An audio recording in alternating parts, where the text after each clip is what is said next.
What up, though, One Pride? This is the Roar of the Lions UK podcast, the podcast where One Pride goes worldwide. My name is Antony Fitzpatrick, and this is a special edition of the College Football Podcast. Yes, it is the last game of the season, which can only mean one thing. It is the national title game time, the Natty.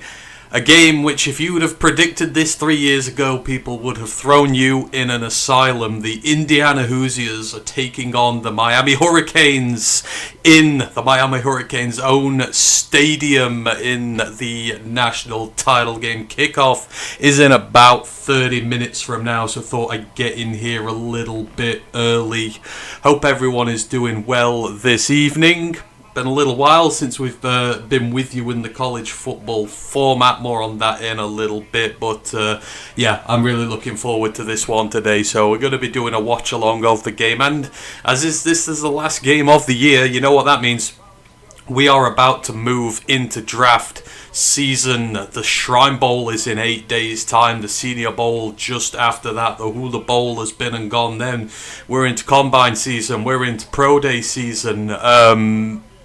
So yeah, we've got a lot going on. So we're going to be doing Q&A this evening as well. If you have any draft questions, anything like that, let me know. If I can answer them now, I will. If not, I will answer them on a college show in the future. Obviously, always looking for new content to do. So yeah, keep the chat busy, keep the chat energetic, and I will engage with it as the evening goes on. Shout out to Maz's Carpetbaggers in, who goes, who the fuck is Drew? Presuming that is about Drew Petzing, the Lions' new offensive coordinator from Arizona.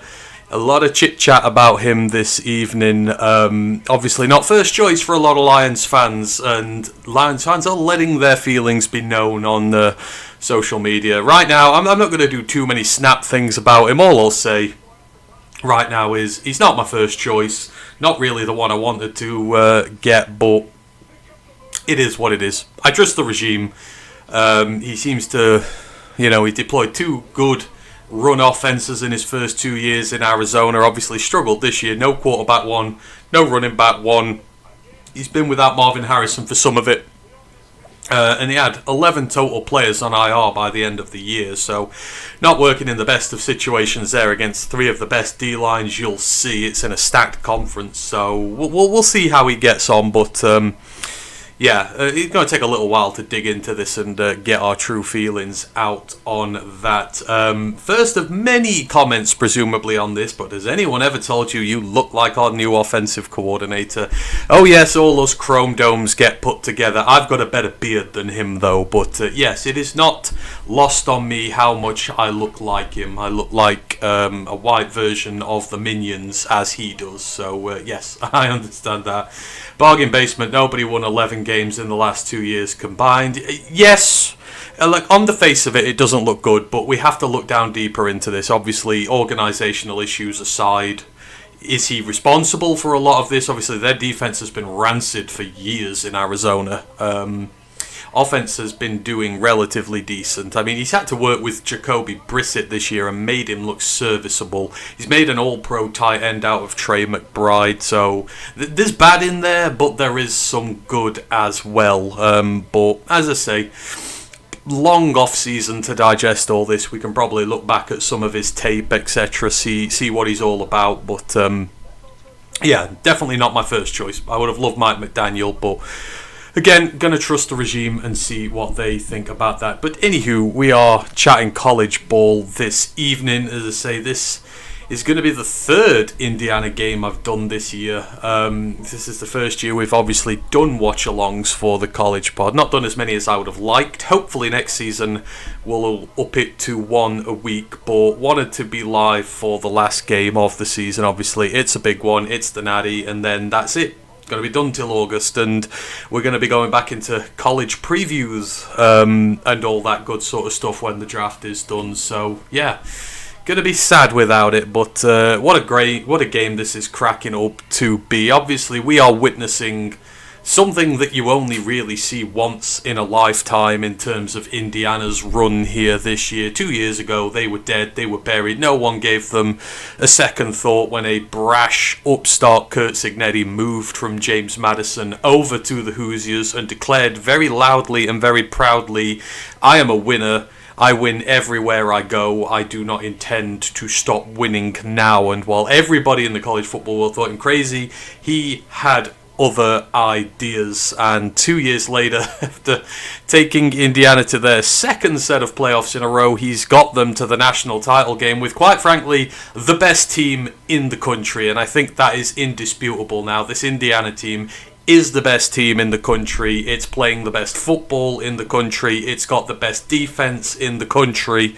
And they absolutely deserve to be here against an upstart Miami side who maybe had a good claim for not even being in the playoffs a couple of months ago, but much to the chagrin of all the Notre Dame fans who were complaining that they leapfrogged them in the last set of standings going into the playoffs, they have proven everybody wrong with a series of incredibly impressive results, including beating Ohio State in the last round, and with the likes of Reuben, Bain and Ahmed Messador at your helm as your pass rushers, you can beat anybody on your day. But going to be the first.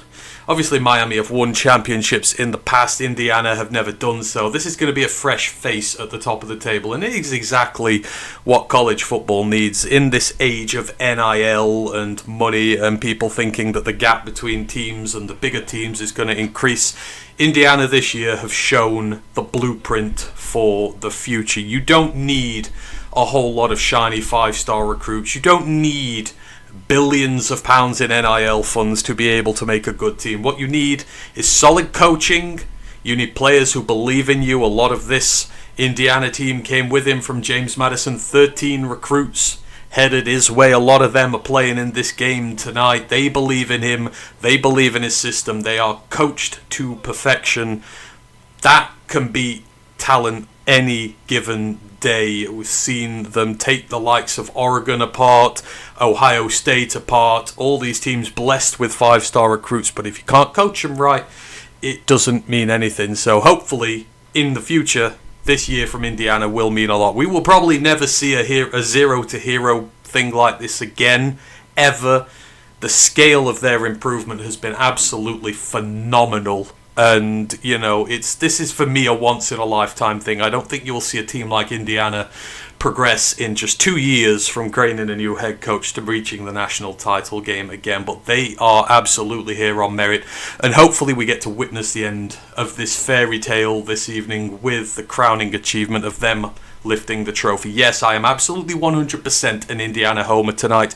Although I do like Mario Cristobal and Miami. I have been a big defender of Mario Cristobal when a lot of people wanted him fired.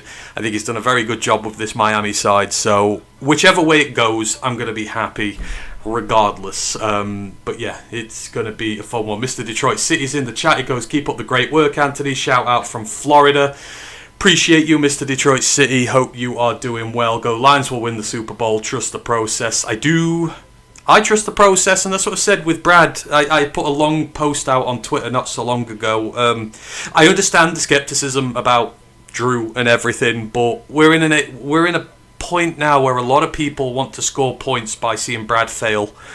And things like this are an excuse for them to be really negative about it and say that Brad is failing. And well, it might be I don't know if it's going to work or not, but I don't know enough about him. I'm not going to pass judgment on him when I don't know enough about him. That's just me being disingenuous as a creator. So I'll hold my judgment for now. But yeah, we'll see with that. As his carpetbag goes, Hoosiers. Lisa's in the chat. She goes, "Hello, my fellow Lions friends." It goes, "Who was Ben Johnson when they hired him? A nobody." Yeah, Ben was. We've got to remember that. We hit on Ben. We failed with Anthony Lynn and John Morton. It is just the way the NFL goes. Sometimes you hit on a guy, sometimes you miss on a guy. But for the most part, the Detroit Lions have been very solid with their hires, with coaches. Obviously, Aaron Glenn and Ben Johnson, both good hires, both got head coach jobs. You know, Kelvin has been promoted from within, had a decent start to the year, tailed off a bit. But for the most part, we can name more successful Lions hires at staff than we can name failures. So, they've got that going for them, but there is an exception to every rule. You are right. In terms of the teams going in tonight, obviously, if you've watched these shows over this year especially, you will have heard me go through this Indiana team a lot now, but just to give you a little flavour of it, what's going into this evening: potential number one pick in the upcoming draft, Fernando Mendoza at quarterback for the Hoosiers. He's 257 of 355 on the year. That's a 72.5% completion percentage, 3,349 yards passed for 41 touchdowns to 6 interceptions. That is basically a 7-to-1 touchdown ratio for the man with the golden arm. His younger brother Alberto has come in relief. He has thrown for 286 yards, 5 touchdowns, and just 1 interception. He is the best quarterback in this upcoming draft, and it is not even close, is Mendoza. And if he goes number one, he quite rightfully goes number one, and it doesn't happen without having some receivers to cover your back as well. And what a trio that Indiana feature here. Elijah Sarratt, outside wide receiver, one of the many guys who came over from Cignetti, from James Madison, started his career at St. Francis.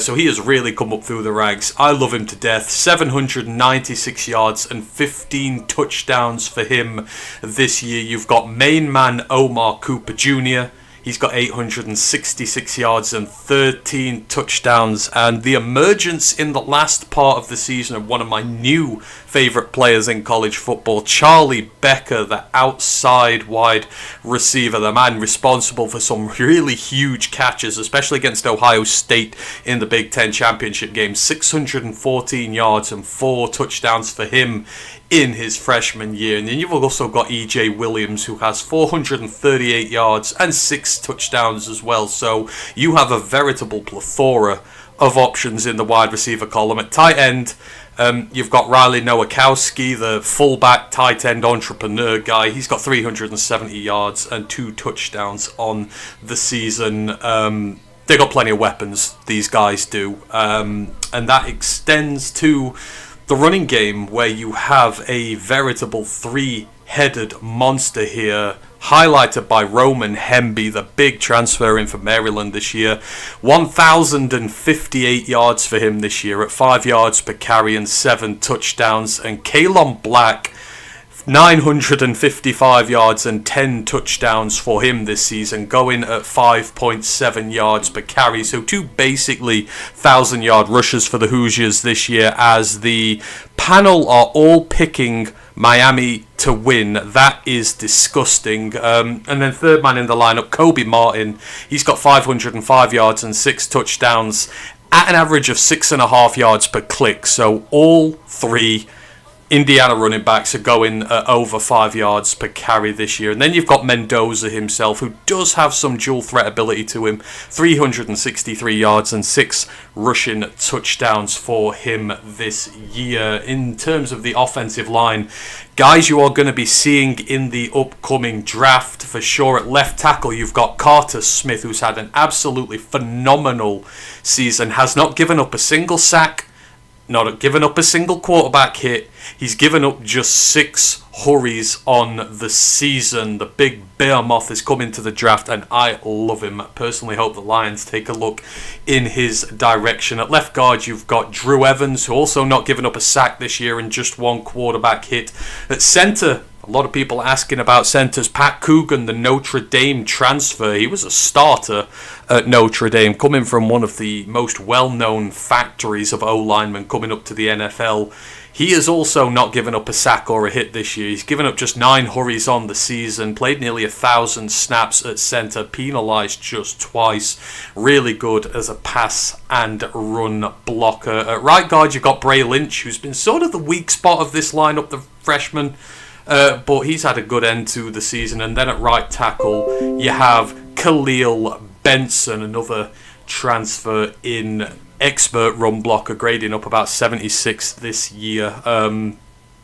Giving up 4 sacks, though, so it's the right-hand side of the line where you can have a little bit of success against them, but for the most part, this line is incredibly solid. And then you come to the defense. Indiana's defense is one of its crowning achievements here.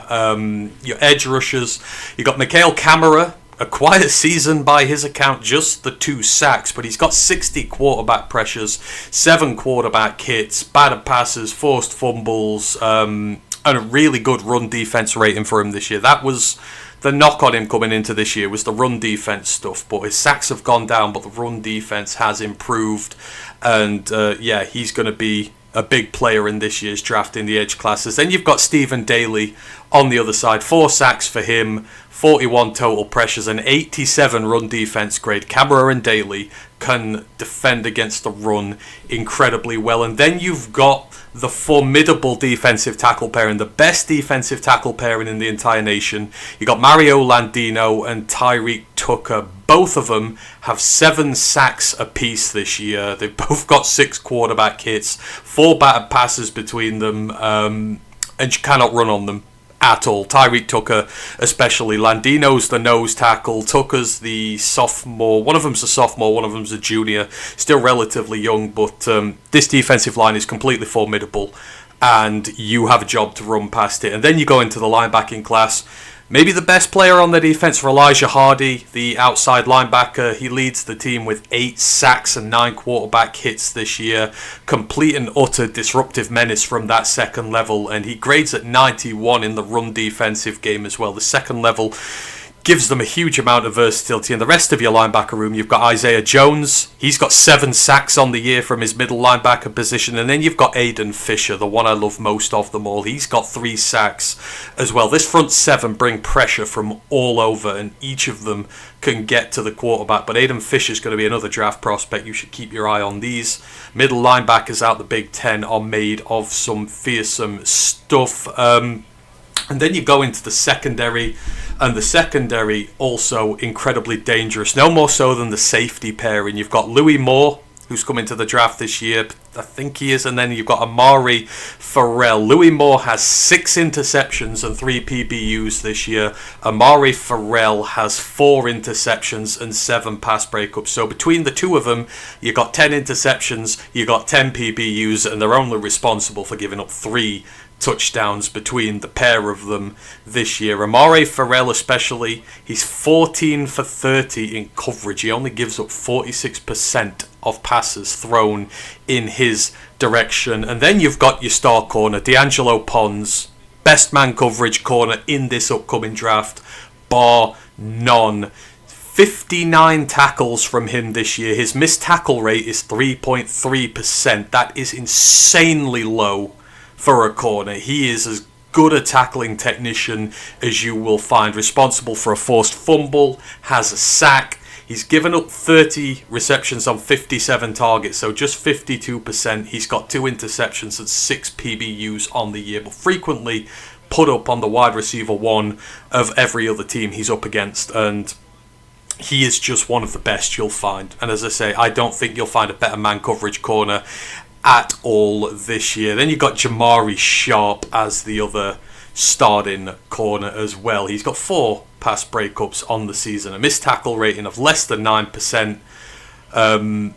So yeah, basically this Indiana team, it's got a very well-oiled offense, and it's got a completely dominating and suffocating defense, which, as I say, man for man, may not be the flashiest in terms of the level of recruit they've got, but as a unit, it is the best defensive unit in the nation, bar none. I will get on to Miami in a moment when I can get back into my chat. What's happened here? I've lost all my chat.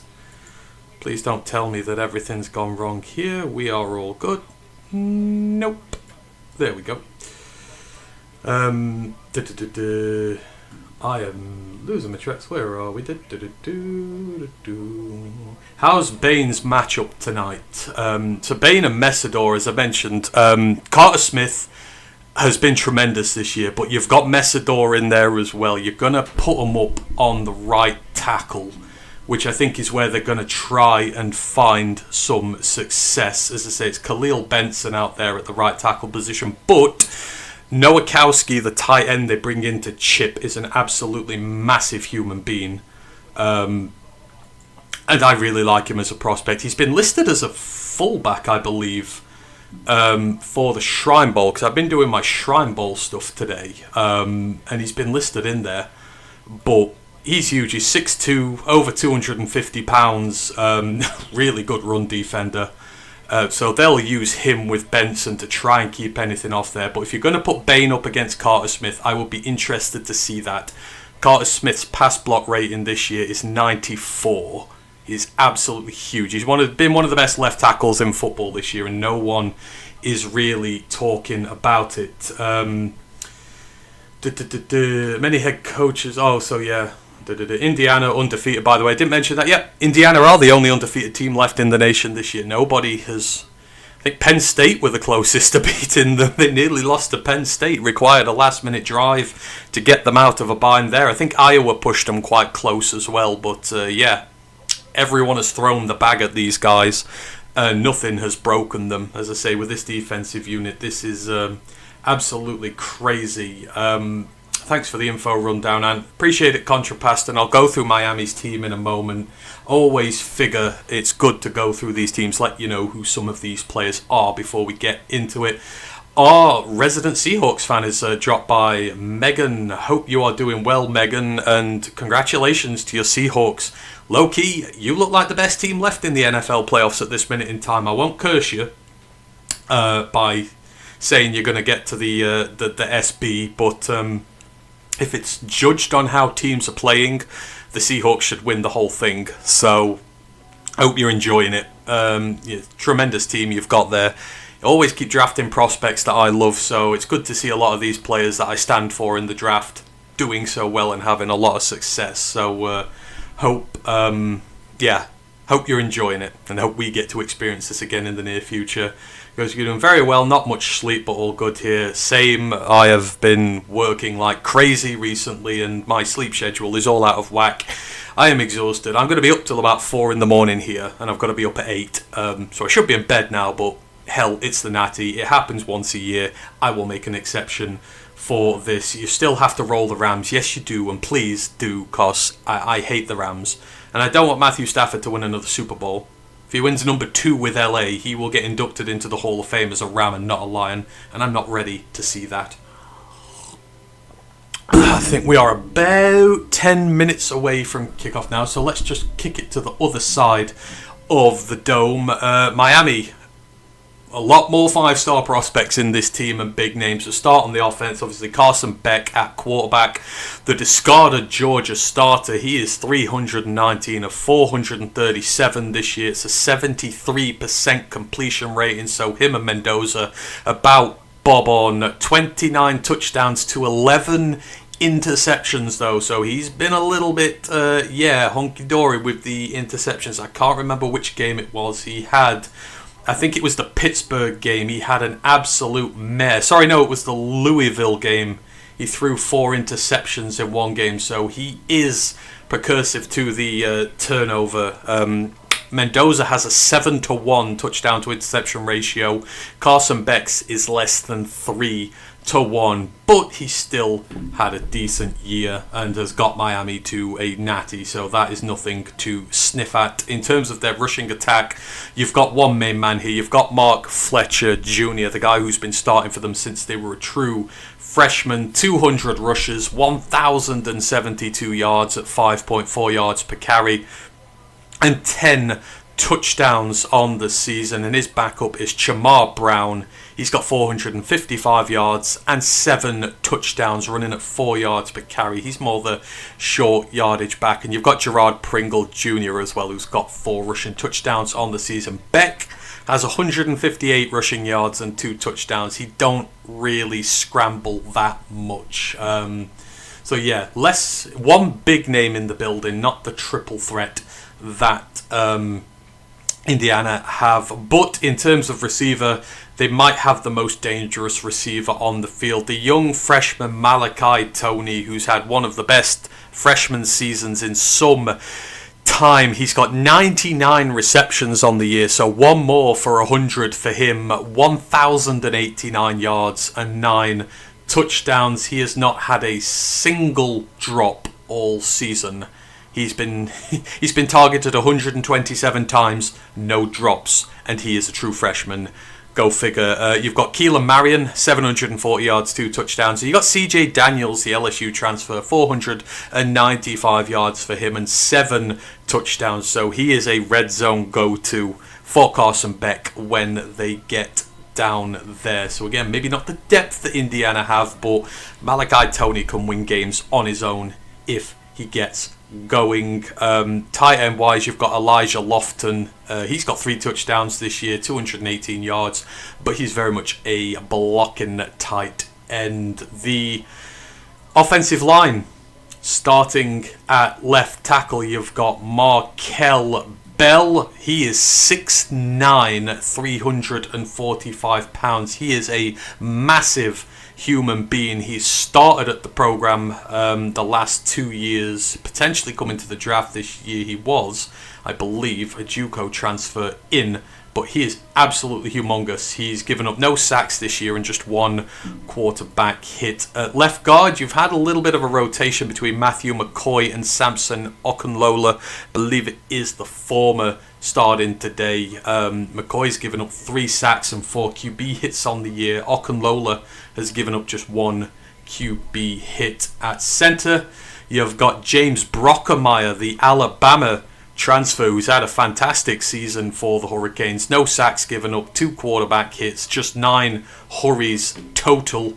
He's graded up at 86 with his pass blocking this year and has been a decent run blocker as well. But Brockermeyer is one of the names you'll see in the conversations on the outer side of the best center ones, but he's very experienced and played at some big programs, so he's definitely got a future in the NFL. At right guard, you've got Inez Cooper. Some of you may have heard that name before. He is potentially also coming to the draft this year. He's a 3.5-year starter for Miami now. He's played over 3,000 snaps at right guard. He is a very good pass protector. He's given up just 1 sack this season. Has been a little penalty happy. He's given up 8 this year, which is more than the rest of his career combined, but overall very solid prospect at right guard for them. And then at right tackle, you will all know this guy, Francis Maui Goa, the very much sought after tackle in the upcoming draft. He's given up 2 sacks and 3 quarterback hits this year, but he's grading at 87 in his pass protection and nearly 80 as a run blocker. This guy is your good old traditional absolute railroader as a run blocker. He's also a junior as well, so he's young. 6'6", 315 pounds, like exactly the perfect shape you want your tackle to be in the NFL. And as I say, this dude's young, but he has played ever since he stepped foot on Miami's campus. He's taken that right tackle spot.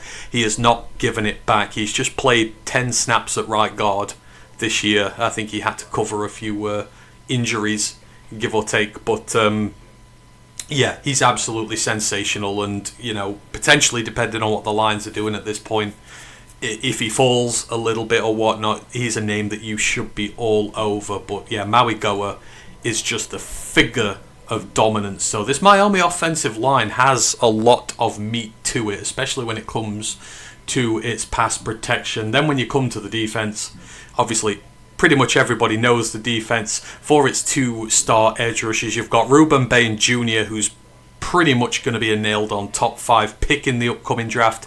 80 quarterback pressures this year. He's got 11 sacks, 3 hits, 66 hurries, a battered pass, 2 forced fumbles, and he also has an interception for good measure as well. And then you've got Akeem Mesidor on the other side, who's not been thought about as much, but he's kind of been playing second fiddle. But these guys are both outstanding run defenders, both grading 87 or higher, and both grade 90 plus as pass rushers. He's also got 11 sacks, he's got 4 quarterback hits, he's got 3 forced fumbles on the year as well. So these two, an absolute nightmare, and Indiana are going to have to keep these guys contained if they wish to win this one. Then on the interior, you've got David Blay Jr. And you've got Armando Blount, who I believe is that LeGarrette Blount's son, if I remember rightly. And then you've got Justin Scott as well. Armando Blount has 5 sacks on the year. Ahmed Moten Sr. you've got in there as well. He's got 4 sacks on the year. So again, it's another line where you've got pressures that can come from all over the shop. In the linebacker room, you've got Wesley Bisanta. You're going to see him at the Shrine Bowl in a couple of weeks' time. 2 sacks on the year for him, nearly 70 tackles, pretty good coverage linebacker as well. He's got an interception this year, but he's only given up 22 receptions on 34 attempts against him. You've got Mohamed Toure. You'll have heard me talk about him before. The Rutgers transfer. He's got 4 pass breakups from his linebacker spot as well. These linebackers are probably a bit better in coverage than Indiana's are. And then you move down into the secondary. The star man here is Keontae Scott, the corner. 5 sacks and 6 QB hits from his cornerback position this year. The ultimate cornerback blitzer. 55 tackles, 2 forced fumbles. He has given up 69% on completions against him this year, which is high for a corner, but he's not given up any touchdowns. He's got 2 interceptions and 4 pass breakups, but his blitz ability makes him instantly a very desirable prospect for teams in the upcoming draft. 'Cause, yeah, he is coming to that. And then you've got Xavier Lucas as well. He's got an interception, 5 PBUs. And then you finish with the safety room. You've got Zachariah Poyser. Played nearly 800 snaps for this team this year. He is an absolute menace. Also very good in coverage. 4 pass breakups for him. And you got Jacoby Thomas, the star ball hawk on this team. He is also potentially coming to the draft this year. He was at Tennessee last year, Middle Tennessee before that, but he's got 3 sacks from his safety spot this year. He's got nearly 70 tackles, 2 forced fumbles, but his coverage is outstanding. 5 interceptions and 6 pass breakups, giving up just 62% of his receptions from the safety spot, which is really good. So that is a G5er who's worked his way through into the big game. So again, this is 2 teams who are stacked on both sides of the ball, and potentially a lot of game-changing plays here as we are nearing the start of kickoff. But those are your breakdowns on the 2 teams. Ash would be disappointed with me for not doing special teams and that, but I'm sure you're not bothered about that until someone misses a kick, etc. But yeah, I think we're just about to do the toss. Royalty is out for Miami tonight. It's just about every single celebrity is on Miami's side. It's the glitz, it's the glamour, it's all that sort of stuff. Indiana, very much the working class heroes of the Midwest who are coming down here just with with none of the pomp, none of the circumstance behind it, but still, it should be a really fun affair. Let me just get back into the comments, just make sure I've not missed anything. Megan goes, 16 hours streaming in 2 days. That's crazy. Good luck to you. I know we did the 24-hour stream earlier this year, but I love streaming. It's fun. I don't find it a chore. I could stream. If I could stream for as long as I could, I would. I absolutely love it. Lisa goes, we appreciate you, Antony. Appreciate you too, Lisa. I really do. All of you tuned in with this for the evening. I appreciate it. And yeah, I do apologise that the college show hasn't been on, especially as we're coming into draft season. But as some of you know, we've been dealing with some serious issues over Christmas. I'm going to speak to Ryan this week, hopefully, and hopefully we'll get everything back up and going again. But I have started my prep. I've been doing the Shrine Bowl roster today. We will break the rosters down as we always do. Shrine Bowl first, then Senior Bowl, then HBCU Legacy Bowl. And shout out to the HBCU players. Colby Durant for the Rams the other day, 2 interceptions for him. Alumnus of South Carolina State, and these HBCU DBs continue to impress. So when we do the HBCU shows, don't skip them. Don't think there's nothing useful in there. there's some incredibly talented players, and more each year come out of here. Joshua Williams has won 2 Super Bowls now with the Kansas City Chiefs. Colby Durant has just helped get the Rams to an NFC Championship game. It's taken him a few years to embed himself in that team, but he's got there, which is why we do it. We like to cover all facets of college football, not just the Power 4. It's why we do the Group of 5. It's why we do the HBCUs. Everybody needs their love, and you never know, sooner rather than later, when you're going to hear about these guys. But yeah, good work to Colby Durant, although I hope the Seahawks end your chances in the next game. Lisa goes, Michael Irvin, Ray Lewis, and others. Yeah, like, this is... Miami used to be royalty. You look back to those noughties, 90s sides, the convicts teams, just some outstanding players. They've probably got the best college football team of all time, the Hurricanes do, and you know, hopefully maybe their fans might go back to a bit of a bygone era today. Who'd have thought it would have been this team that got them back to the Natty game? But absolutely crazy as we are about to get underway, and I cannot wait. I'm fully...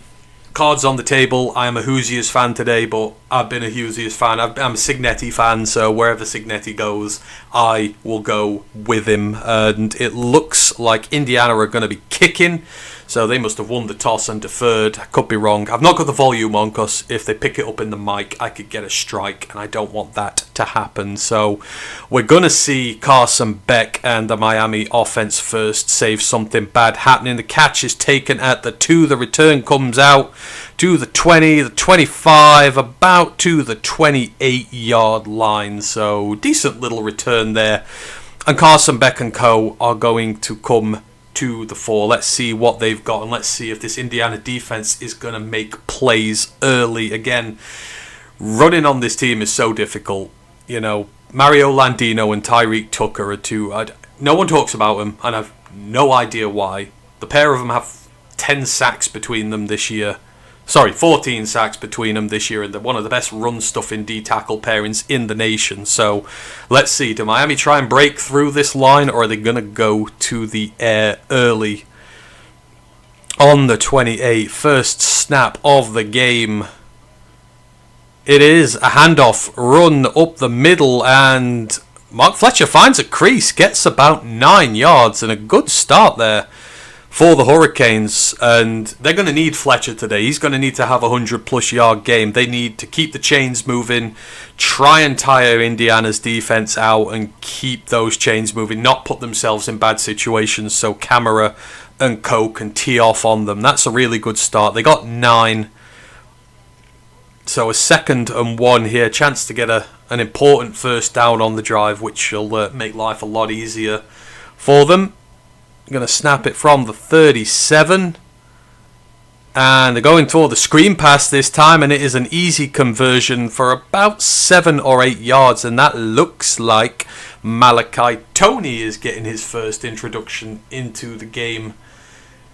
Is that the number 10? Am I right? It is. So that is Malachi Toney's 100th reception of the year. Outstanding job, young man. The freshman has 100 catches on the season already. And yeah, so Cristobal going with his 2 biggest playmakers early. Snap again to Fletcher. Taken down for about 2 yards. So a little bit of a better one here. D'Angelo Pons, the corner, coming up with the really good tackle in run defense there. I can't much say more about D'Angelo Pons. He is the best man coverage corner in this draft, and he should play at outside corner in the NFL, even though he's only about 5'8". He just plays with so much heart and grit and determination. And as I say those words, it sounds like he should be a Detroit Lion. I would love him in Detroit. Absolutely, I would. But I'm also on record as saying I want bigger DBs, so maybe not. Snap is back, looking for the throw. Coverage is good. Becker's got nowhere to go. Although, does he get that there? No, tried to target Malachi Toney again, but really good coverage by the Indiana secondary. 3rd and 8 here. Good chance for Indiana to get off the field early. Good pass protection from the Miami offensive line, but just nowhere to go whatsoever for Carson Beck. That was terrific coverage from the Hoosiers D. Now we're about to see our first big play of the game. 3rd and 8. 3 minutes in. What does Cristobal have up his sleeve? And are Indiana going to send the house at him? They send just 4. Quick pass out to Malachi Toney, but he's taken down 5 yards short of the line to gain. Really excellent job there by the Indiana defense. That is number 21 on the stop. That is, if I remember rightly, that is Elijah Hardy. He is the outside linebacker I was telling you about. Look how athletic he is there.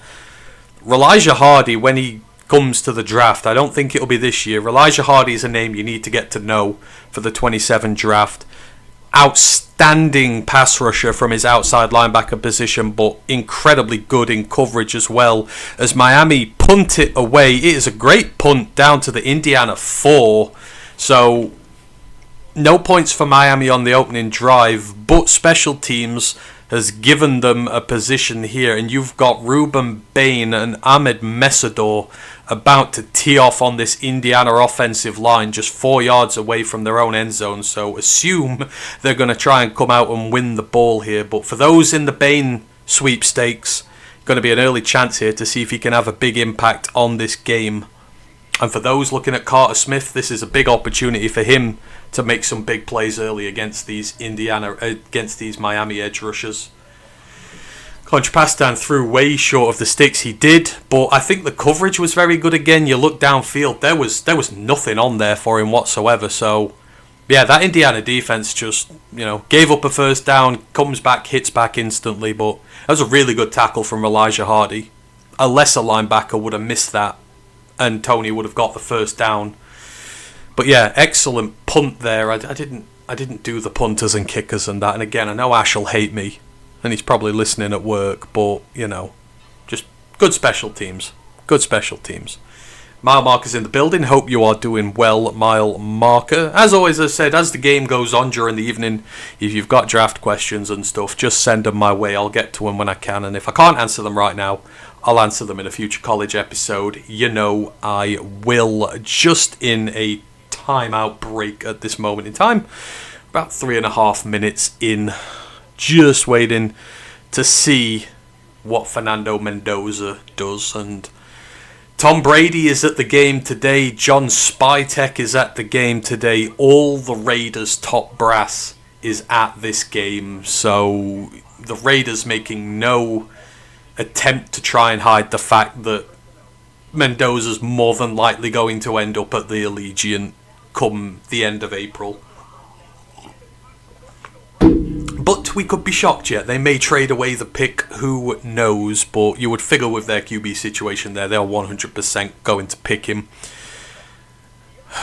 It's going to be one of those. I think he's going to have a Cam Ward-esque start to his life there. I think that Raiders team is trash, and it's going to take a few years before we see the best of him. Kind of like Bryce Young in Carolina. Bryce Young weathered his first couple of seasons and has eventually managed to get himself going. But it's going to take a little bit of time, I think, for Mendoza to set him. But I think he's absolutely the right quarterback there. He's just got he's a fantastic character.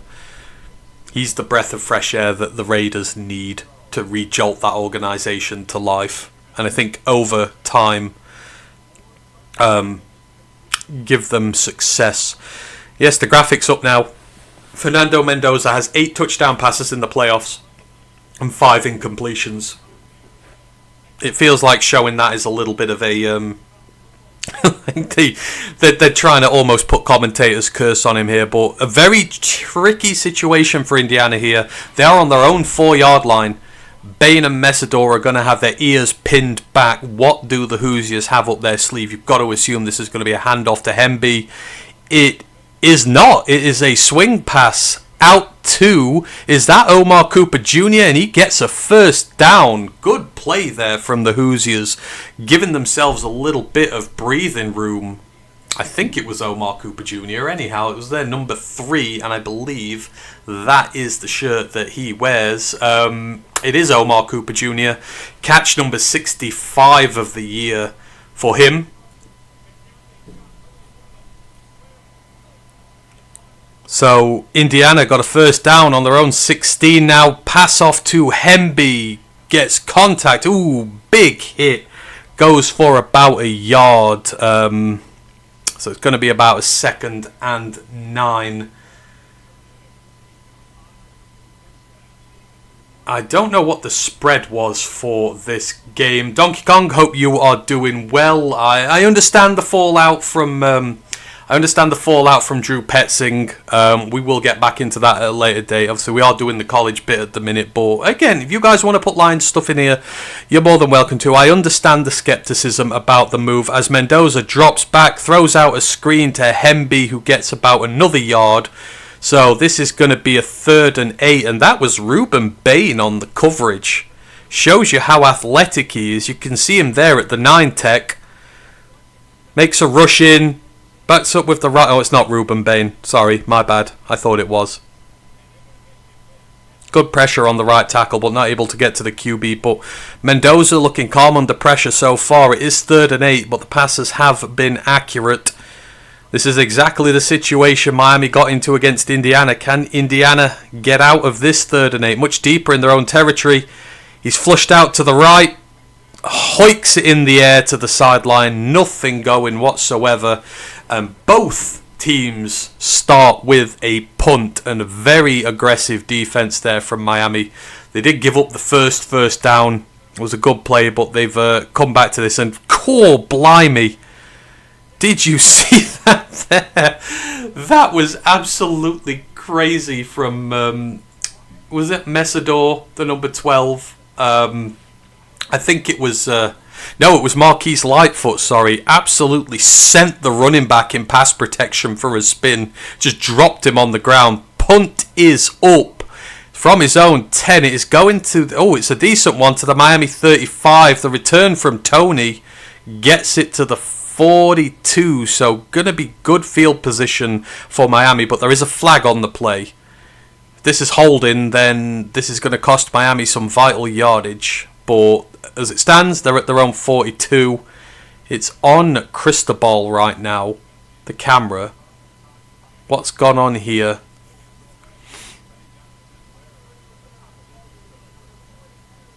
Oh, it is holding on Miami. That's a little bit of a breaker. They would have had the ball at the 42 there, but holding is called. So a little bit of a break for Indiana there. That was a very good punt. And the return from Toney is wiped out.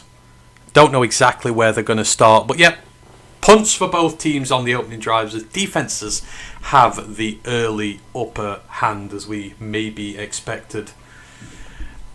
Yeah, Indiana had a 7.5 point spread. The entire panel picked Miami. It's the crazy thing with this Mesador's 3. Yeah, you're right. It was Lightfoot on that one. But yeah, he absolutely dropped the running back in pass protection. It was quite funny. Where was I? Yeah, no one wants to believe in Indiana on that panel. Everyone just thinks they're going to get so far and then they're just going to fall to bits, but they're unbeaten on the year. They've beaten Oregon in Eugene, they've beaten Ohio State, they absolutely trounced Alabama.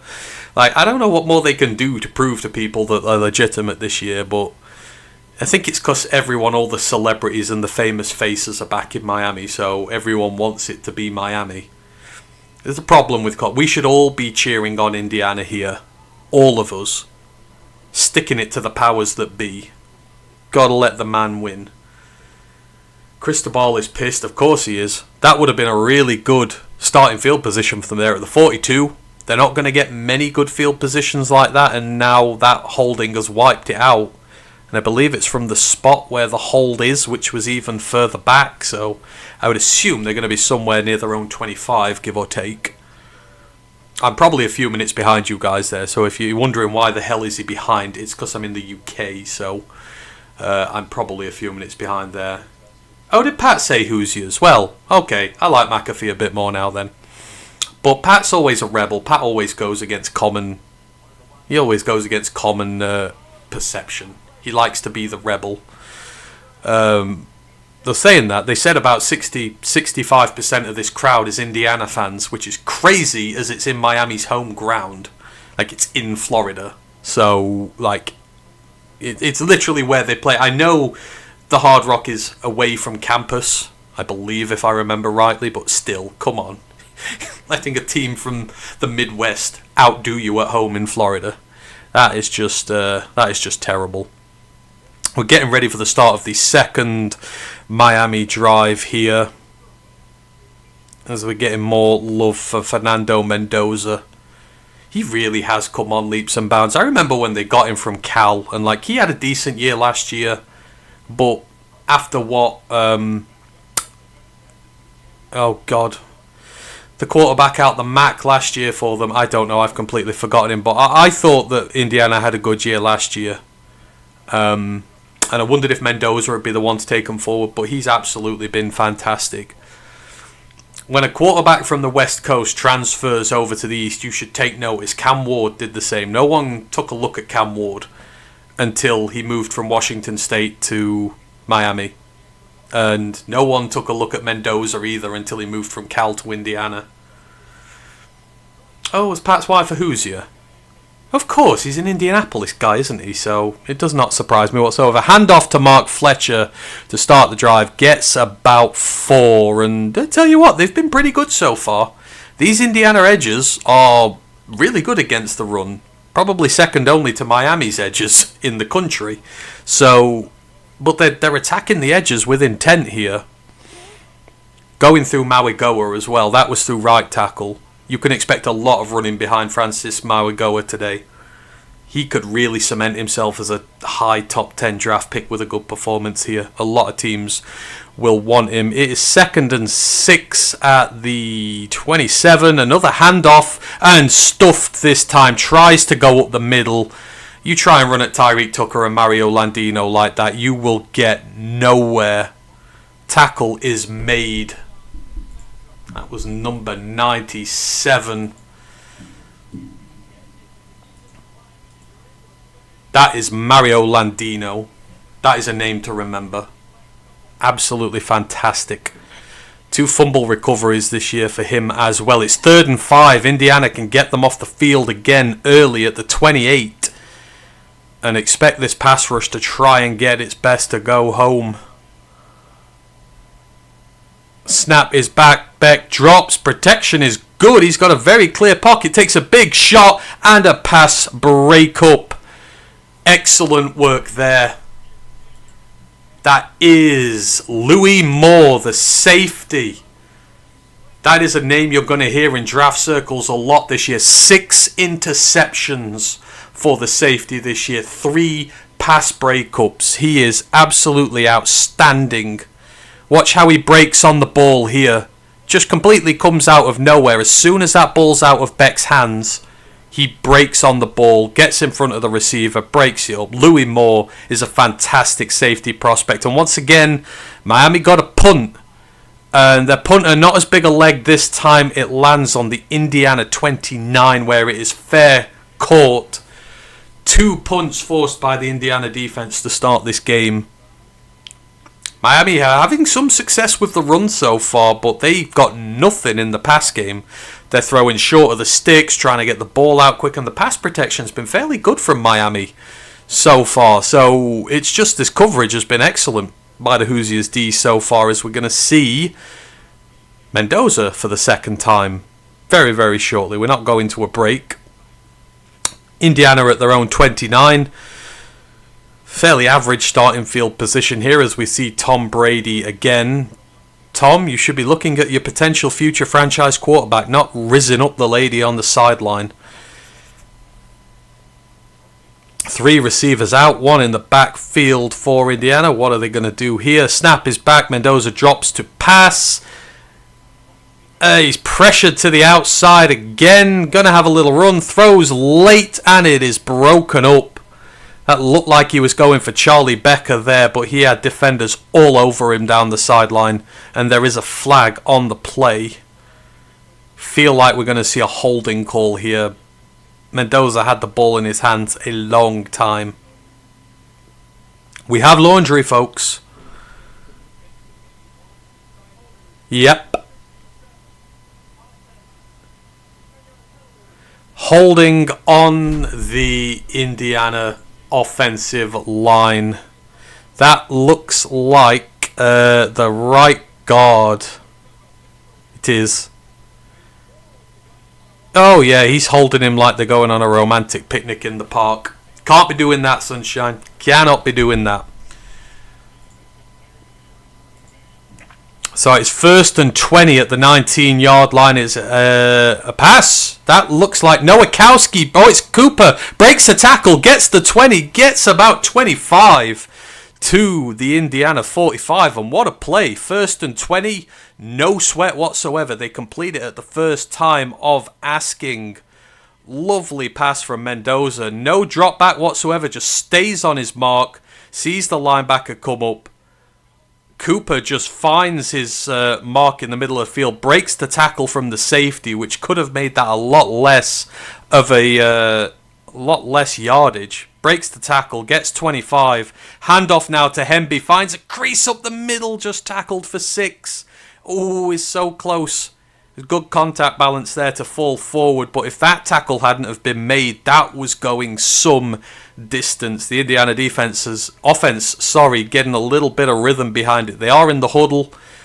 Got a 25-yard play to Cooper, a 6-yard run from Hemby. They are at midfield now, just on their own side at their own 49.5-yard line. That looked like a false start all day, every day, though, which is going to wipe out 5 of those yards. That was just messy. Yeah, that is a false start. Oops. Which one of you did it? Oh, it's the right guard. Again. That's twice he's been penalised on this drive. Cannot do that. That was a 2nd and 4, now becomes 2nd and 9. You do not want to give Messidor and Bain chances here. That's just brought them back into the rep. It's a screen pass caught by Elijah Sarratt. Gets about 8. It is going to be 3rd and 1. No, are they giving it him? Oh, this is going to be a 3rd and inches. Just a good stop. Turns, jukes his defender, gets extra yardage. I love Elijah Sarratt. I want to see him in a Lions uniform. But receivers not really our issue. And that looked like a little bit of a late hit there from Thomas, but not called. It's been given a 1st down, actually, so really good play from Sarratt there. 2nd and 9 is converted. They are at the Miami 46. Handoff to Hemby, who gets about 3.5 to 4. He's finding some gaps, Roman Hemby, as they are bulldozing some routes out for him. The second level's tackling pretty well for Miami right now. It's 2nd and 7, but it's a shorter 7. Indiana just feel like they've got a little pep in their step now. Mendoza changing the call at the last moment. They got the tight end in. Hemby switches sides. He's now on the left. Snap is back. Mendoza drops, surveys, and he finds Nowakowski, I believe that is, for the 1st down. Still trying to fight for a little more. Gets to the 32 of Miami. I think that's Nowakowski anyhow. Or is it Hemby who slipped out the backfield? No, it's not. It's the tight end. Tight end just slides out the end of the formation and really well gets himself beyond the sticks before turning. That is Nowakowski. I really like Nowakowski. He's a gadget guy. You can use him as he's like a fullback tight end.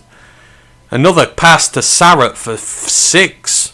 Indiana's starting to dice up this Miami defense a bit now. They're not giving Bain or Messidor any chance to get to Mendoza whatsoever. But yeah, Nowakowski's one of these hybrid guys, but I really like him. He's huge as well. He's like 6'2", 250.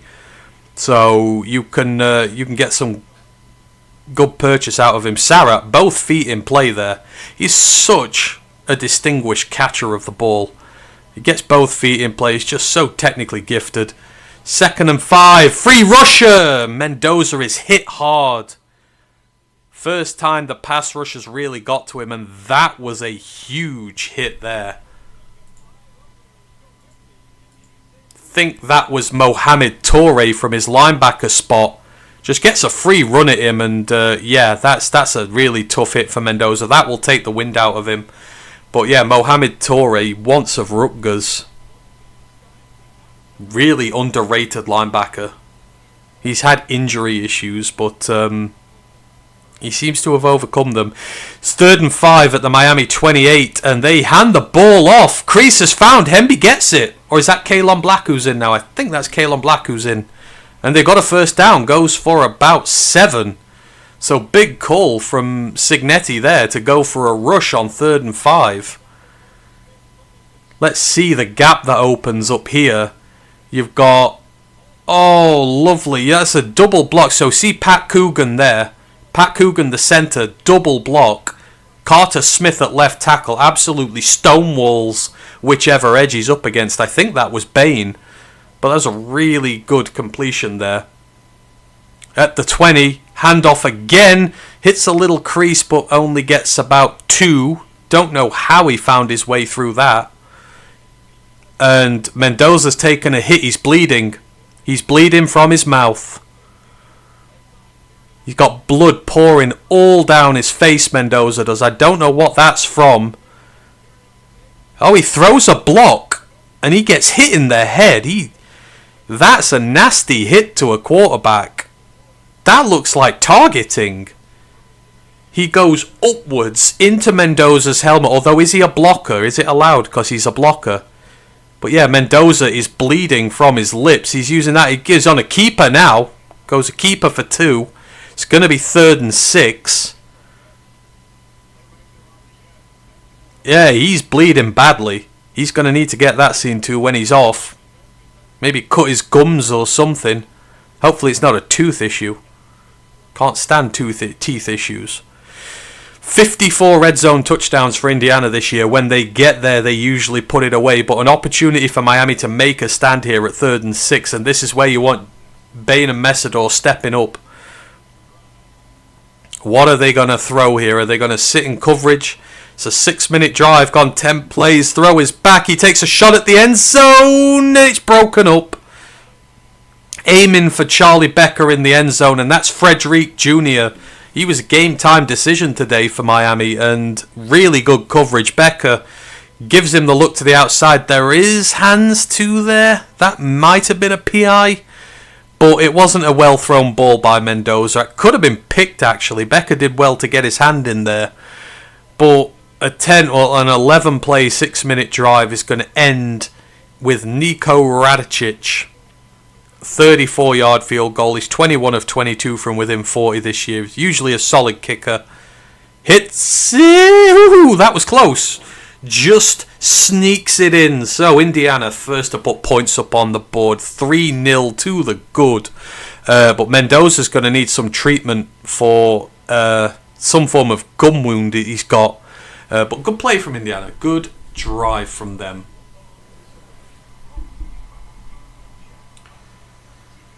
Bain did look like he was getting held a bit there. He did. You're going to see a lot of that this evening.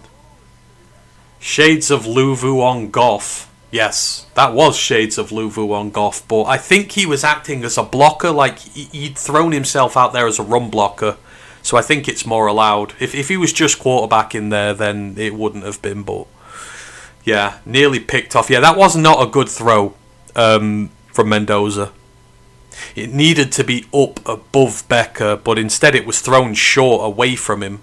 So should have been picked by Frederick Jr. to be fair, but it is what it is. Much better offensive drive from Indiana that time, but just held up at the final moment. Miami will be pleased with that, but they'll not want to put the defense back out there again very quickly.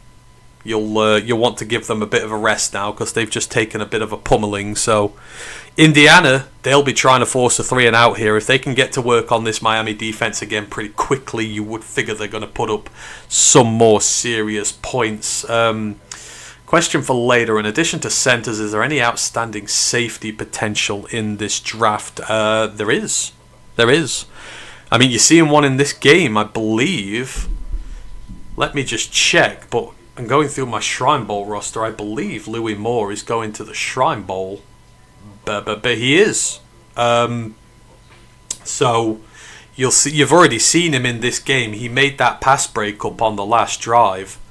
But Louis Moore's been absolutely outstanding for them this year. I believe he is declaring early. One of them is, because Amari Farrell may be coming up as well. He's 5'11", 200 pounds. So he was one of those. He started off his career at Indiana, went to Ole Miss the first year Cignetti arrived, because he had a really good 23. But then he was one of a clutch of Indiana players who had transferred out, who then transferred back for this season. They got a few of their players back, so they lost players to the portal, but then they convinced them to come back the next year. But this year he's been absolutely outstanding. As I say, he's got a sack, so they can bring him up on the safety blitz. 81 tackles, 20 run stops, 6 interceptions, 3 pass breakups. NFL passer rating against him is just 46. So one of the best there is going, to be fair, and he is, he's just absolutely sensational. So if you're not wanting a safety at the top of the draft, then you're wanting to look into day 2 territory, then Louis Moore's absolutely going to be one of these guys you had there. You had a pick against Ohio State, didn't give up anything against Alabama. He's had picks in 1, 2, 3, 4, 6 individual games this year as Miami return out for their third drive. They get it back to their 26. They're not getting much here. Their second drive, they did start at the 42, but a holding call on the punt wiped that out, put them right back. So Indiana are not giving them anything in terms of starting position currently.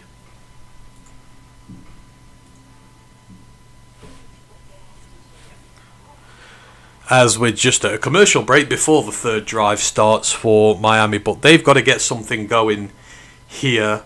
Ash is in the chat here. And Ashley Soden. Good day to you, sir. First time speaking. He goes, hello, Mr. Fitzpatrick. Big fan of your work. Excuse me if this has already been asked, but what are your thoughts on Indiana back Hemby as a day 3 option? Heard he could be a good Monty replacement. It's quite funny. Obviously, I did the pod with Ash earlier, but we didn't actually discuss this. But Roman Hemby was on my list I was doing today, because I was thinking about this, looking for guys who would fit Monty's mould if we let him go, in terms of we need a workhorse back, someone who can do a lot of the dirty, nitty-gritty stuff that you want in here, and Hemby was one of the first names that came into my mind. 6 foot, 210 pounds, kind of exactly what you want. He's been a menace at Maryland for years, had 22 touchdowns in 4 seasons for them, had 3 as a starter, but it's his first 1,000-yard season this year. He's done a lot of dirty work there for them. 3,400 yards, 2,300 of them have come after contact. He's got 730 yards after contact this year. Like, quite a lot. Forced 37 missed tackles, 24 10-plus yard runs. Like, he does all the stuff Monty does. And as a receiver, he's 15 of 16 for 165 yards. So he's not an explosive receiver, but he's got very steady hands. He's just very good as a safety blanket for the quarterback, which is kind of what Monty is for Goff. So you're 100% right, Ash. Roman Hemby is in that category for me. If we do let Monty go and we get a day 3 pick for him, whatever, you would spend that day 3 pick on Roman Hemby. I mean, personally, I would see him more of a near day 2 pick, but there's a lot of mileage on his clock, which I think will notch him back a little bit. But yeah, I'd take a look at Hemby. You're dead right there, Ash. Dead right. Still in break at the moment, so we're just waiting for the third drive to get underway. This one seems to be going quick. There's about 3 minutes of the first quarter to go, so not going too quick at the moment, but been a lot of passing in this one, not so much in the rushing game. To be honest, on both these sides, there are quite a lot of players I would love to see in Detroit next year. Bain would be the world ender if we got him, but he's just going to go way too high in this draft for us. I just kind of hope that in like the combine or the pro day or something, he does something stupid, or they find some measurement that people don't like, and all the draft nerds drop him down the boards right to us as Miami get underway. They're at the 26. Drop back by Beck. He launches one downfield. It's tipped. Oh, it's nearly picked. That is a fantastic play by the Indiana DB there. I'm just trying to work out who it is at this time. Oh, what a play. That is 21. And I'm on completely the wrong side here again of where I need to be. I need to adjust my things for these guys in there. Where are we? I want me Indiana defense up. I'll get back to that play in a minute. Second down, throw, pass break up again. Number 5. That is D'Angelo Pons with the second down pass breakup. But the first one was Elijah Hardy. Again, I mean, look at that from Pons. Look how sticky he is in coverage against Daniels there. Daniels gets nothing. Pons sticks his hands in. That is everything D'Angelo Pons is about. That is a fantastic PBU there, and the seatbelt celebration to sight. But that first down play was Elijah Hardy at linebacker. He is already on my list of guys I badly want on the Lions in 27. As third down, it's a sack! First sack of the day, and Beck is eating turf. That is Aiden Fisher, the linebacker, who I have loved a long time on this Indiana defense. And I told you, this front seven, the sacks come from everywhere. It's not just the defensive line. And you see him here, straight up the middle. Mark Fletcher makes an absolute ball ache of his attempt to pass block. Aiden Fisher just sidesteps him and straight into the quarterback and sends him down all the way back to the Miami 19, and they are punting again for the third time. They go after the punt, nearly block it. That is, I don't know where that's, oh, that is an excellent punt. That has gone all the way down to the Indiana 26. Whoever this Miami punter is, he's keeping them in this game because he is flipping the field every time. But yeah, that was fantastic. Aiden Fisher was kind of lining up in that position just behind where a nose tackle would be. The front four went to work. Landino and Tucker took up all the interior offensive linemen. It left Fisher one-on-one with Mark Fletcher, and he just sidestepped him. That was terrible pass protection from Fletcher there. He's a great running back, but his pass pro is not good, which is going to drop him down the draft. And a really solid tackling technique there from Fisher. So, big play Miami defense. Miami's punter, though, is the MVP for them right now. Indiana's starting on their own 27. Back to Mendoza. It's a handoff to Hemby, who's trying to take the outside. Huge tackle for a loss. That is about a 7-yard loss. And it is him, Reuben Bain, off the edge. Just watch him here. Breaks through the tight end's block, and look at him swallow Hemby up. Oh, that is Reuben Bain in a nutshell. Just absolutely obliterates the tight end block there. Gets his hands on Roman Hemby, bear hugs him to the ground. 2nd and 16, 6-yard loss. Big play from the star playmaker there. Handoff again. Swallowed up for a yard is Hemby. This time it's one of the D tackles who gets him. And this is going to be 3rd and 15. And this is what happens when you change field position. One bad play. These negative tackles for a loss. This is the sort of stuff the Detroit Lions didn't have this year. Tackles for loss. Not just sacks. Tackles for loss against the run. Put behind the chains. Let your pass rushers go to work. 3rd and 15. First quarter is on the verge of expiring. There's 27 seconds left, but they're going to have to get the snap off. What do Indiana have here? They go spread formation, but they do have a running back in just in case. Drop back, protection, both edges win. It's a screen to Hemby. He doesn't get the block he needs, only gets 4 yards. And that is a really good stop from the Miami defense there. And Indiana going to have to punt back. And this game has gone punt, punt, punt, field goal, punt, punt. It's like watching an Iowa game, but except this is a little bit exciting. And that is the end of the first quarter. Second quarter will start with the Hoosiers punting back to Miami.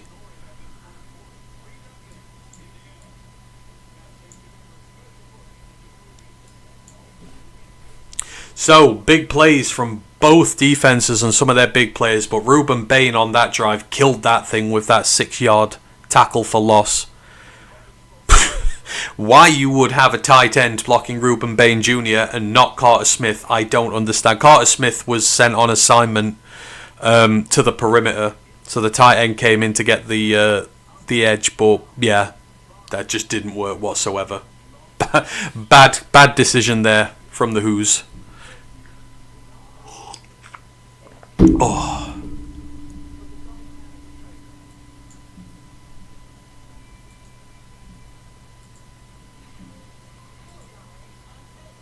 Just in a commercial break right now, so of course as soon as it starts up, we'll get back to it.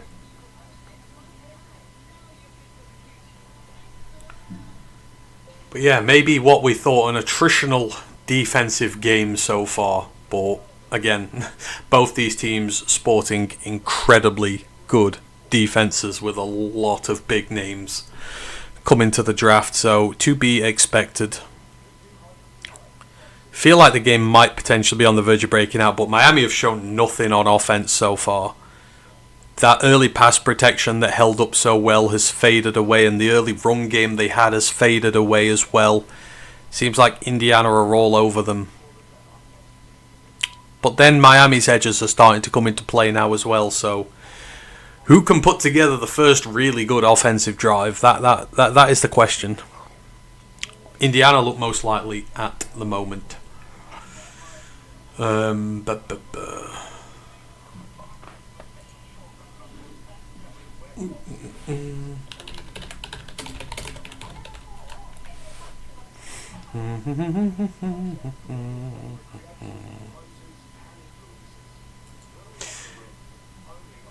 yeah, back to the mile marker mentioning about safety talent in this draft. There is plenty.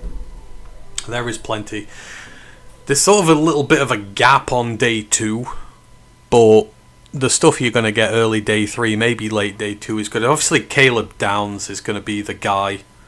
He's going to be a top 5 draft pick. He's not going to be in any consideration for the Lions whatsoever.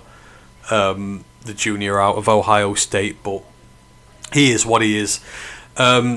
Dylan Tyneman, I believe, has gone back to college, which has kind of created a little bit of a gap down to the next run of guys. But then you've got guys like Michael Taff at Texas, AJ Halsey at LSU. He was the Houston Behemoth last year, but AJ Halsey is an incredibly gifted ball hawk at safety, who's not getting a lot of draft love so far, and I don't know why. But then you've got the Indiana pairing of Farrell and Louis Moore.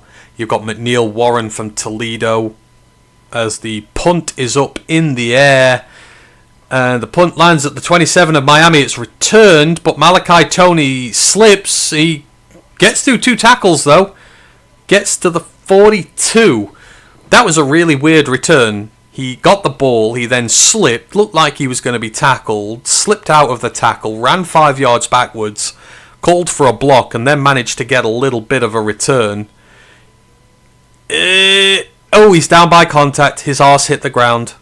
Does that count as down by contact? Oh no, does it? His bum hit the ground and he slipped. Let me see where they've... I think they're just figuring where to spot it now. I don't think he's going to get the 42-yard line. No, he slipped. Little bit of a break for Indiana there, and another setback for Miami. That was the second drive they could have potentially started at their own 42. The first one was negated by a holding penalty on the punt return. The second one, Malachi Toney slipped and brushed the ground with his bum. So he's down by contact.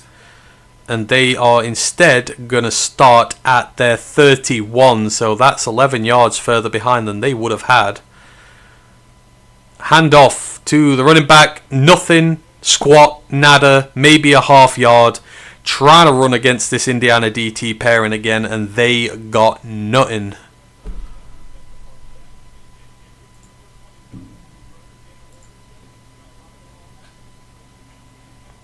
You were right, Lisa. He was down sooner. Second down, empty backfield. Throw by Beck, finds his man, but tackle short of the sticks. About 3rd and 2 this is going to be. That is Daniels. That's his first catch of the game. CJ Daniels, the former LSU wide receiver. 3rd and 2. And how Miami need to convert this. They can't put their defense out there again after just suffering for 6 minutes of game time and more in real life against this Indiana offense. You've got Tucker and Hosea Wheeler in now at defensive tackle. Quick handoff, stuffed, nothing. They tried to catch them unawares, and again they've tried to run at this Indiana DT pairing, and they got absolutely nothing. That is Mikhail Kamara, the edge, who comes in and stonewalls the block there, whilst Hosea Wheeler and Tyreek Tucker were doing their damage in the middle. You can see him here. He's lined up against the left tackle. No, he's up against Mawagoa. What a play by Kamara. He just cuts inside, hits the B gap, swallows the running back hole. And this is what I love about Mikhail Kamara this year. Like, he has 1 billion sacks in college. This year he's only got 2. But it's his run defense which has been absolutely fantastic. And that there is an example of how he's a little bit undersized, but he can make big plays against the run. That's his value in the draft. He is a legitimate pass rushing threat, but he can hold an edge as well. And then Miami have to punt again, but I think I missed the punt. They've got Indiana back near their own 20 again. Let's give him his due credit. I feel like I need to be nicer to him. Who is the Miami punter? It's Dylan Joyce. He has an 81 grade this year, 49 punts for 2,164 yards. So going at 44 yards per punt. But he's been absolutely fantastic this evening. He is Miami's MVP so far as the punter, so well done, Dylan Joyce. But Indiana going to have a chance to stretch their lead now, but they need to get something going again. They have had one 11-play drive that ended in a field goal, but need that consistency back.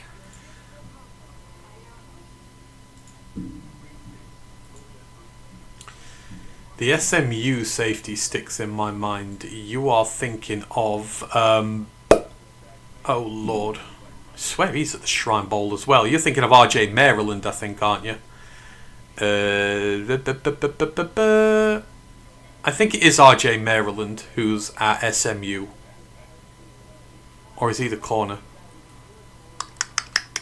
I'll have to get back to you on that. But I think RJ Maryland's there.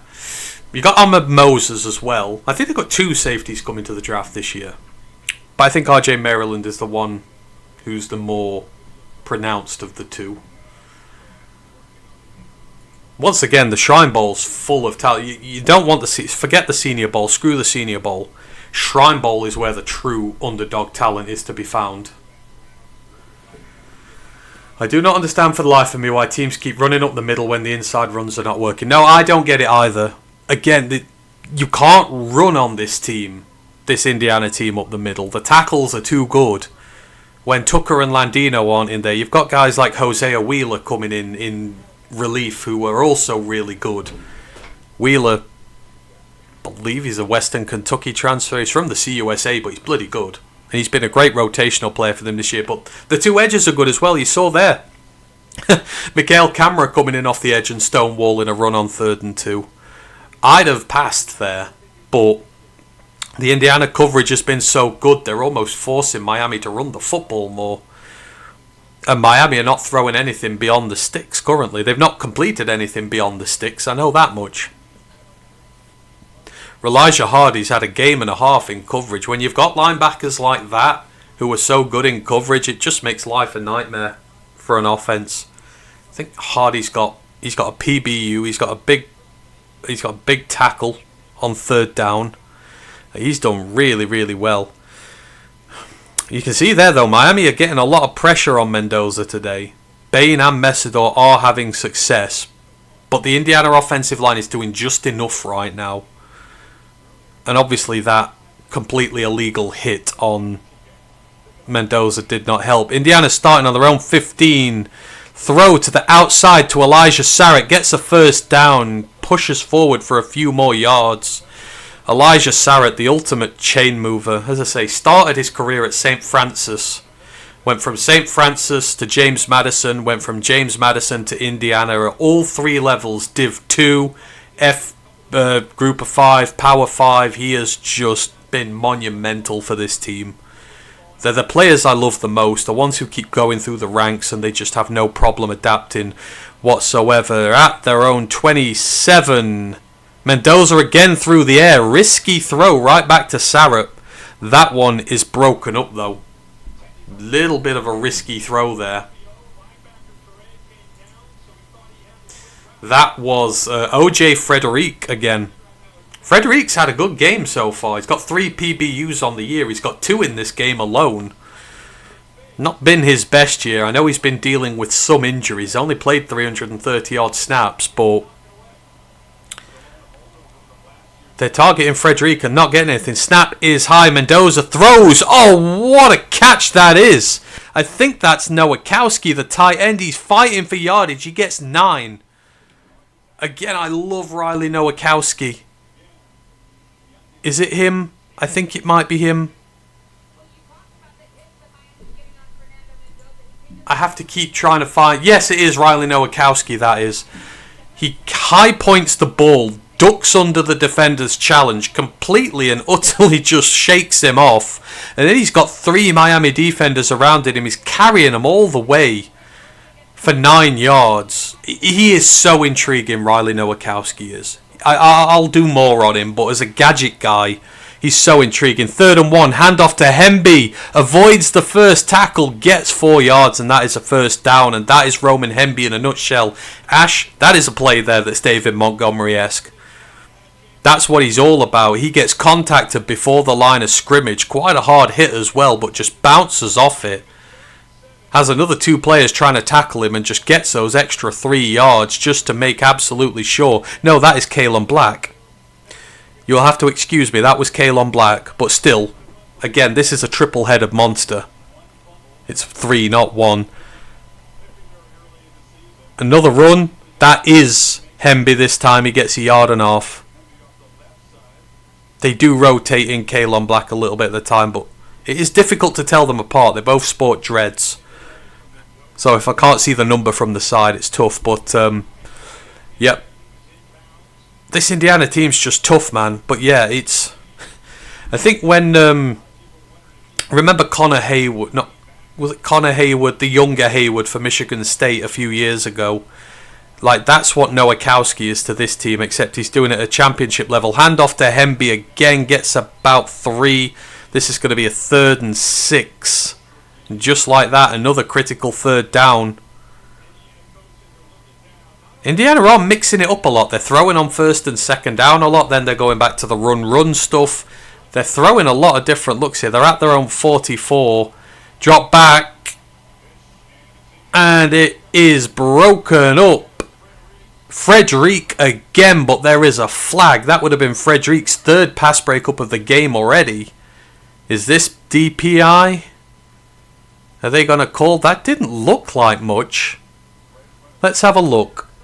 He's working against Sarratt. Oh, he's got hands on him. Yes, I can understand. He's looking at the ball, though. Oh, I think that's a bad call, actually. That's a horrible call. Frederic on Sarratt. Let them fight. Let them fight. Frederic turns around to locate the ball in the air. I think that's a shitty call, but it gives them a 1st down.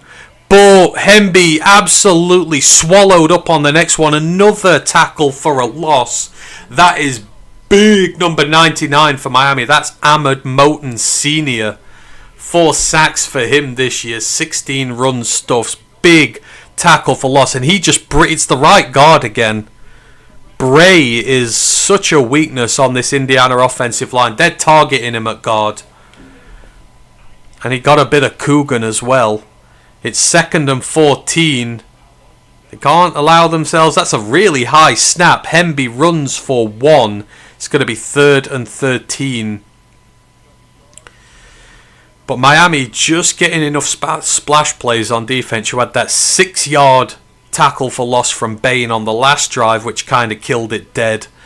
And then you've got the 4-yard loss from Ahmed Moten here, which is just putting Indiana in a bit of bother. And that's Bain on that drive off the edge, stopping the... And they didn't even block him. That's crazy. They just kind of let him hang on the edge. But 3rd and 12 here. Big man time throw from Mendoza. These are the plays where you make yourself a number 1 pick in the draft. Looks like they're having a timeout, or is... Oh, they're having a timeout. Something's going off. Not sure they're in field goal range here. Radicic is good from in 40. He's alright from distance, but I'm not sure they're close enough just yet. Sarratt reminds me of Mike Evans. I mean, in terms of... His route running is excellent. Like, Sarratt's route running is tremendous. Like, I was watching his Oregon tape again today, and just the separation he was getting from their DBs, just his feet are tremendous. The hands are excellent. The man's a catching machine. As I say, he's taken the hard road. He's a damn hard worker, and he's had to earn everything he's got there. But yeah, it's just as a technician, he's so good. And his hands are safe as. That was a bad call though. Miami should have got off the field there. Frederic has had a really good game so far. 2 PBUs. Should have been a third. 1 saved a touchdown as well. That's what led into Indiana's first field goal. Frederic with the big pass break up on Charlie Becker. Still in commercial break at the moment, so we will wait shortly. But yeah, it's tight, it's nervy. You just get the feeling it's going to take one really special play to break this game open. There's been some... Indiana are doing better on offense, but Miami are getting the big splash plays. Indiana have just been more disciplined. They're better in coverage. They're not giving up the chunk plays, as it were. They just keep forcing 3 and outs. But yeah, Miami's D-line is keeping them in it so far. Bain's having a good game for those on Bain watch.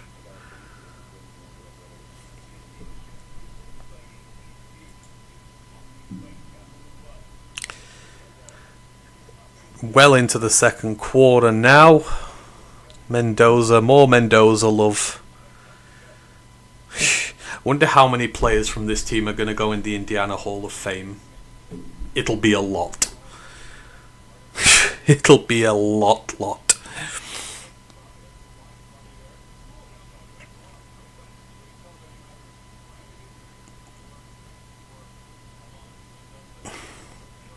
And yes, Cristobal and Mendoza come from the same high school. Pretty sure that's a fact that's not been mentioned a billion times in the lead up to this. 3rd and 13, not 3rd and 12, so I think they must have respotted it. Indiana have taken a timeout. They're at the Miami 48, so in no danger of a field goal yet. They'd need to get a big chunk here to even consider it. Oh, he's elicited an offside. Big throw downfield, incomplete, but Mendoza drew the offside. There you go. There you go. You want to play from the potential number 1 overall pick on a really critical 3rd and 13. He draws Miami offside. 2 of them. He draws Reuben Bain offside. Oh, Reuben Bain on 3rd and 13. He had his eyes full. There's 2 of them, actually. Oh, it's 14. They've picked up Bain on it, but 2 of them jumped. Oh, man. Those guys had their eyes lit up. That was... Oh, who was it there on the edge?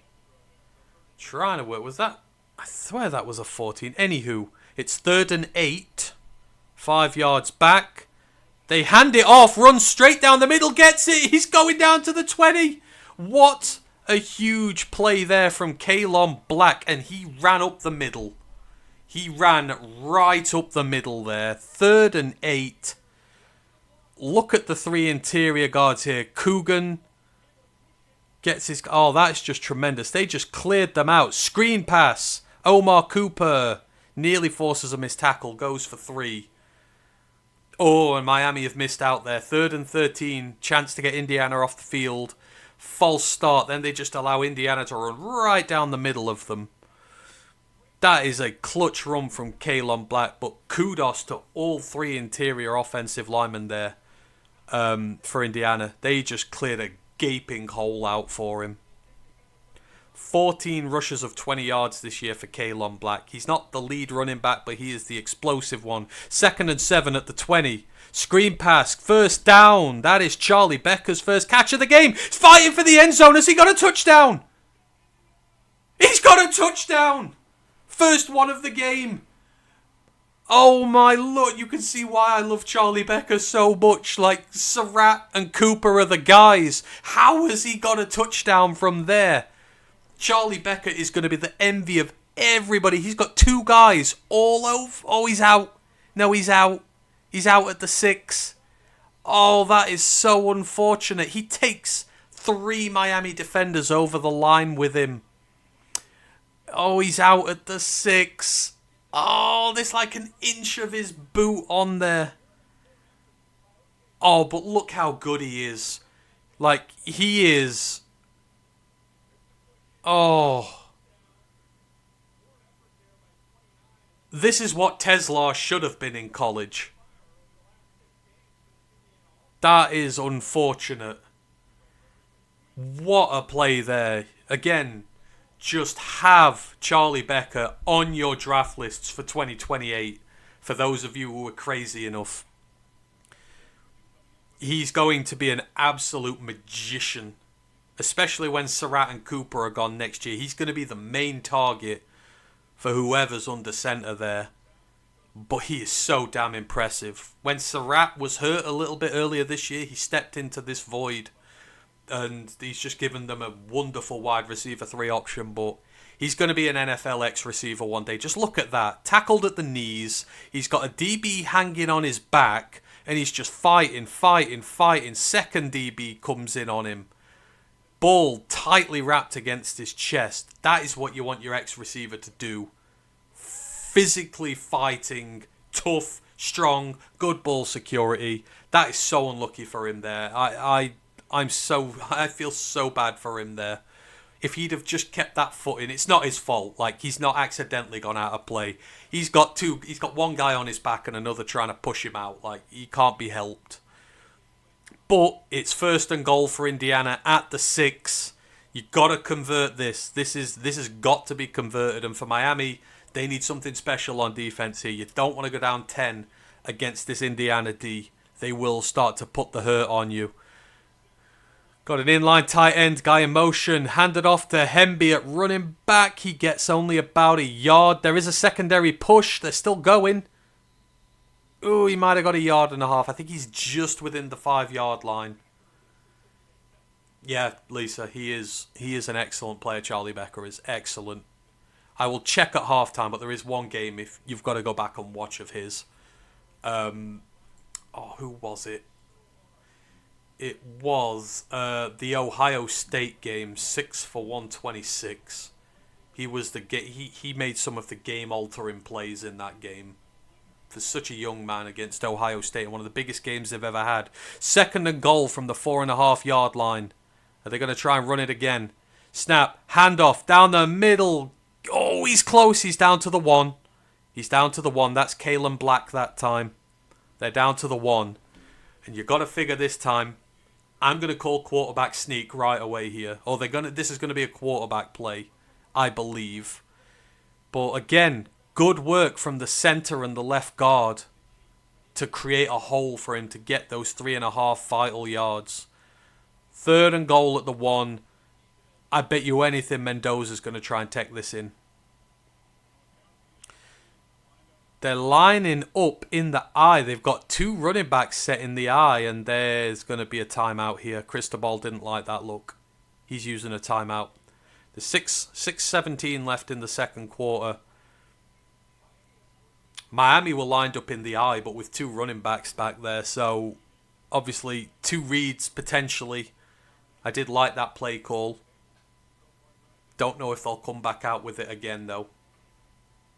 Just gone to commercial breaks. Obviously, Miami's first of the half, and you're going to have a commercial break when it's your first of the half.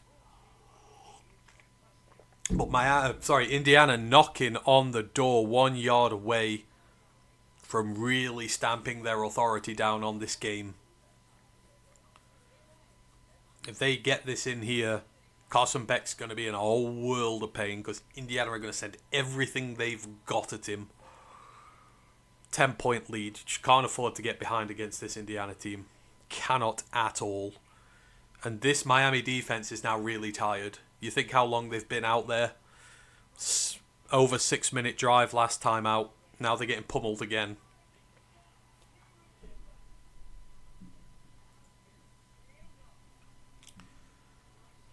See, in this situation here, I say Mendoza's got 6 rushing touchdowns this year.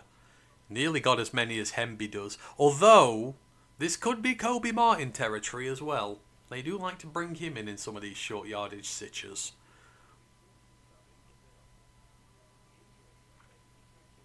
Could be. Could be. We will see. But this is where Mendoza can use his legs. We will see, but my theory is they will use Mendoza here. Be a fake handoff to the running back who turns into a blocker, and Mendoza will try and put it in himself. I have no doubt here if they don't get this that they'll go for it on 4th down though. I think from this point, even if you don't get it, then you've got Miami on their own 1 yard line. And Beck and that line's not being able to stand up at the minute. I think you take the risk of trying to get a safety out of them. So I think Miami have 2 plays to defend here.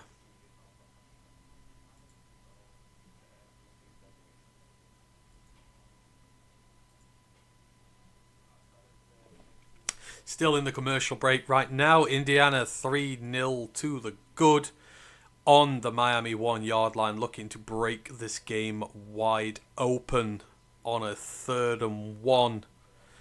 Expect 2 plays here to punch this in, but this Indiana offensive line's made some holes down the interior. It's done very well so far. 14th play of this drive for Indiana. So the last 2 drives, 25 plays. They are slowly grinding down this Miami defense, which has been very plucky so far. It has given up some yardage, but it's made plenty of splash plays to keep Indiana at bay. What have we got here? Are we using the same formation as last time? Yes, we've got 2 running backs in. We've got a fullback as well. Hand off to the first man. It's in. It's a touchdown. There you have it. And this game is broken open. And it is Riley Nowakowski, the fullback tight end hybrid supreme. This is what I love about him. This is what you can do with him. He is one of the most underrated players on this team. He's just that little cog in there. It doesn't look very important. And you look at it and you're like, well, there's bigger cogs around and they do more work than he does. But he just makes everything spin so flawlessly, Riley Nowakowski does. PAT is up and good, and that is a 10-0 lead to Indiana with 6:13 left in the first half. And Miami need to get some points and quick, and they need to try and ensure this is the last drive of the half. Because Indiana get the ball after half, so they do not want the Hoosiers to see the ball again this half. You need to be slow, you need to be methodical, you need to calm down a bit. You've got to put in some seriously big drives here. Otherwise, this one could start to get out of hand. But just look how tough Nowakowski is. You're looking for a fullback option for the Lions. I would absolutely take a look at him. I need to have a look. I don't know. That is only his 2nd rush this year.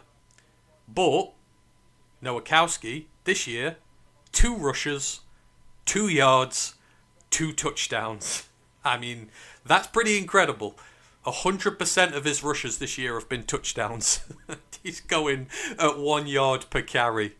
So if you need a man to bang it over from the 1 yard line, you go to him as the kickoff into the end zone.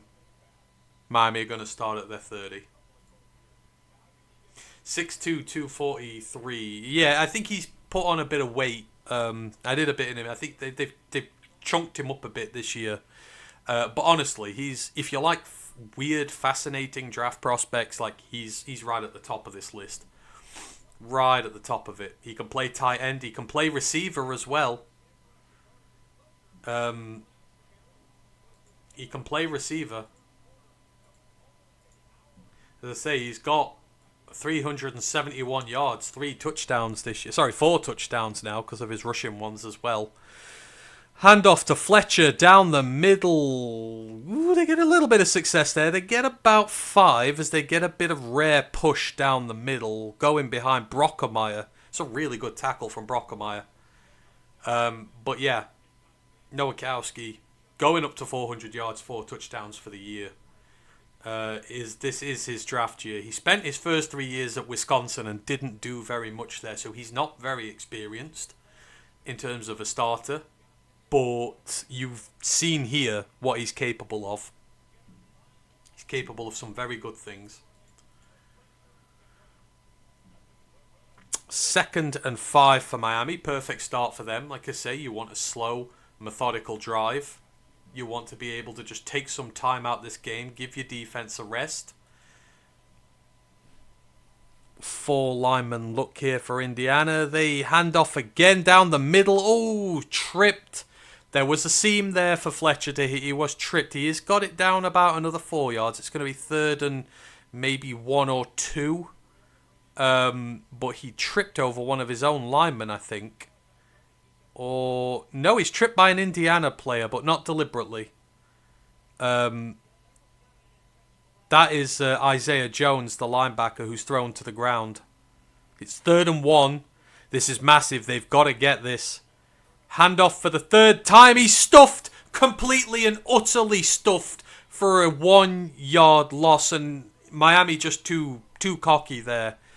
You got 2 runs for 9 yards. But 3rd time they tried. Tyreek Tucker, the big dirty nose tackle, has done him in there.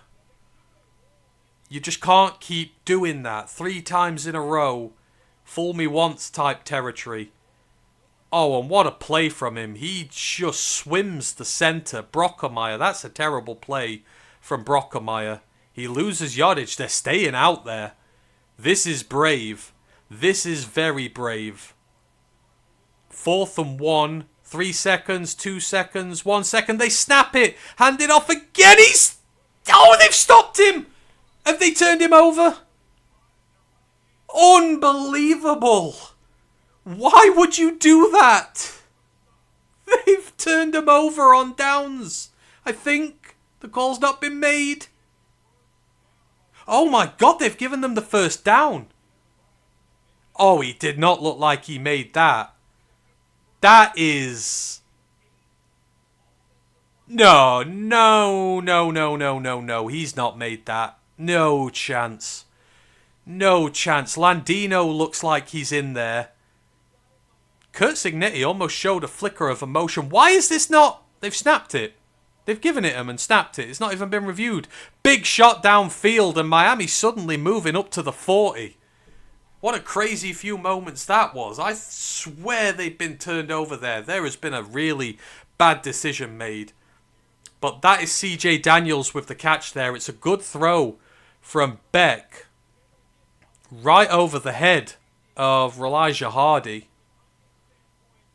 Is it Hardy? Yep, right over the hedge of Elijah Hardy. Or Louis Moore, sorry. And all of a sudden, Miami have got life, but they really, really, really should not have got life. That was a dicky call. That was...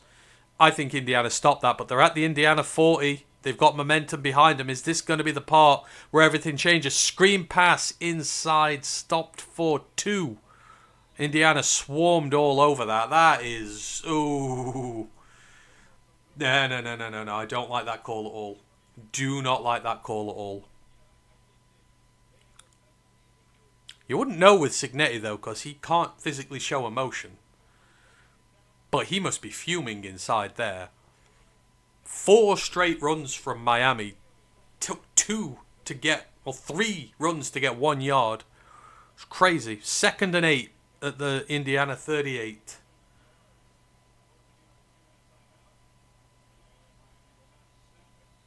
Two-minute warning. 2-minute warning. And Miami have done what they needed to. They've taken 4 minutes off the clock. Got it down to the 2-minute warning. They're in Indiana territory, but they can still pretty much wipe the majority of this clock off now whilst maintaining the ball. And from here, you would like to think they'd at least get 3. You would think. Oh, man. I am still... That is... Miami have been saved there. If that would have been a turnover on downs, that was within their own 30. Indiana probably would have scored again after that, and you could have kissed this game goodbye. But they live to fight another day. CJ Daniels has got them downfield. Let's see how they do now. They've got Indiana's defense on the back ropes. Can't afford any negative plays. Cannot afford any at this point. Don't want to get you sent out of field goal range. Yeah, just in the commercial break, Indiana 10, Miami 0. But Miami have a little bit of life. A little bit of life. This is probably the furthest they've been down the field so far. They've not had many plays in Indiana territory, let's just say that much. These are probably the first set of... So we see some commercials for the X Games. I used to love watching winter sports, but I've not watched much in recent years. Oh, so half time is coming up. So if there's anything you want me to talk about draft wise during the half, just put your draft questions in there. Give me something to go at whilst we wait for the half to subside. But yeah, it's coming in 2 minutes, so I'll stash them all up for then. If there's anything you want to talk about in general, even if it's Lions stuff, let me know and I will get to it. Tyson Fury has come out of retirement. Is this an old thing? He's retired like 20 times already, so never believe it. Never believe it. One of the best fighters you'll ever see, but he's retired too many times.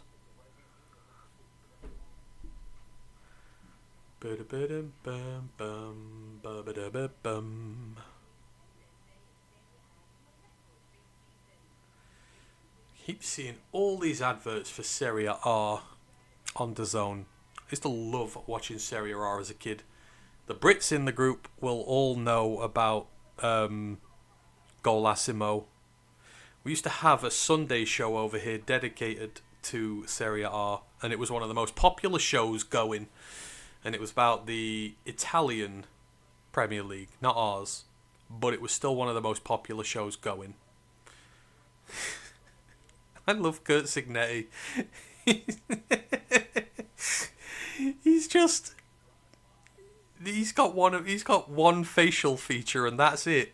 He's got one facial look. But it says 1,000 words. Alright, 2nd and 8 here for Miami. 2 minutes ago, 38. Run down the middle and shock horror. It is stopped for nothing. And that is D'Angelo Pons yet again. That's his second run stop that I can remember in this game.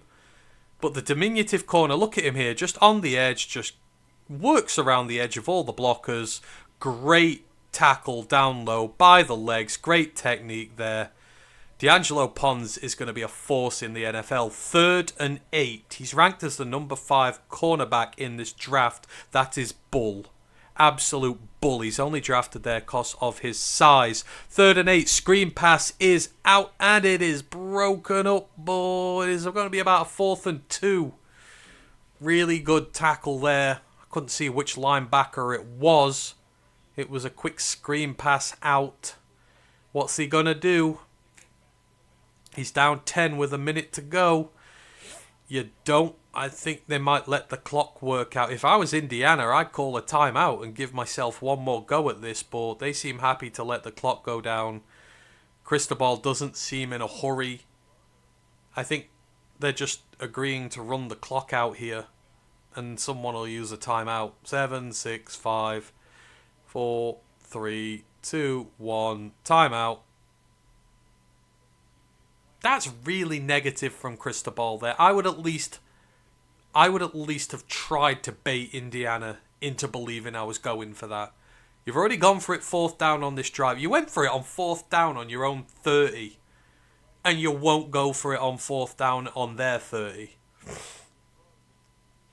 I don't get that. You'd at least try and draw them off sides. Go hurry, no huddle. See what you can do, but nothing. Squat, nada. He's going to take 3. They'll go down 7. They should probably be grateful going down just 7. I am really shocked Indiana didn't use a timeout there. They could have had a minute left. They could have at least gone for a field goal themselves, but who knows? Here we go. This is Carter Davis.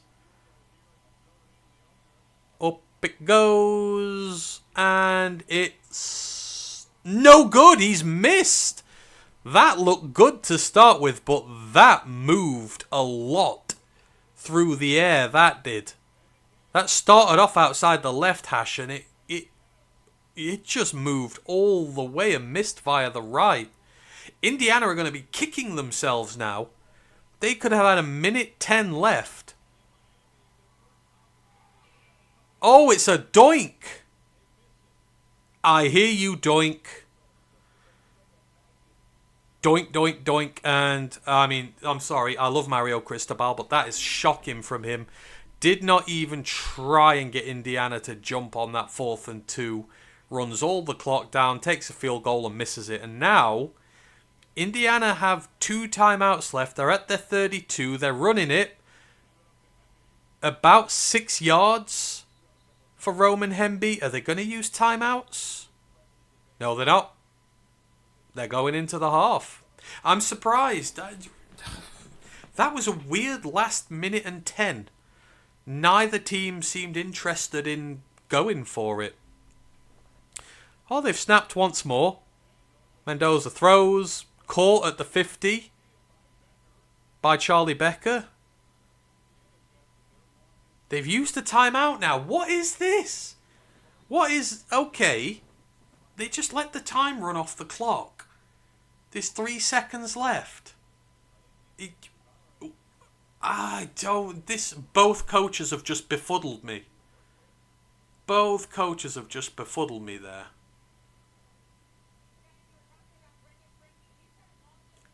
Why? You could have had like 40 more seconds here. It could have literally gone for a touchdown. See, so how Indiana work, they've got Radicic, who's a shorter range kicker. They have a specialist long range kicker on the roster. His best is 58, but they're at halfway here. This would be like a 65-yarder. It looks like they're going for a Hail Mary. Nah, they're leaving the kicker on the sideline, which is probably the right decision. Are they just going to kneel this out? Why take the time out? And Miami only have 2 players sat back here. So it's directly at halfway. Directly at halfway. Some really weird clock management to end this game. You've got to assume this is just going to be... There's 5 seconds. Are they going to try and get a completion? Mendoza steps up. Hoiks it downfield. And it's broken up. And that is the end of your half. Indiana 10-0 to the good. And they're going to get the ball to start the second half with this Miami defense on the ropes. And it has been a shutout served by the Hoosiers so far. Oh, that was nearly picked, but he was out of bounds. Thomas out of bounds. Wouldn't really have mattered anyhow, but Mario Cristobal not looking too happy so far. Indiana, Miami.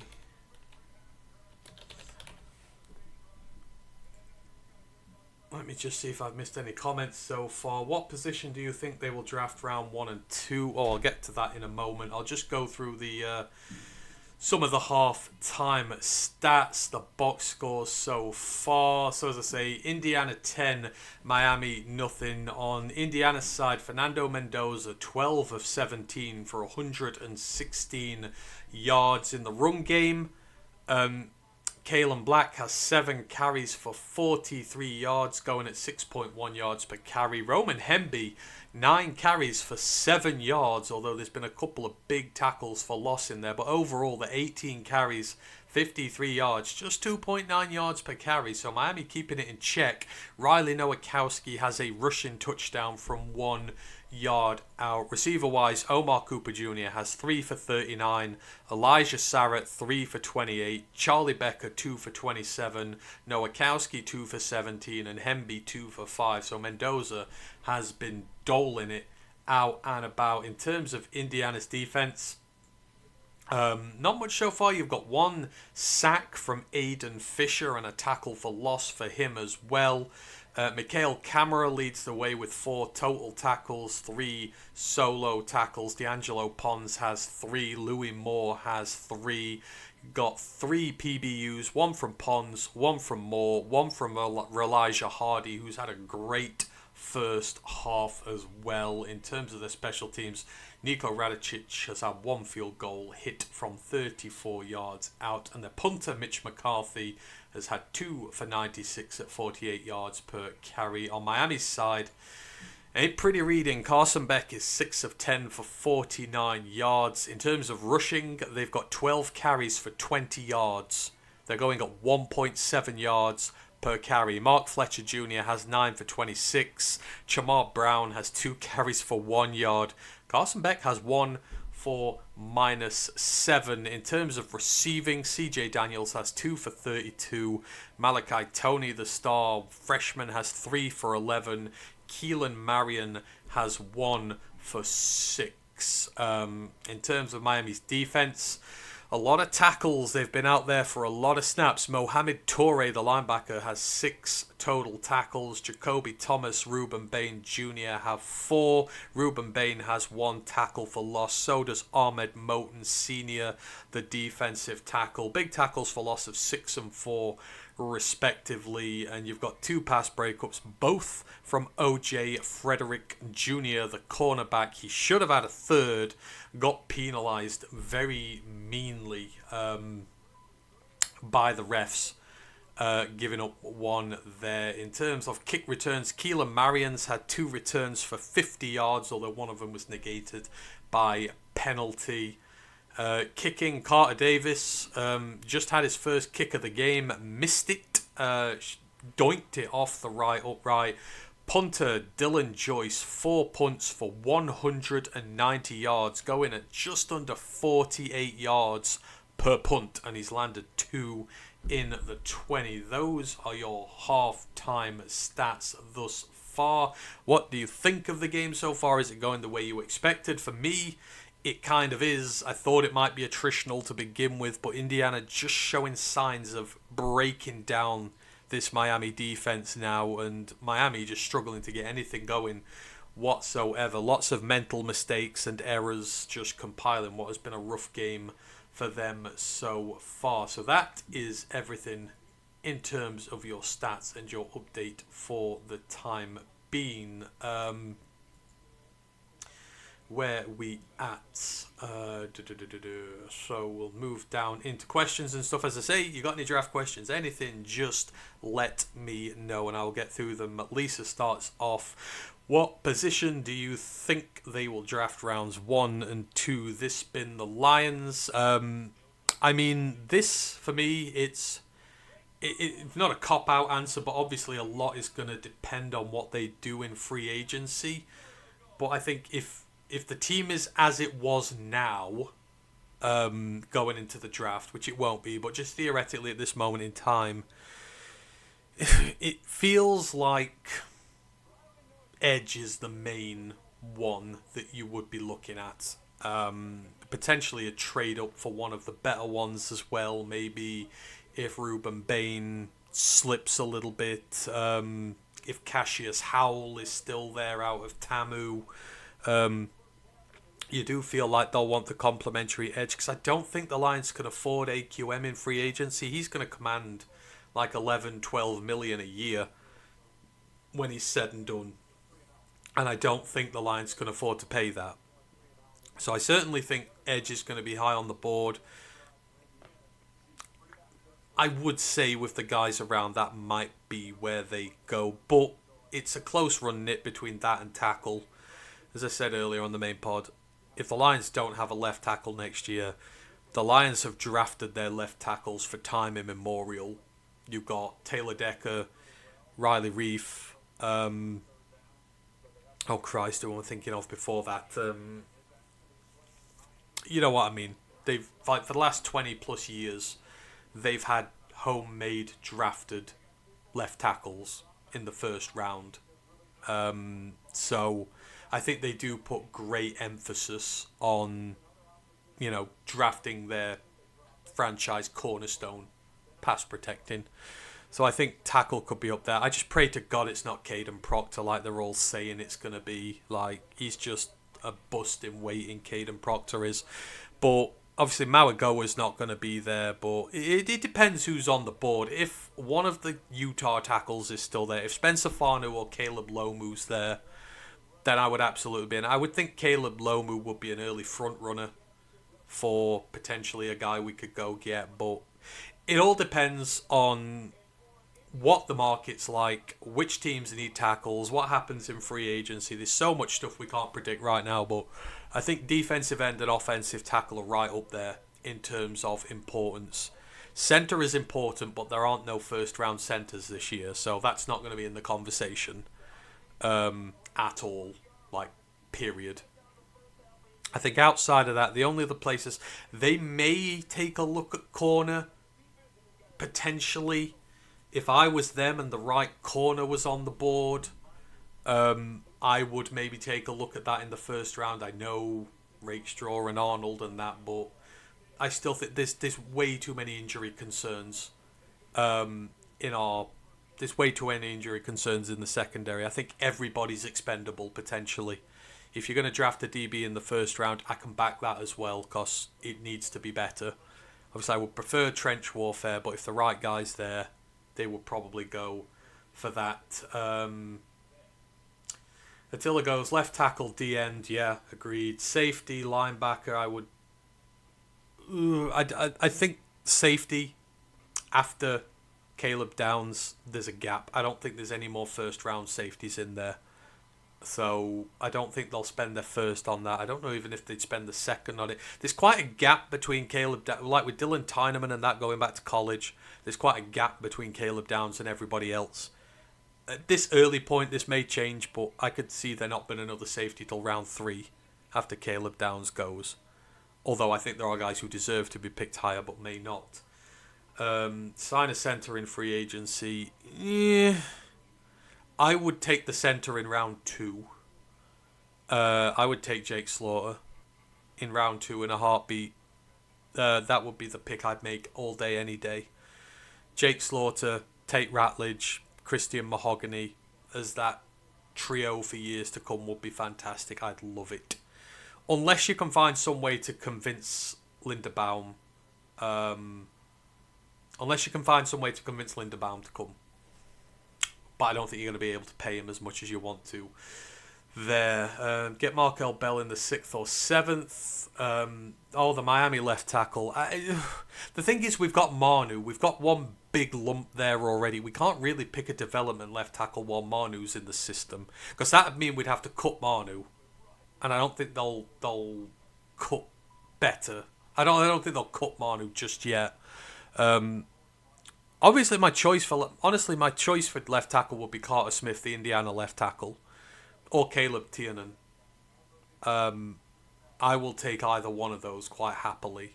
Like, they would be my choices there. If I'm not going to get a premium tackle in round 1, I would go round 2 potentially as well. It would be an offensive lineman for sure in round 2. But I think Carter Smith is just completely underrated. He really, really is. And teams are going to respect him sooner rather than later. But Tiernan's very technically gifted as well out of Northwestern, so I'd take either one. That was the third and fourth round. Lots of great safeties in this draft. I agree, there are. When I say they're not going to be picked on days 1 and 2, I don't mean I wouldn't do it. There's a difference between what I would do and what NFL GMs would do. I'm very outspoken in my love of smaller, lesser-known prospects. I think there's tons of good safety prospects this year. No more so than Louis Moore, who's playing for Indiana right now. Like, Louis Moore's just going to be under the radar, ridiculously good value. He should be a day 2 pick. I mean, if it's us, I wouldn't be disappointed either. I think he fits us to a T. So yeah, the safety class is not sexy, but there's a lot of value to be had for sure. You like Logan better at centre? I get that. I mean, again, Logan's coming out a dedicated system that just turfs out trenchmen into the NFL. I love Logan Jones as well. The knock will be his... I think it's his arm size, which is the knock. He's got small arms, but I don't care about small arms. I think he's very technically gifted. He's going to be just fine. But that'll be the knock on Logan Jones, is his arms. I don't think the Lions take these things into consideration, really. I did not say who we want in the draft. I said, who will they draft? Oh, like players. Sorry. Oh. You said, what position do you think they'll draft? Let's say who we want in the draft. I said, who will they draft? Honestly, I don't know who the Lions will draft. My record on mocks is terrible. I have my players I like, and I just stick with... Even if I know the Lions don't like them, I just stick with them. Who would the Lions draft, though? I think, like, if Mawagoa was around, they'd draft him. Because he's just an absolute fucking monster. Shift Sewell over to left tackle, put Mawagoa at right tackle, and there's your power tandem. Like, a lot of people aren't talking about this. Like, you can move Penei. You know, it's crazy to me that we talk about Penei being the best right tackle in the league and we say he's awesome, and he's still not even 25 years old yet. And yet there seems to be this unified belief that he can't play at left tackle, which I think is crazy. Obviously, it'll be difficult for him to shift to start with, but the dude's just so talented. Like, if you went out and got a Mawagoa, move him. He'll be fine. He might have a season to bed in, something like that, but you give him a second season in a new spot, he'll absolutely kill it. Dylan Tyneman, Halsey, Zakee Wheatley, Kamari Ramsey, Xavier and Wankpa later for my safeties. I just need to double check, but I'm sure he's going back. I thought... No, Tyneman is going to the draft. I apologise. I was under the impression Tyneman was going back, but he's not. So Tyneman is coming to the draft. Purdue Dylan Tyneman was amazing. He's been decent at Oregon, do not get me wrong, but I would like to see the Purdue version of Tyneman. I really would. AJ Halsey is a great shout as well. Like, AJ Halsey at Houston, it was amazing. That's why he got the LSU transfer. But he is an absolute pick magnet, or he was there. But Halsey's so good in coverage. I've seen him make loads of good plays for LSU this year. He just seems to have been, I don't know, overlooked. I don't know why. But 6 foot 222, like, he's the perfect size. He's perfect for what you want. He's got 8 interceptions and 10 pass breakups his last 2 years. He's an absolute magnet. 60% on his possession, on his receptions is perfectly fine. They do move him around a lot. Obviously, he's a free safety more than anything, which is Branch's spot. Is Branshaw free? Kirby plays at strong right. Ash will be shouting at the thing now, but again, AJ Halsey is someone who will give you tremendous value. He's got nearly 3,000 snaps in college. As a 10 interceptions, 15 PBUs. His NFL passer rating against has been below 60 the last 2 years. Not been penalised once this year either. Plays sensibly, unlike Brian, who gets penalised every bloody week. But I think Halsey's my favourite shout for a safety. There are a couple of guys like a lot later on who I would like as well. But Halsey would be a big shout for me. If Skip doesn't return, you still need Manu. I've said for me now, Manu's ceiling for me is Tyrell Crosby. And there's nothing wrong with that. Tyrell Crosby was the last true swing tackle the Lions had. You could rely on Tyrell Crosby to come in for a game or two, and you would feel fine him being your right tackle for a game or two. Like, he'd provide you enough. So long as he didn't get exposed too much, have some bad games, and then it'd just kind of pile up. But I think Manu can be Tyrell Crosby, and there's nothing wrong with that. I just don't envisage him as a long-term starter for Detroit. If he's my swing tackle in a few years, I'm happy with that.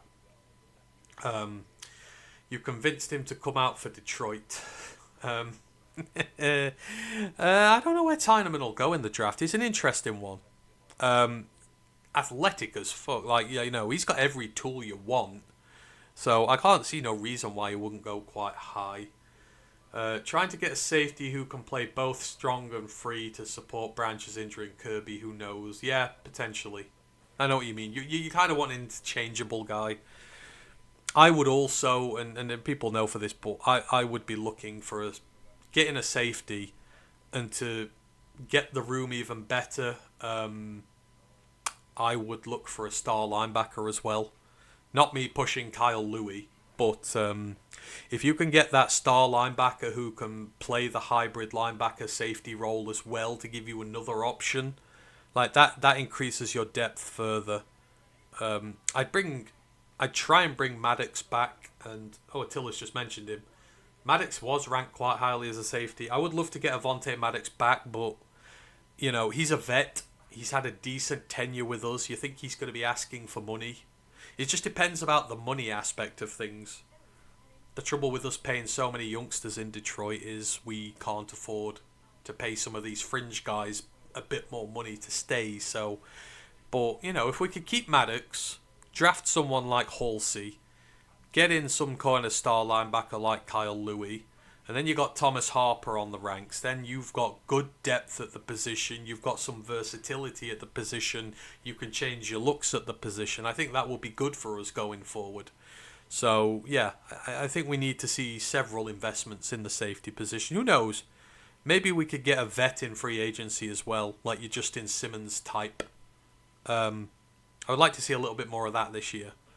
A lot of other contenders seem to find veteran guys for not much money, so why shouldn't we? Didn't Panay play left tackle at Oregon? Yes, he did. He played some left tackle at Oregon.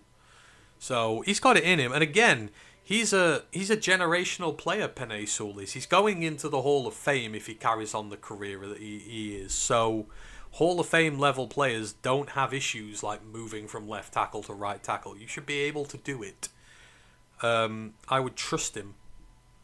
I would rather that than wheel out some nomadic nobody veteran who's been around the league and does a little bit here and there. And I'd rather just bet a new right tackle in, if that's the way they want to go. If you can get Caleb Lomu, that helps, because he's a natural left tackle. You ask about players the Lions might like, I think I've got to figure Caleb Lomu's right up there on the list of guys they could really like. Like, he's just, again, your traditional... He loves to run people over first and foremost. Utah have always liked to run the football, and they always teach their offensive linemen to go kill guys in the run game. So I think he would fit here very well. And of course, everyone talks about Spencer Farnu. Like, Spencer Farnu could do it as well. He's played left tackle as a freshman. So either or, I think both the Utah tackles fit us to a T. Farnu's obviously got the most experience. And the thing with asking a new left tackle to play for us as well is they're playing with an uncertain left guard situation.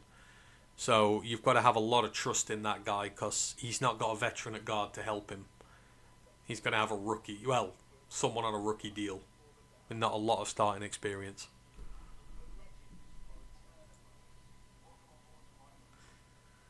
I have Kyle Louis in my safety linebacker D-end list. Swiss Army knife player Kendall Daniels is my other in that group.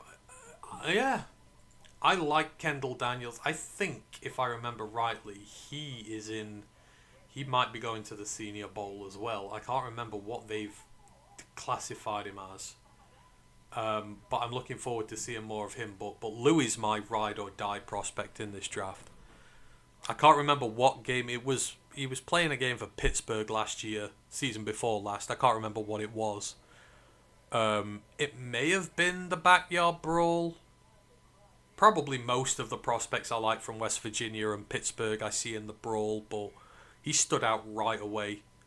Like, his performance in this star role. Like, in Pittsburgh, you know they can pass rush. They're designed to. Savotier, Dennis, guys like that. They're designed to pass rush. But they're just so athletic and fluid in coverage, and they hit you like a hammer. They're taught to hit hard. Like, he is the perfect build for a star linebacker. So, and I think the Lions need something like that in their ranks, because it gives you lots of versatile depth or edge at linebacker and at safety. The Lions preach versatility, but they get guys in who can't do it. Well, he can, so for me, he fits every bill, and I'd be picking him day 2. In mock draft simulators, you get him at 170, 180. I think that's crazy to me. A guy with his positional versatility, his skill set, and he's young as well. Like, get out of here. He's not going to be a late day 3 pick. Like, just, it's crazy. They just don't know him. He plays for Pittsburgh. No one cares about Pittsburgh, so they just don't give him time of day. But he's phenomenal. My view on the new OC, he's just a vessel to call Dan Campbell's offense who knows golf and likes to run in 12-man personnel. See, that's my thinking.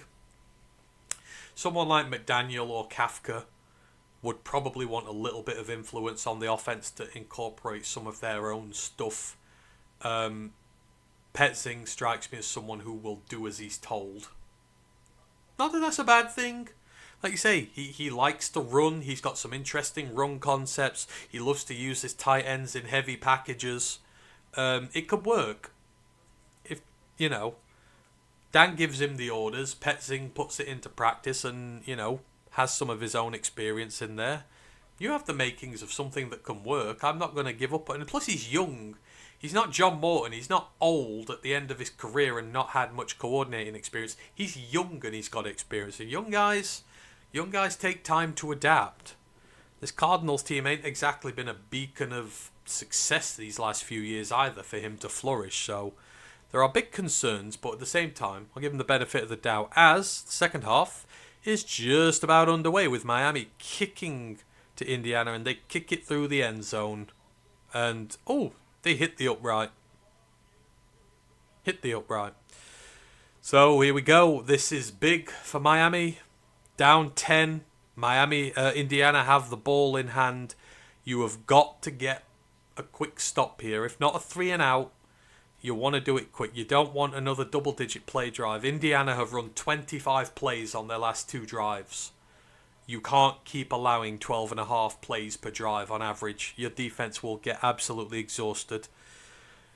Mendoza with one running back in the backfield. It's a handoff and it's nearly a tackle for loss, but Hemby gets back to the line of scrimmage. That's Moton who's bear hugging him to the ground. Could have been a tackle for loss for a few yards, but no, not there. Need an Ifiatu Melifonwu type player who doesn't get hurt. We do. Kyle Louis ain't iffy. I'll have to look for an iffy clone in this draft. I'm sure there's one out there. 2nd and 10 from the 25 for Indiana. Good start for Miami. What they wanted. High snap again. Coogan snapping high. And it's a sack. Exactly what Miami wanted this time. And that is Mesador. The 1B on this team. And who is he lined up against here? Let's have a little look. Messidor against... Oh, he comes over the... Oh, he's against Carter Smith, but the left guard gets pancaked and it opens up a gap for him to come through. I don't know if they'll count as on Carter Smith, but the left guard got destroyed on that play as they're going to run it on third down. Kalen Black breaks the tackle, but he only gets about 5. It's going to be 4th and 12, and there is a flag on the play. Miami better hope this is not on them. Looks like a 3 and out here. Exactly the start the Hurricanes wanted. But Miami's offense is... Indiana's offense is hanging around. What's this call?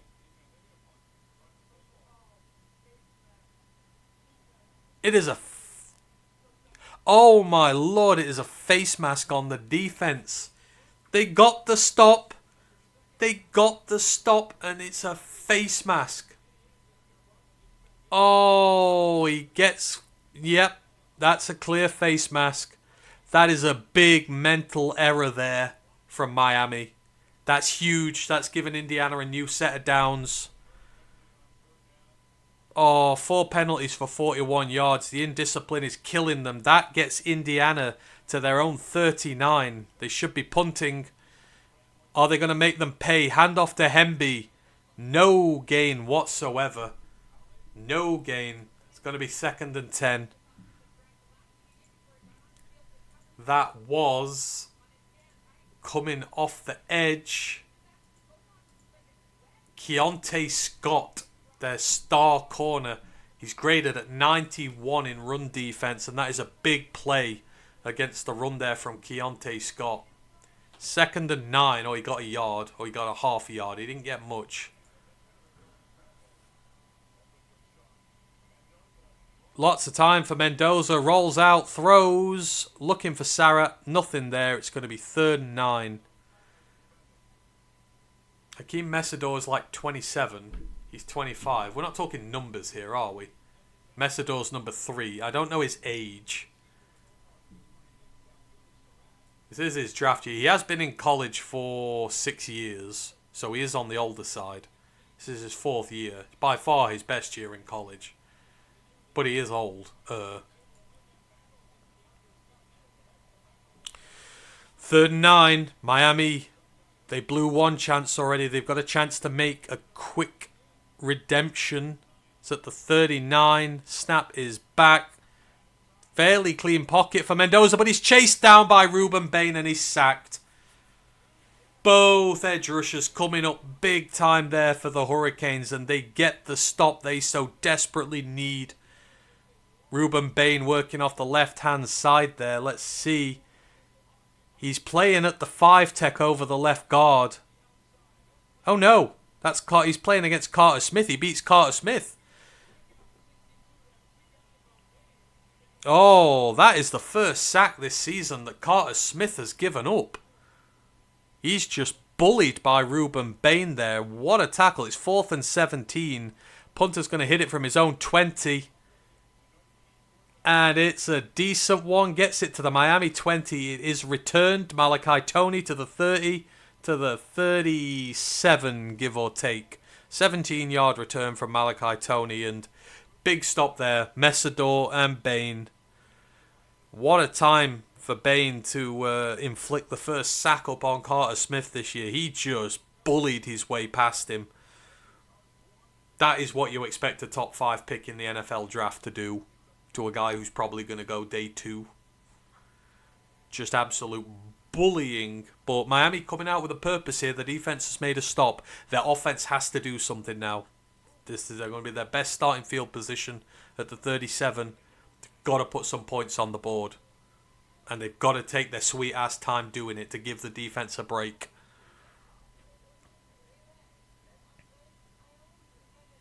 $12:33 in the third, indeed. It's 2:45 in the morning over here, so we're looking at a 4 o'clock finish. But this game is still on a knife edge. One score. One score, and it's a one-score game again. You get the feeling if Indiana score next and it's a touchdown, that's probably going to be it. But it's not happened just yet. I wonder if the nerves are going to start setting in for them. They have been completely unfazed this year. Even getting into the playoffs, they could have been nervous coming into the playoffs after what happened last year. And I've just been amazed by how resilient Indiana have been to it. They've not shown any nerves whatsoever. The quarterback has been clutch. It's been nails. The defense has held its nerve. It's all been so smooth for them.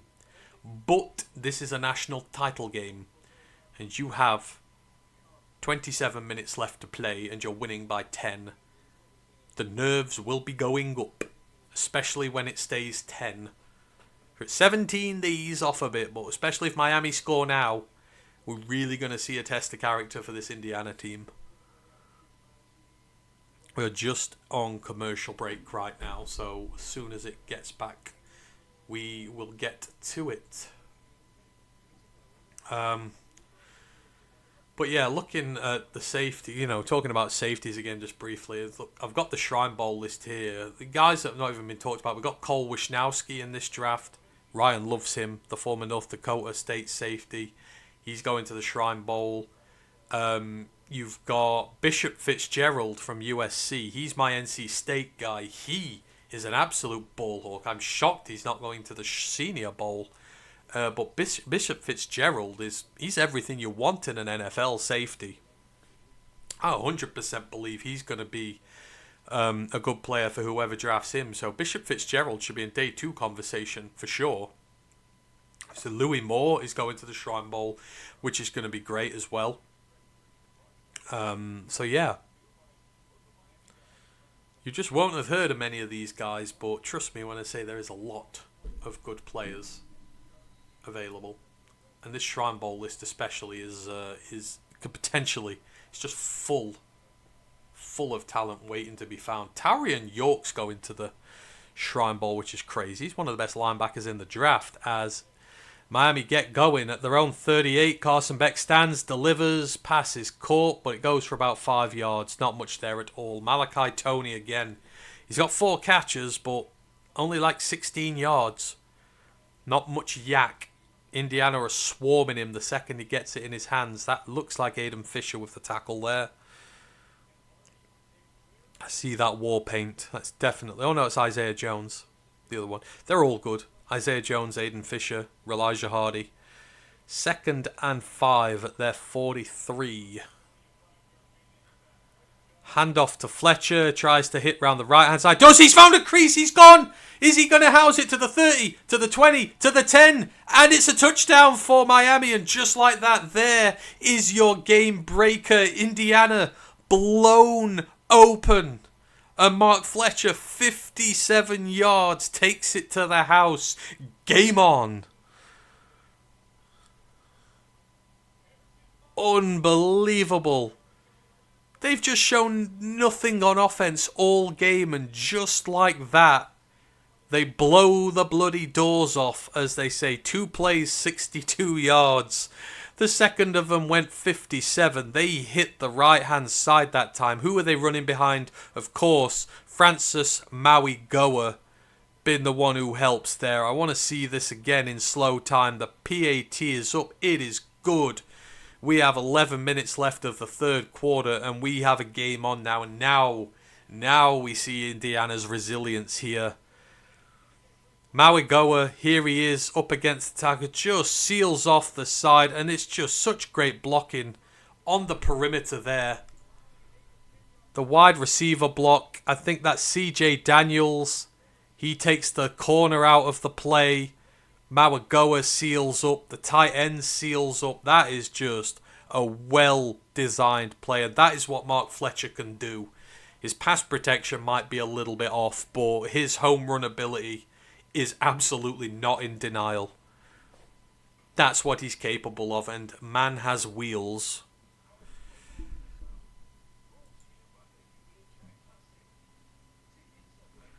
Oh, that is... I mean, for a neutral point of view, wonderful. I want Indiana to win, but this has just spiced this game to life. Hopefully we're going to have some major twists and turns before the end of this one. And now... Mr. Mendoza, what do you have? Miami threatening to get back into this game. You've had a bad drive to start the half. Can you now find a way to overcome Bain, Messidor, and co? Till the Hun, I think they draft a tight end. Who are your favourites? I think they draft a tight end as well. Dallin Bentley is the one I really, really want out of Utah. For me, he's a little on the older side for prospects. I think he's 24, if I remember rightly. I could be wrong. In fact, no. I'm thinking of Mauer, the LSU one. Hang on, where is he? Where are we at? So Dallin Bentley, 6'4", 259 pounds.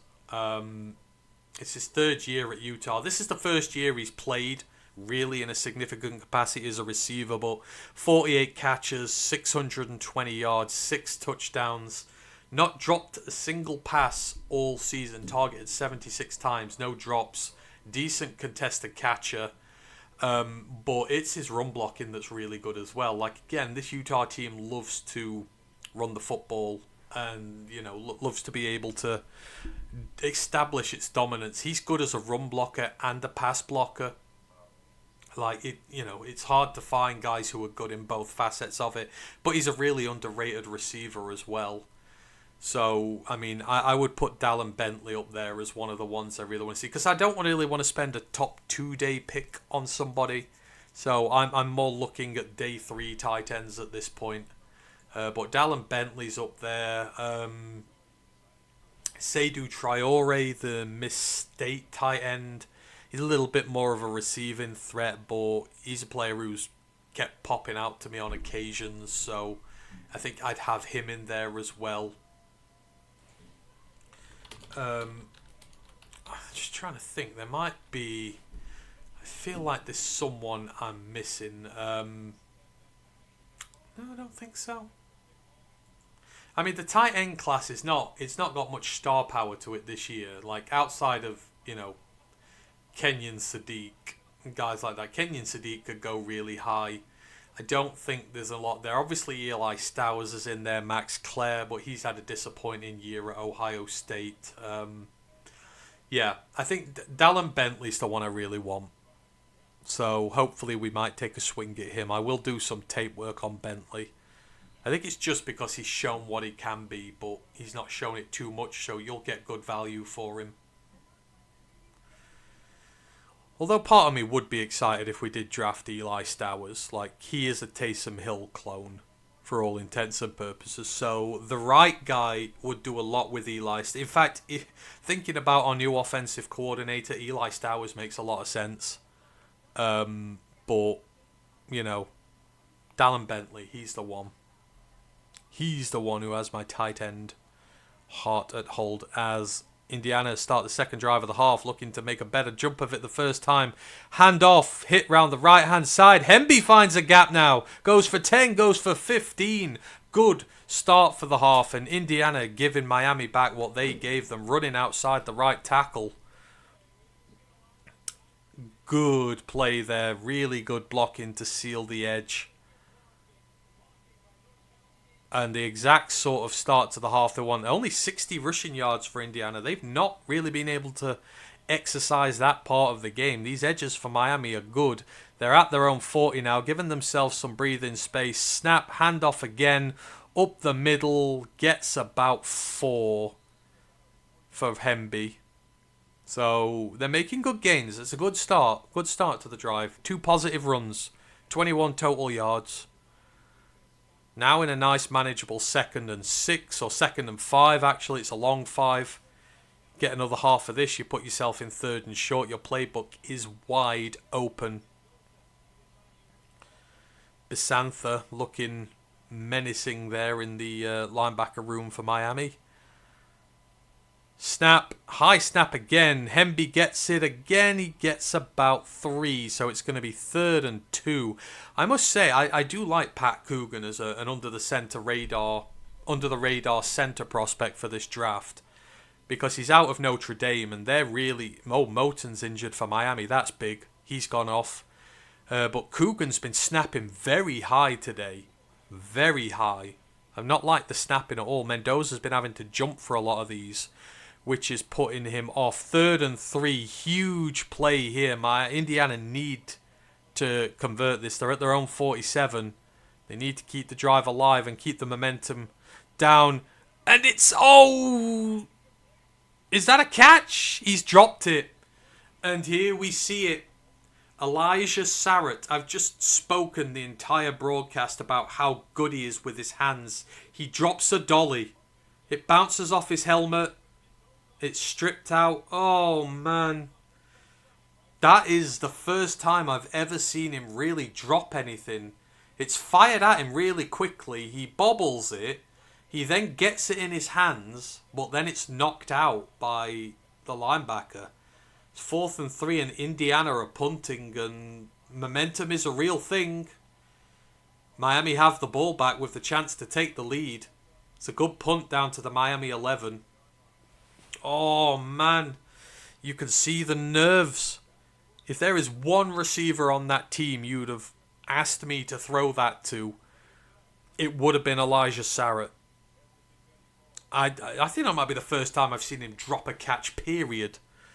That is not like him. Well, he didn't drop it. Technically, it was batted out, but if he'd have caught it first time, it would have been a catch. It would have been a catch.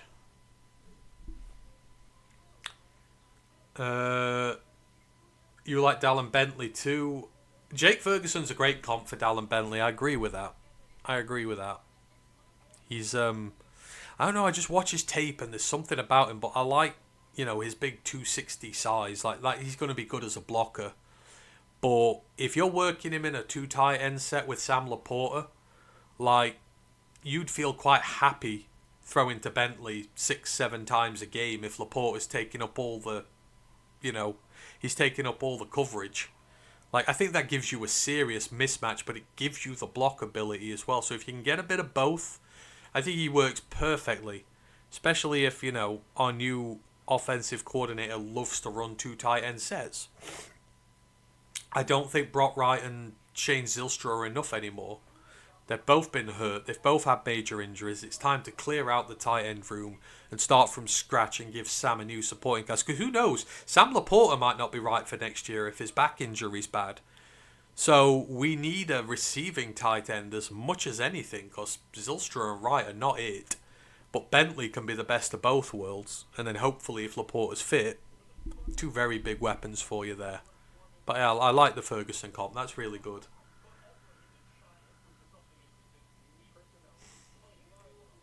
Yep, definitely no catch. It was just crazy, but, after all Sarratt's done, that was huge, though. Sarratt's going to be absolutely kicking himself there, and this is it. We talked, could nerves start to get in for Indiana, and that's just, they don't make mistakes like that. Sarratt doesn't make mistakes like that. That just smacked of a bit of nerves, Mendoza put a lot of juice on it, to be fair, so it came in hot. Maybe take a little bit more touch on it, it would have been there, but just little things you notice. So now we're going to see this Indiana defense. It is one of the best in the nation. For me, it is the best. We're going to have to see now. They're going to need to come up with a really, really big stop. We're still in the commercial break right now. Indiana lead 10-7, but Miami definitely with their foot on the gas right now and with the impetus in this game. Attila the Hun says, out of the 25 draft picks, Tesla, Tyleek, Hassanin, Ratledge, who has the biggest jump in their second season? We need it to be Tyleek. Tyleek needs to have the biggest jump in the second season. Because DJ Reader's gone. Lopez, I don't know if we can afford him or not, but ideally, we want a new nose tackle in Tyleek who is playing some of his best football. And D-tackles usually take 3 years, but we really need, because he's going to have a much bigger load as Mark Fletcher runs, stuffed. They run up the middle again. Why? You've just ran 57 yards on one play behind Maragoa, and then you go up the middle again. That's just a no-go zone. Just don't run up the middle, Miami. Stop it. Run outside the tackles.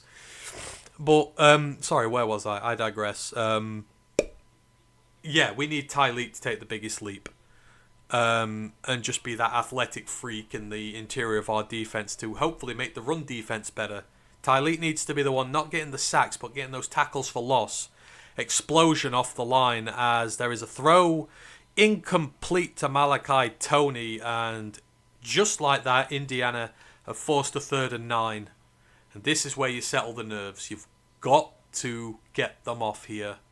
If Indiana convert this, if Miami convert this, it's just another one of those things. You just feel the impetus slipping away from the Hoos. Got to figure they're going to send a lot of pressure here. Pons is up at the line of scrimmage, or was. I think he's dropped back a little bit, but Indiana are quite crowded up here. They've got 6 on the line. Pons is now coming up. They've got 7. They send 5. Beck throws, and it's broken up. Broken up. Excellent coverage again from the Indiana defense. It's been great all game. Trying to find Daniels. And what a pass breakup that is.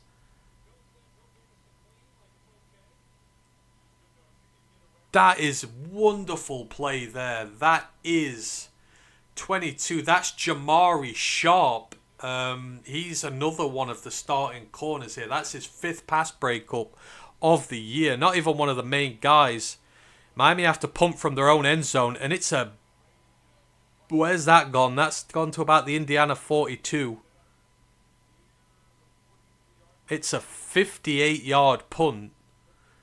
Like, from his own end zone, he's got that to the Indiana 42. That's 58 yards. Again, the Miami punter saving his team. Mendoza now at his own 42. This is great starting position.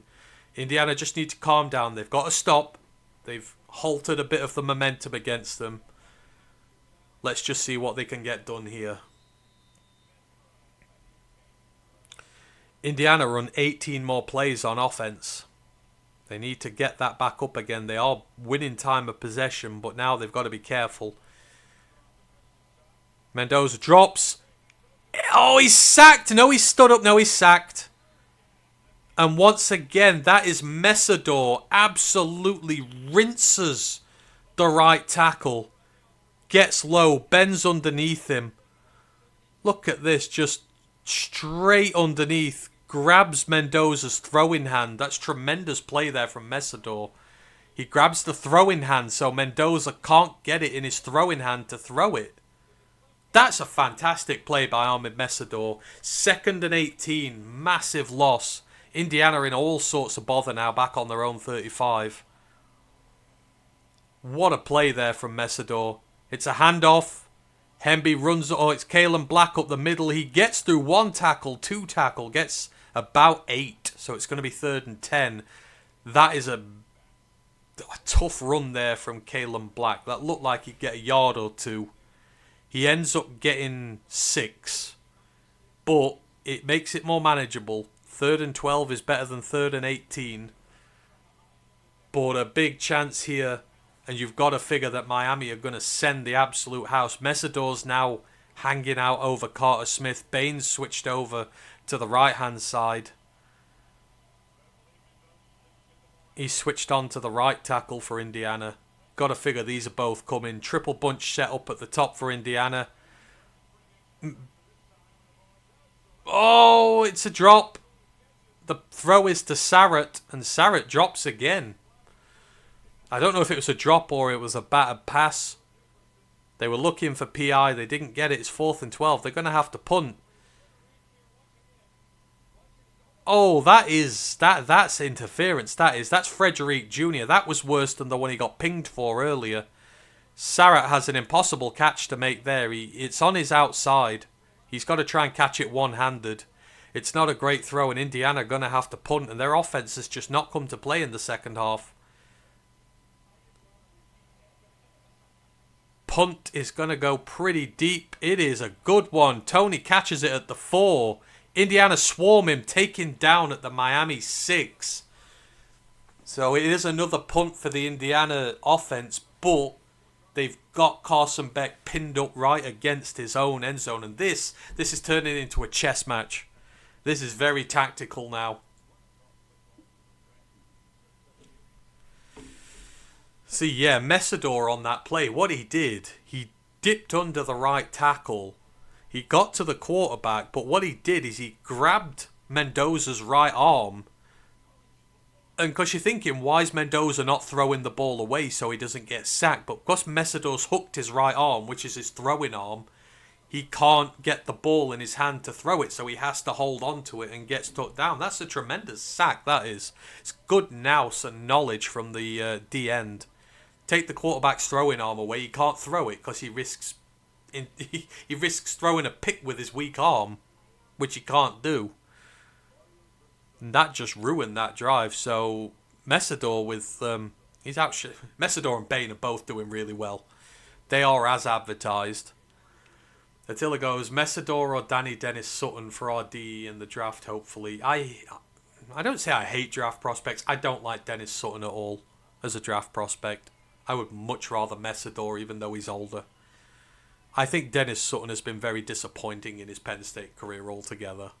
But that's just my opinion. There are a lot of people who disagree with me.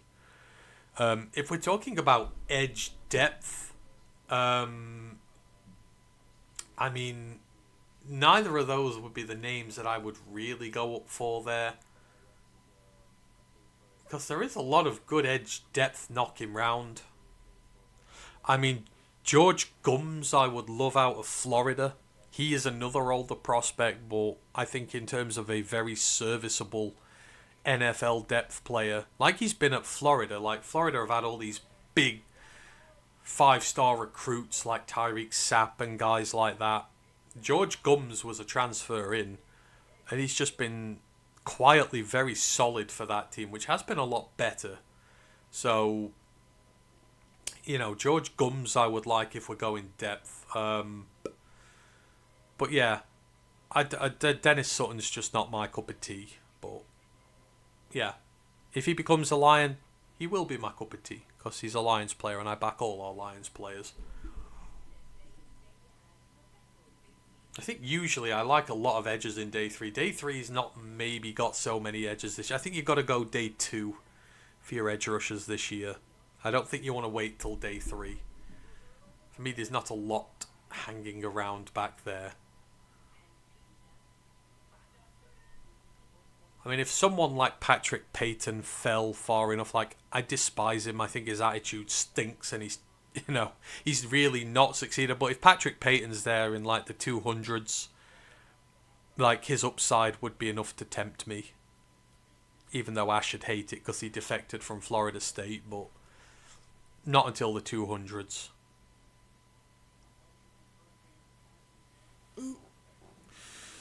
There's no Tyler Badie in the draft this year, though, in terms of a day 3 edge who I absolutely adore to the bones. Miami tried to run, get about 3, maybe 4 yards with Mark Fletcher. He's running tough. He's had the one big drive, but Mark Fletcher is having to deal with a lot of early contact in this game. And he gets a tough 3 there. They're at their own 10 on Miami. Quick throw out, deflected, great pass breakup again. We keep saying this again and again and again. I think that's Isaiah Jones with his black war paint. Just dives in. Lovely diving breakup there. Is that Aiden Fisher? That's Aiden Fisher. Oh no, it is Isaiah Jones. My bad. I'm right. Trust yourself, Antony. So yeah, great pass breakup there from Isaiah Jones. These linebackers for Indiana doing a sterling job today in coverage. 3rd down and 7. Beck swarmed, gets the ball to Toney, but Indiana swarmed to it. 2 yards short. This is going to be a 4th down. And again, another fantastic play. It is a completed catch to Toney.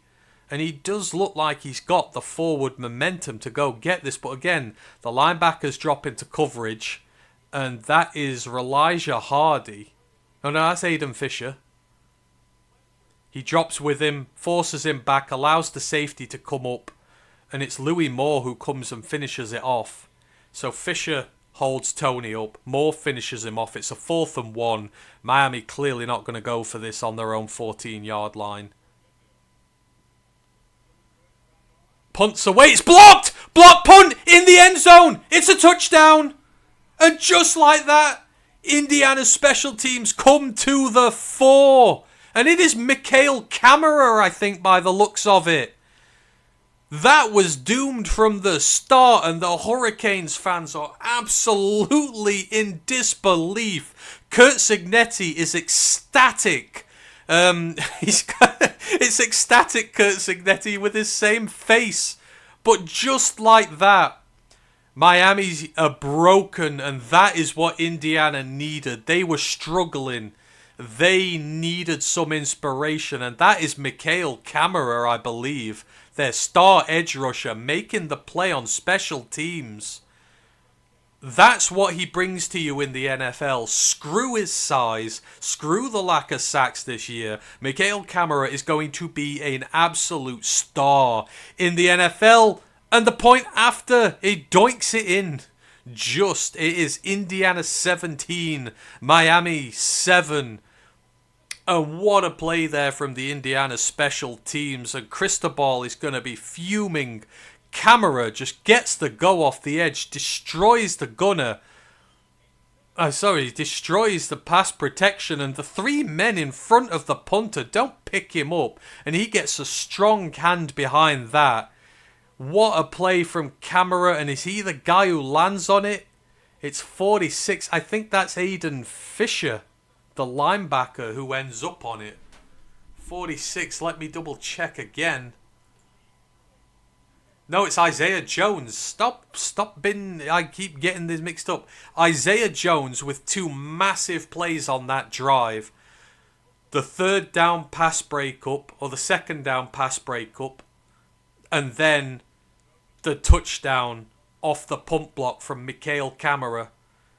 And there we have it. 5 minutes left of the third quarter. Miami back in a 10-point hole again. This game takes another swing as the return doesn't come very far at all to about the 23 or 24. Wow. Wow. Special teams matter. Ash Soden, noted Miami supporter, or not anti-Miami supporter. Absolutely no bias in this one from Ashley, the Florida State fan. But special teams do matter, and that's a star edge rusher. He doesn't have to be on special teams, and there he is making a play. Indiana 8 blocked kicks in the last 2 seasons. They specialize in it. Their special teams are special. 1st and 10 from the 19.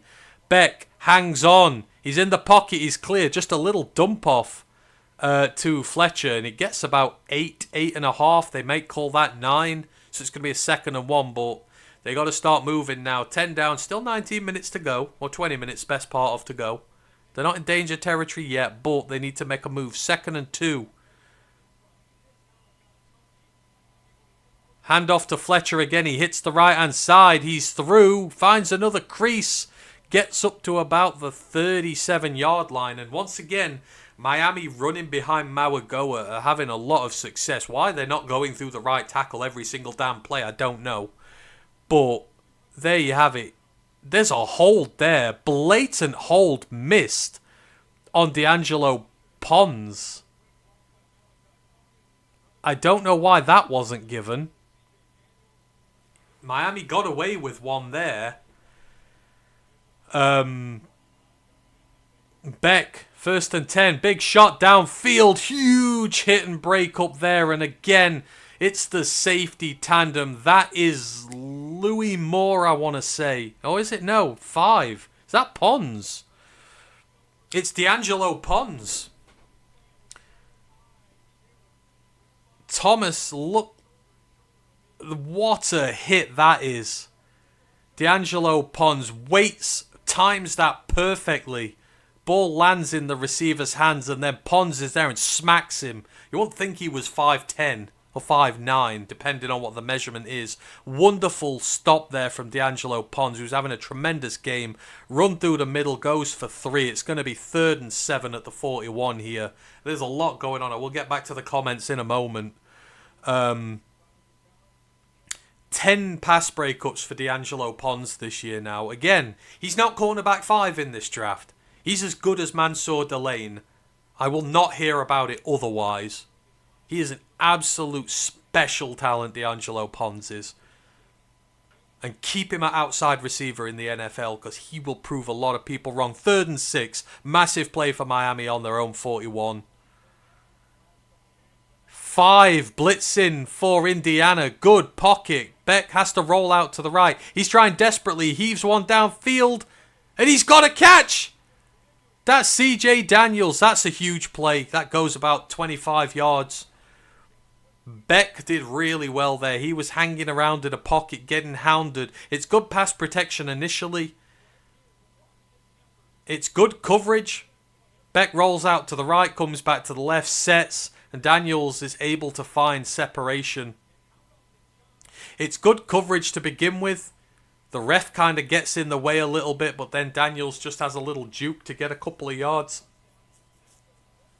And they're at the Indiana 35. Screen pass.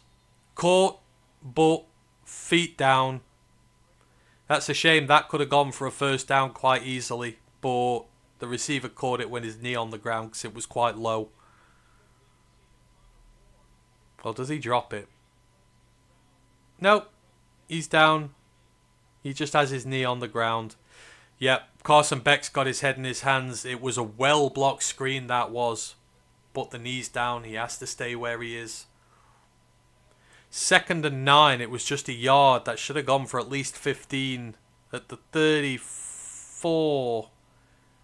Handoff. No, it's a screen again to Toney. First down in the 20. In the 15. Down to the 11. And Miami's offense has life. And this game has exploded into life offensively. Miami are moving. A lot of screen plays, a lot of motion, trying to get Indiana gassed a little bit. Really good blocking on the perimeter there. I think that was C.J. Daniels with the block. Really good blocking. And Indiana look a little bit tired right now. 1st and 10 at the Indiana 11. Miami need to hit back. The 3rd quarter is coming to a close. We're within the last minute. Don't want to go down 10 points into the 4th quarter. Indiana need to find something here. 3 seconds on the clock. Handoff to Fletcher. Gets about 4. Down to the Indiana 9. They're going to be one more play before the end of the quarter. 40 seconds left. 34 on the play clock. And man, this is shaping up to be an incredibly good 4th quarter here. This is everything we wanted it to be. It's tight. Every little mistake is getting punished. I mean, no idea who is going to win this even at this point with a 10-point lead. It still feels like it's on a knife edge because Indiana just getting a bit nervous. Handoff to Fletcher again. He busts through the middle, gets down to the 3. It's going to be 3rd and 1 at the 3, and you figure they're going to have 2 goes at this. But first off, it's the end of the 3rd quarter with Miami threatening on the Indiana 2-yard line, but it is a 3rd and 1. And they've messed up a few of these from this point, so we're going to have to be careful. But oh, this is a game and a half. Indiana 17, Miami 7, but Miami on the verge of making this a 1-score game. Oh, this is absolutely crazy. Ash goes, Kamara, special teams matter. They do indeed. Lisa goes, does Cignetti have a pulse? He does. I think he does. I'm trying to think of the... who does he remind me of? He's Raymond out of Brooklyn Nine-Nine. Like, my ecstatic face. My happy face. You just can't tell the emotion. He is basically the college football version of Captain Holt from Brooklyn Nine-Nine. That is who I was looking for. That is a perfect comparison there for Curt Cignetti. Ash goes, don't get me excited about a prospect for their special team impact. I've only just forgiven you for telling me about Ricky White and making me want us to draft him. This is the fun of it, Ash. We got to fall in love with players and then have our hearts broken when the Lions don't draft them. That was another one the Seahawks took. I was just thinking, it's not just the Ravens who take the... So the Seahawks have taken Devon Witherspoon, Christian Haynes, and Ricky White. So I should hate the Seahawks as well. Megan, if you're still listening, I'm sorry, but I hate the Seahawks. They draft the players I like. Mikhail Kamara should be on the Lions' radar. His size, he's the Aziru Waku of this year's draft. Incredibly talented pass rusher. Very good against the run because he is technically very adept, but everyone's just going to look at the box score of his size and go, nah, not going to do it in the NFL. Aziru Waku's doing pretty decent. So, hopefully not once bitten, twice shy syndrome. I don't care at all that Kamara's sack numbers have plummeted this year. He's sorted his run defense out, which is perfectly great now.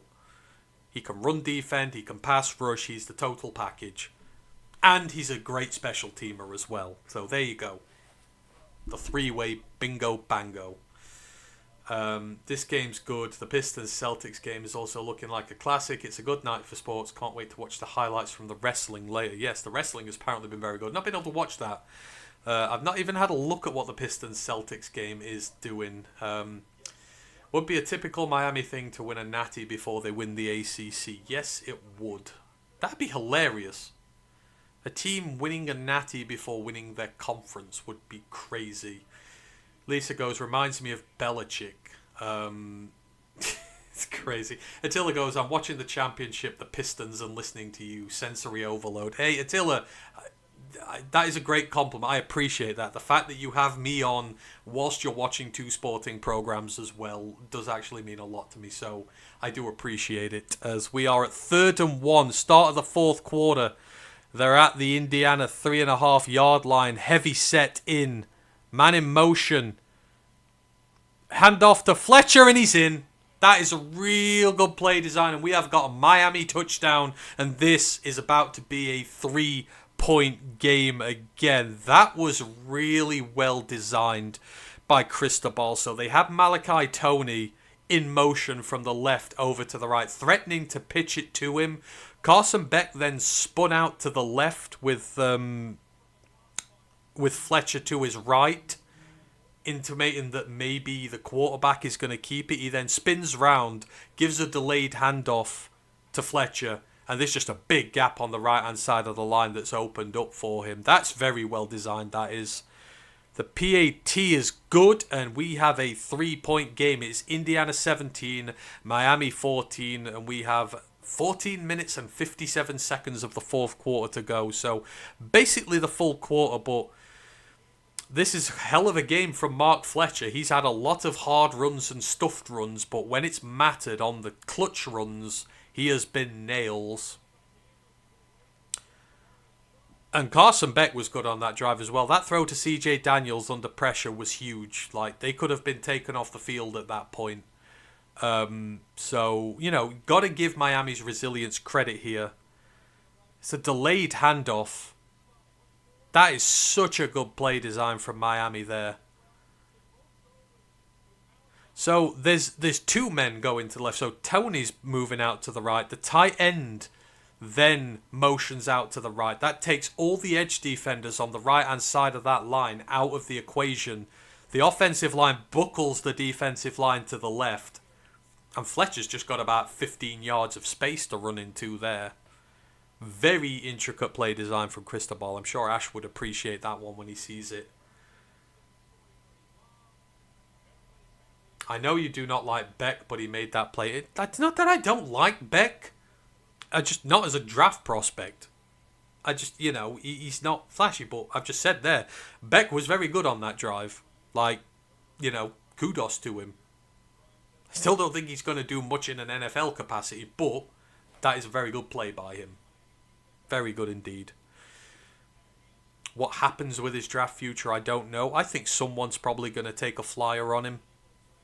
Somebody will. Like, he's been at Georgia, he's been at Miami. If he wins a natty, it's a lot of experience. You win a natty, you're pretty much guaranteed a shot in the NFL.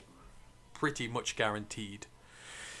So, Fernando Mendoza, potential number 1 pick in the draft coming up. What do you have in store here. These are the drives that make you the money. You have got Tom Brady watching. The second half tonight, Mendoza has 3 pass attempts and he's been sacked 3 times. This Indiana offensive line's got to get its gear together, starting at their own 25. It's a handoff through the middle, 2 yards, if that. Nothing there. And it's just not working right now. Obviously, they want to try and run a bit of clock down. That's Kalon Black. Hemby's not in there at the minute. 2nd and 8. You've got to do something a little different here. You need to get a first down on this drive. Your defense is starting to get a little tired.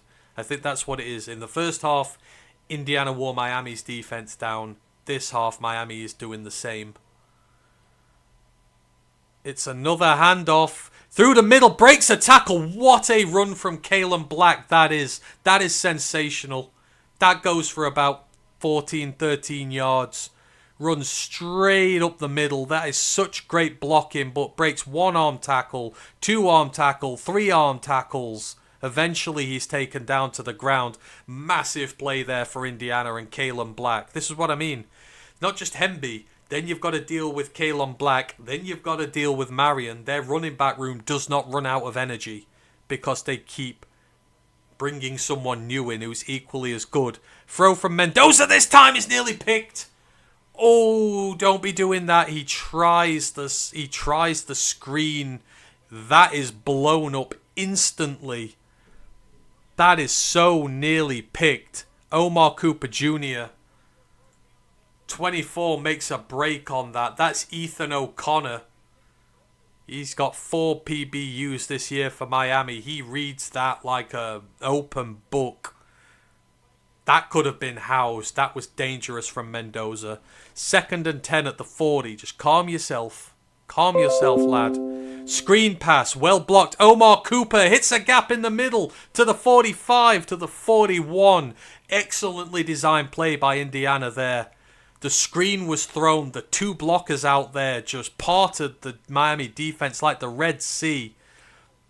Who's blocking out there? Nowakowski's out there. I can't work out who else is there.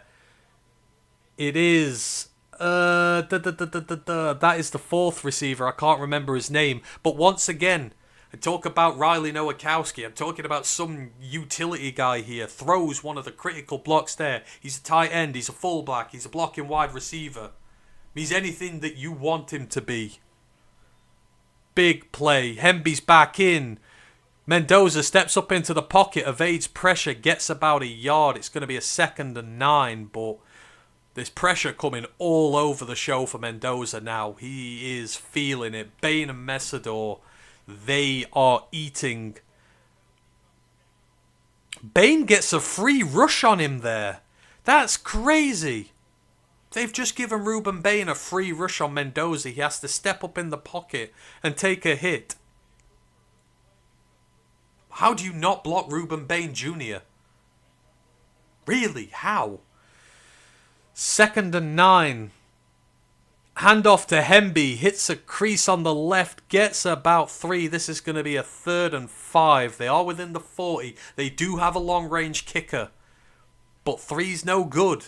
They'll put them 6 up, but there's still a touchdown. Will get the lead for Miami. They want to go back to a 2-score lead. 12 minutes left. 3rd and 5. This could be one of the plays of the game, potentially. These are the downs that matter. These are the downs that matter. 0 for 3 in the second half are Indiana on 3rd downs. They were 4 for 7 in the first. They've gone from being nails to being shards. Let's see what they come up with. 3rd and 5. You at least want a few more yards to get closer in field goal range if you don't get it. Mendoza drops back. He's looking. Hikes one downfield. It's too far. It's too far. He was looking for Omar Cooper. Just overshot him. Sent it quite early. And what are they going to do here? This is going to be a long field goal. Cooper gets across. That looks like a tuck. It's a bad throw. It's nowhere near him. But there's grabbing there. That's pass interference. 4th and 5th. They're out there. They're going for this. They are going for it. 4th. Oh no, he's timed out now. He's got a timeout.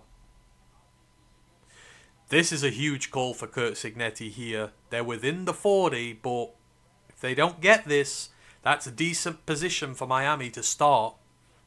Do you risk a field goal from here? The same.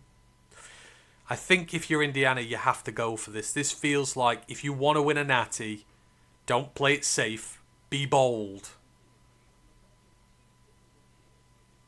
No, you're right. Cooper did never see the ball. But I don't think... I mean, the DB did and still held him.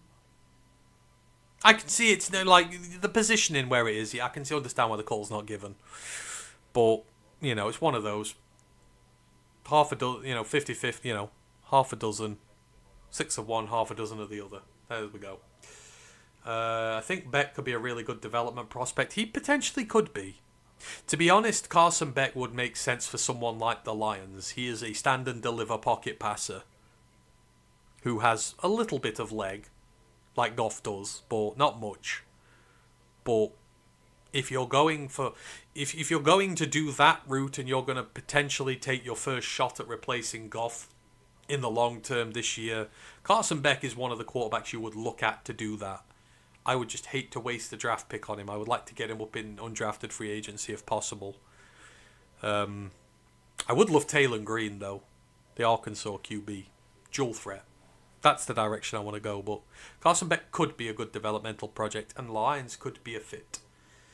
Would you take Drew Aller in the 7th? No. No. I have no love for Drew Aller whatsoever as a prospect. At all.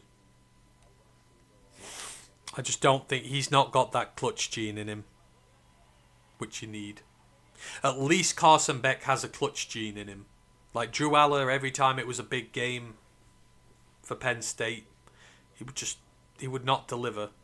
He's literally had 2 running backs that have gone for basically 4,000 yards in their career. He's had a pair of running backs that have got 8,000 yards for him. And he's not really been able to do that much with it.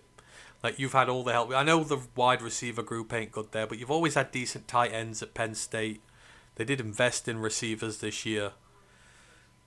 I don't see the clutch gene in him. You need the clutch gene in the NFL, and he doesn't have it for me. Cooper never saw the ball. That is why they have no developmental projects at all worth salt. Who? The Lions? I think by development, I would love Brad to go to having experienced day 3 picks this year, like Rodrigo, like Amon-Ra, like these guys. I would like them to go the experience route, not the proper developmental athletic upside way. I hate that. I know they don't do it in the first 2 days, but they do it in day 3 and it annoys me. But you need to stop it. Rodrigo was very experienced, very good, and Indiana are going for this. 4th and 5, snap is there, Mendoza throws. Oh, what a catch! That's Charlie Becker! And there he is, Mr. Clutch himself. We're talking about the clutch gene. That game against Ohio State was clutch, but Mr. Clutch Becker himself. And that is a great catch. It is falling away from the target. It's behind him to the ground. He has to readjust. Look at those hands. That's like Spider-Man couldn't catch that any better. It's not the best throw from Mendoza, but he puts it in the vicinity. And Becker, that is one of the biggest catches he might ever have in his life. Runs through the middle, goes for 5. Kalen Black, and now this just feels like Indiana are turning the screw a little bit. 5 yards on the first down run is exactly what they need. Honestly, yeah. Again, everybody remember, stamp Charlie Becker's name to your brain if you like future drafts. Before anyone else does. I know he's here in the Natty now, but he won't be a secret much longer. He will not be a secret much longer. He probably isn't already, but with Cooper and Sarratt gone, he's going to be the main attraction. Handoff again to Kalen Black. Gets about 2. It's going to be 3rd and 3, and you've got to figure at this point they're going 4th down every play. Cignetti wants touchdowns. He don't want 3, he wants 7. And Miami have not shown a propensity to pull them away on 4th down so far. Third down. This feels like another shot to Becker again. Is he out there? He's not out there, so it won't be. I can't see him. Or is that him at the bottom? No, it's not. That's Omar Cooper on the bottom. Sarratt's on the top. Mendoza drops. Takes a shot to the end zone. It's too high. Too high. And what do they do here now? 4th and 5. Curt Cignetti is looking a little annoyed. At least I think he is. And there's holding again there. Miami are getting some very fortuitous calls here. There is a lot of grabbing. They're coming off. They're taking the field goal. Oh, he's taking a timeout, actually. Another timeout. He's taken 2 timeouts early. That could come back to bite him later in the game. He's down to 1 timeout now. Miami still have their 3. Obviously, this is a very big call here at this point. Attila goes, that is Tesla next season. I mean, yeah. Those are the type of catches. But Becker's like... Obviously, it's year 1. Well, it's his first real year of action here. But from what I've seen of him, Becker's got wide receiver 1 written all over him. Like, he could be better than what Isaac Tesla is. Or could be. They've both got insanely high upsides. But Becker's got, like, the proper body size. And he's got the Spider-Man hands. But again, Tesla does as well. But Indiana are actually going to use him. Arkansas didn't use Tesla. Becker's going to be a lot more experienced when he comes up to the NFL. So he's probably going to have more of an impact right away. Mendoza's going out there by the looks of it. Yep, they're going for it. Possible play of the game here, folks. 9:27 left. 3-point lead. Indiana on a 4th and 5. I mean, if they turn it over, it's still not going to be the worst field position for them to defend. They are at the Miami 13. They can still get a first down. Becker's in. Mendoza looks. Mendoza's running. He's running. He's running. He's got it. He's got it. He's in. It's a touchdown for Mendoza. Oh my God. We talk about plays that make a number 1 overall draft pick. There is one of the biggest plays you will see all season. Mendoza takes it into his own hands, breaks 2 tackles, and flies into the end zone with a Miami player hanging off him. That is the play of a number 1 pick in the draft. Screw everyone who says he's not a true number 1 overall pick. That is a lie. He is. Look at that. Superman. It's like this, carrying it in. That play of the season. Don't care what else anyone. Play of the season, that is. He spits out nails. Or eats nails and craps out thunder, as Mickey from Rocky once said. Look at that.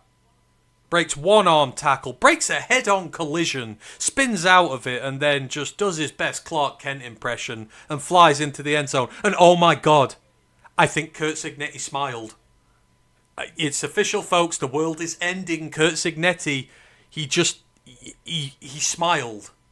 I saw it. You saw it. Something's wrong. Curt Cignetti smiled. Even he cannot keep his emotion down there. That might be the play that wins them the Natty, and it's a 10-point game again. Oh man, this is fantastic. This is an absolutely fantastic game. This is everything I wanted it to be. Lisa kind of predicted this. She goes, IU is about to steal the hearts of Miami, and that was before that play even happened.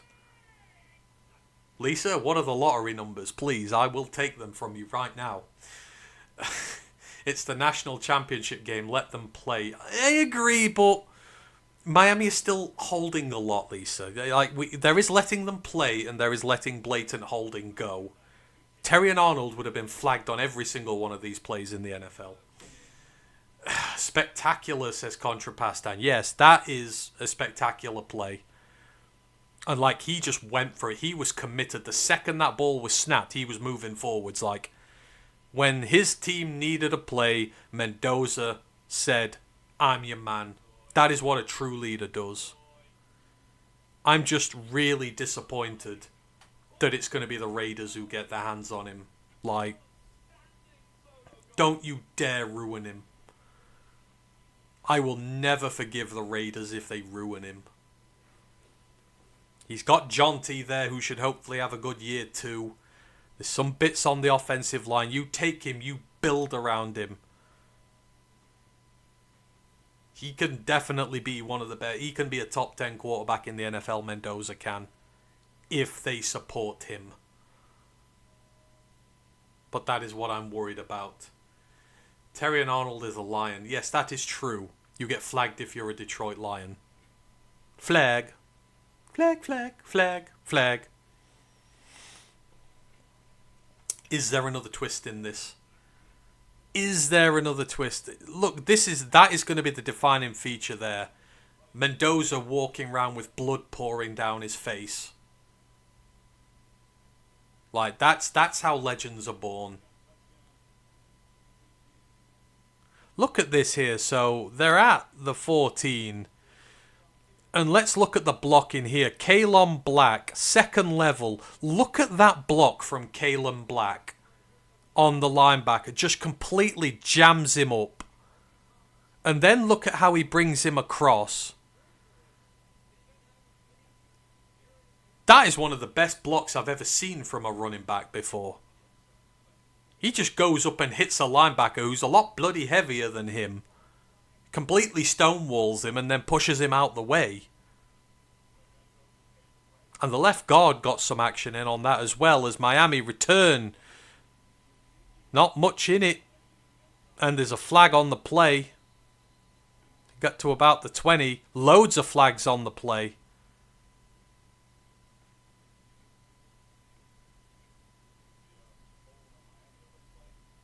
More flags than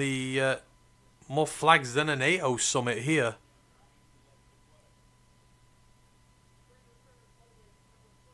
Holding on Miami, which is going to put them even further back. They're going to be somewhere on their own 10 here at this point. Pistons win 104-103 Classic. Man, the Pistons this year are just amazing. What's that, 31 wins now? Absolutely crazy. Pistons are in a great spot this year. All homegrown for the most part. There's going to be a big question when their trade deadline comes up though. Will they go for broke or will they stick with what they have? Look at that. I'm just so happy. Indiana fans probably never thought they'd even see the playoffs in their life, let alone a natty. And they are now just 9 minutes away. Miami are backed up on their own 9-yard line here. You've got to figure Indiana are going to go big. There's 9 minutes left. They can't afford a 5-6 minute drive here. They've got to move quick. Time is going to be their enemy soon. Beck drops. Good protection. Dump off to Toney. Gets a first down. Oh, no, he nearly gets a first down. That is a stupendous tackle there. Stopping him go. He could have gone really far there. Broke one tackle. That is Elijah Hardy again, as there's another handoff to Fletcher and he gets the first down. Again, names to watch out going forward. Elijah Hardy, he's just saved a potential touchdown there, holding on to Malachi Toney. I'm going to call it now. Coming back into college next year, he's the best outside linebacker in college football. Elijah Hardy is, period. He is absolutely sensational. And I'll be all over him in 12 months' time when he declares for the draft early. Miami at the 20. Looking for a screen, not there. Beck got all the time in the world. Indiana are not rushing him. Deep throw downfield, nothing there. And you can see the point of this game we're in now. Indiana are not even rushing the quarterback anymore. They're dropping 8. And just saying, come on then, Beck. Beat us through the air, and he's not got the talent to do that. The coverage is just too good, and he can't make those sort of throws. That's mad. 8 minutes left, and Indiana are not even rushing him. They're just maintaining their gap discipline so he doesn't try to run.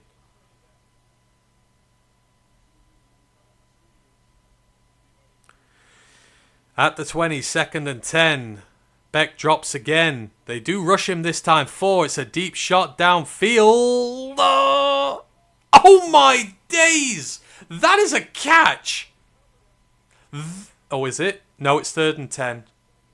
I was about to say that would have been one of the catches of all time if that had been made. That's Isaiah Horton. He's up against Louis Moore, I think. Oh, where is that? That is a great ball thrown by Beck. Oh, he drops it at the last minute. He's on Pons. I take that back. Carson Beck with a tremendous throw there. Oh, he should have held on to it. That would have been a massive gain. Instead, it's 3rd and 10 at their own 20. And that is a false start. That's going to be 3rd and 15.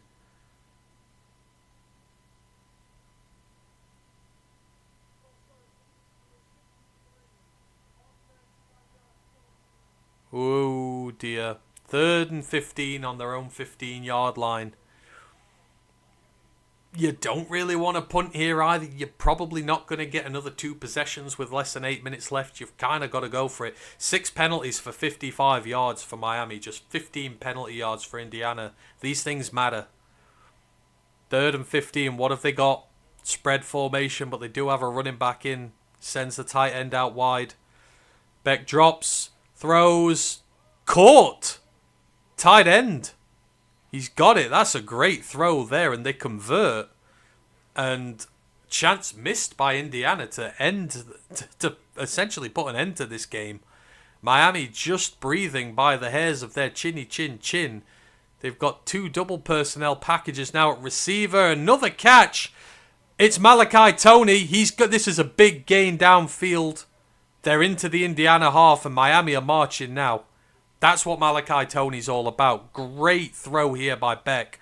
They have bunch personnels on the top and the bottom. Toney gets himself free.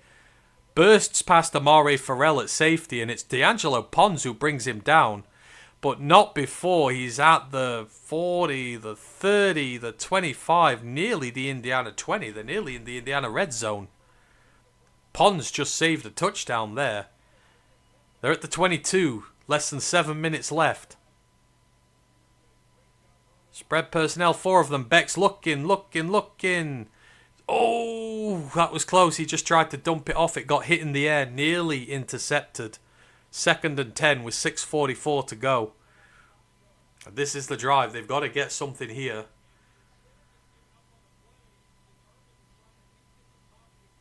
More feedback on the Pistons-Celtic game. That was a playoff game.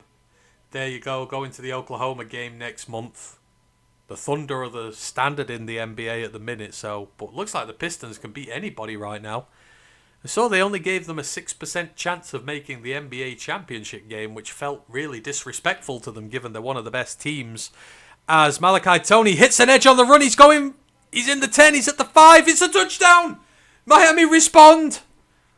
And this thing has just broken open. Malachi Toney, when they needed their star freshman the most, he has delivered. It is a 22-yard rushing touchdown. Fernando Mendoza, you thought your job was done. Wrong, sir. You have got to go out there and do it all over again. 8 plays, 91 yards, just 2 minutes 40 it took off the clock there. Perfect drive from Miami. And this game has just broken open. These 2 defenses, which have been so great in this game so far, have both systematically been worn down over the course of the game. Both look knackered at this point, and the offenses are taking advantage. But Malachi Toney, 2 massive plays on that drive for him. This is a national championship game. Screw Alabama's, Clemson, Ohio State's, LSU, etc. This is what it's all about. Rustic football, as they say. Gritty, tough, defensive, nitty-gritty football. This is what we like. It's 24-21. Now Indiana have the chance to seal this out. There is 6 minutes to go. You can end the game from here if you are methodical enough. But do you have it in you, Mr. Mendoza? A vendor gave you tickets. That is awesome. Hardy is your last name. Hopefully Elijah Hardy is a relative of yours, because then you'll have a very rich family member in 12 months. I mean, no disrespect. At this point, it's far out from his draft, but Elijah Hardy is showing the qualities of a round one pick. I genuinely believe Elijah Hardy could be a round one pick when he is said and done. From his outside linebacker spot, he's good in coverage, he's good rushing the passer, he'd just tackle for days as a middle linebacker. Like, think Sonny Styles-ish. He doesn't do the safety stuff, but for what Sonny Styles is as a linebacker safety, Elijah Hardy is as a linebacker edge. He's that talented in both departments. And it would not surprise me at all when you see the 2027 early mock drafts if you see Elijah Hardy in the first round. You heard it here first from me as well. I'm jealous. Going to Ash says going to Little Caesars is on my bucket list. I need to go to Detroit full stop, but yeah, I'll visit everywhere when we get there. Attila goes, live 17 minutes from all the stadiums. That is very ideal. I like Pons would trade a Meek for him. I'd do that in a heartbeat. But, saying that, Amik's our slot corner. I don't want D'Angelo Pons to be a slot corner. I would play D'Angelo Pons as an outside corner. Although that's technically where Amik has been playing here, but if all the guys are healthy next year, that's where he'll have to play. But Pons in Honolulu Blue would be fantastic. We have a game. Started slow, but this is a slugfest. I mean, to be honest, this is kind of... I like this sort of game. The offenses can't do it. The defenses are all on top. And then slowly but surely, you see the coaches figuring it out. They make adjustments. And all of a sudden, you know, it builds to this big crescendo. It's like a good song. You know, you get your first two verses and your choruses. And then that banger of a third verse hits. And it's leading into the epic chorus to end the song. This is a fine song. This is what it is. And no, Ash, that is not a reference for you to start making Taylor Swift references. I mean good music. This is like an epic rock ballad. And you're just waiting for that sick guitar to hit in of everything and the drums. This is where we're at right now. We're living it. I mean, I say this every time. Mendoza's proven more than enough to be a number one pick already. I mean, that 4th and 5th run earlier is great. But really, you can cement such a legacy here if you go and do another drive and get it to where you want to go. Kick-off is through the end zone. They've not been letting Indiana return this evening at all. Whereas Indiana have been letting Miami return. So, intriguing. Second half yards, 250 for Miami, less than 90 for Indiana. But Indiana had the 10-point lead, so that's where that changes. Carson Beck, he looks like a goth. He really does. He reminds me, there's someone he really reminds me of. Christ. I've got the character in my head. He really reminds me of someone there.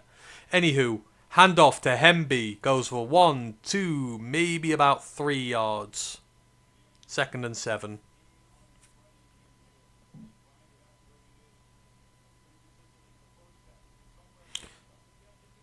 Yeah, Carson Beck looks like he's tried a Ouija board before.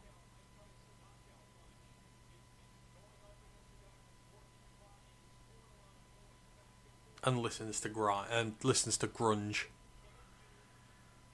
Did you see that Alex Anzalone hinted in someone's tweet that he might be back? Does he come back to an amount that Detroit keeps him? At the minute, Detroit can't afford to lose him because they don't have a coverage linebacker who can replace what he brings to the team. It's too valuable.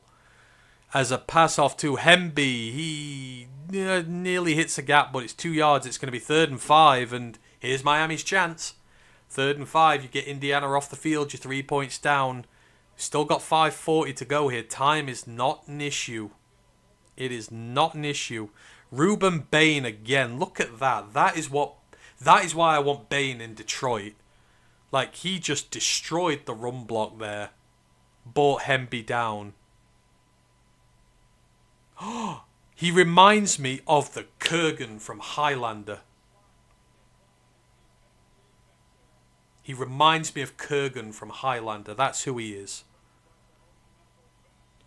Mendoza rolls out. Throw. It's converted. That is to Omar Cooper Jr. Really good play there to move the chains. Mendoza immediately rolls out left. Cooper's on one of those weird motions where he stops halfway round the run and then goes back. That's a really well-designed play there. Let's not say Bain. Asher's in the comment. I've not got Asher's Bain voice on stream. I need Asher's Bain voice.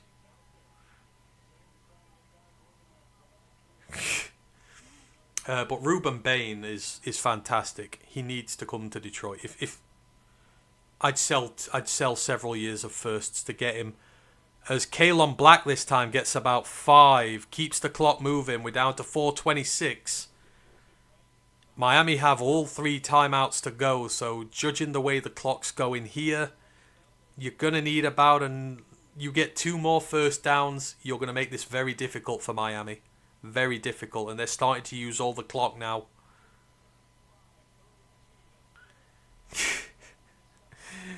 I'm sorry, I can't read any of this now without hearing Asher's Bain voice. You think darkness is your ally? I can't do it as the same. I really can't. Handoff again. It is a tackle for a loss. It's Basanta, the linebacker this time, just breaks it down the middle. This is going to be about a 3rd and 7, 3rd and 8. That was the play that Miami needed. He just comes on the delayed blitz. Coogan's out of position and he just blasts the A-gap. Big play for Basantha there. And Basantha's another one going to the Shrine Bowl. So you're going to see Basantha there in 8 days' time. 3:20 left. Indiana need this. It's 3rd and 7. They get this. Miami are going to have to start using timeouts. They don't get this. Miami have 3 minutes and 3 timeouts to use. Snap is back. Mendoza drops. Good coverage. Lofts it up to Becker, who gets it. It's again Mr. Clutch. Mr. Clutch. Unbelievable. You're in a 3rd down pickle. You need a big catch. Who are you going to? Number 80. Every single time.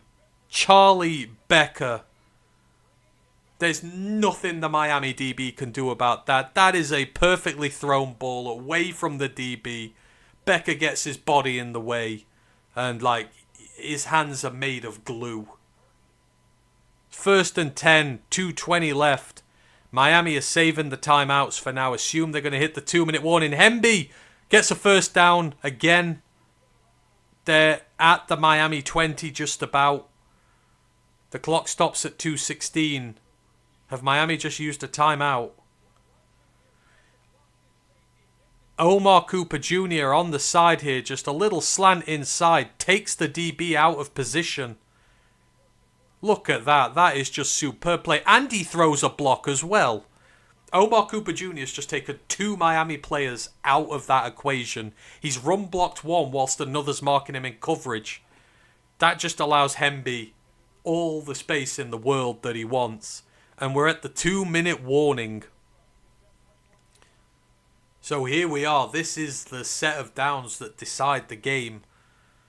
At worst, Indiana get 3 from here. Miami can stop the clock 3 times, so there is the possibility of having maybe 1:30 left, a minute and a half, with no timeouts to drive for a touchdown. So this is still in Miami's hands, but they've got to make a stop here. A touchdown here and it's over. These are the type of catches I see Tesla doing mixed with ARSB and JMO Drew Petzing. Yeah. Becker's such a refined route runner, though. For someone his size, he's such a refined route runner. It's just every time the ball's thrown in his direction, he's in the right spot.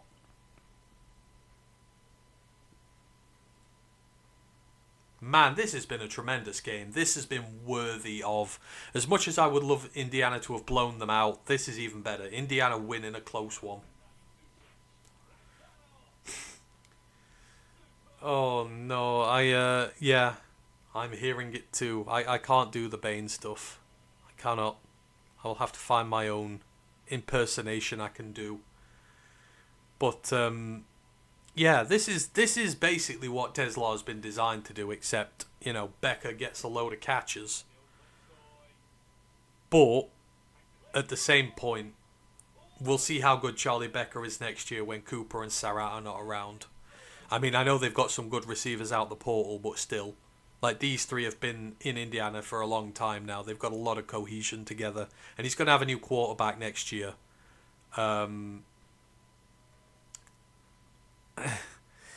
So, but honestly, yeah, so exciting. Look at this young Indiana core. It's still got so much to give.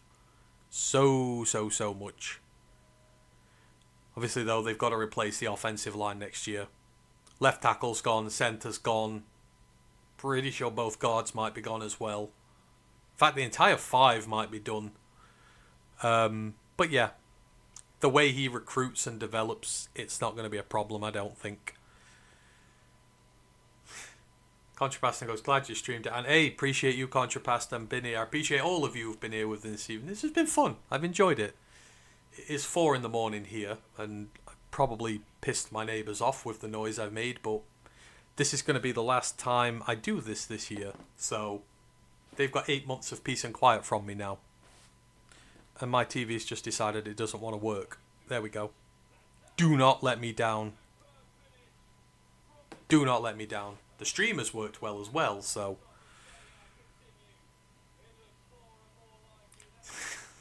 Dylan with just all the Bain quotes now. Oh dear.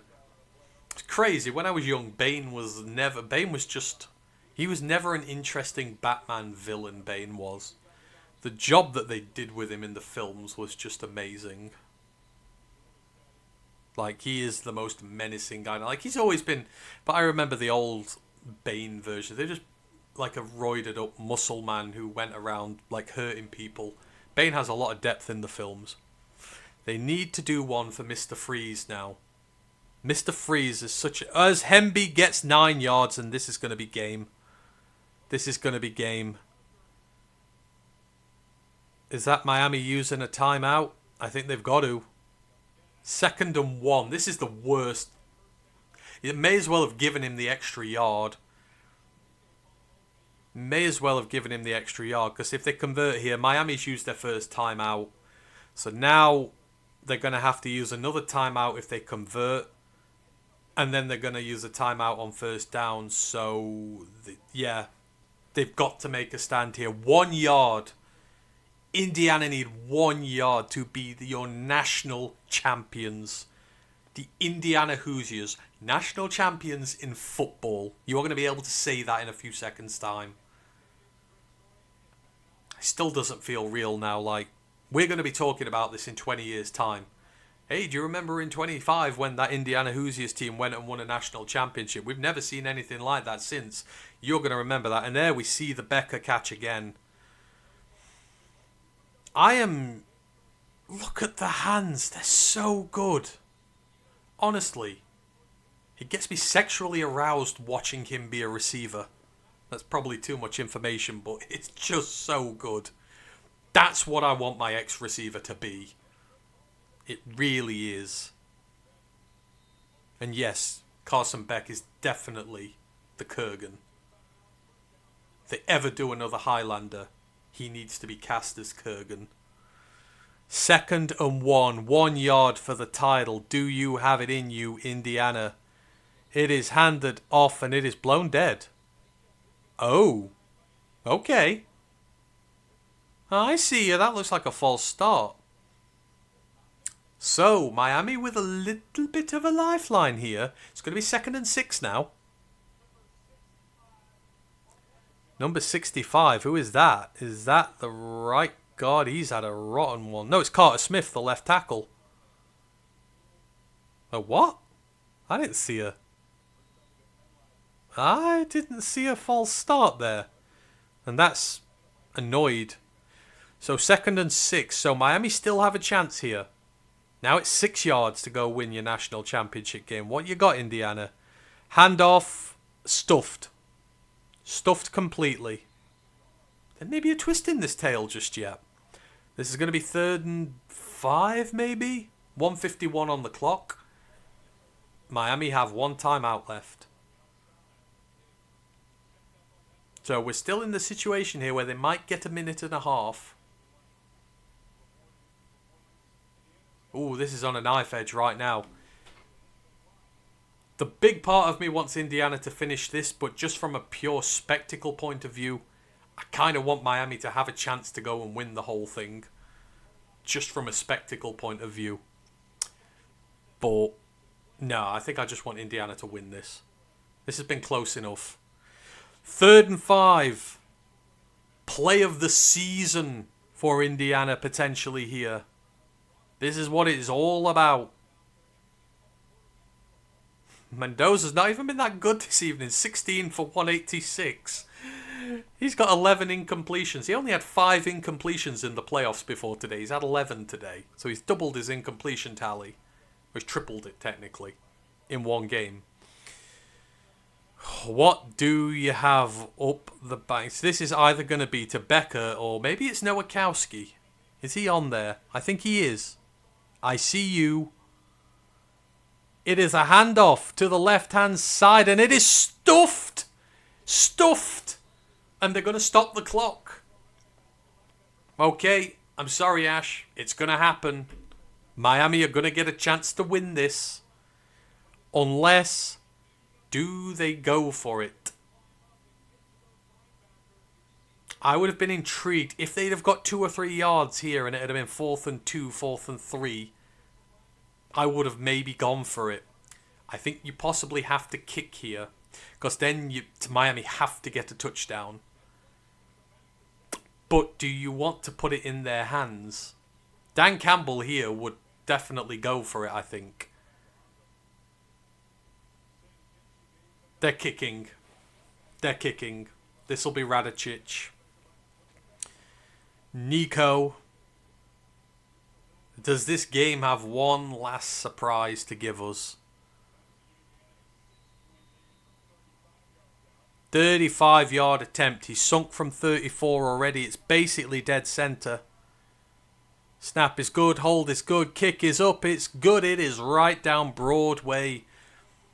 Indiana lead by 6. And the equation is simple for Miami.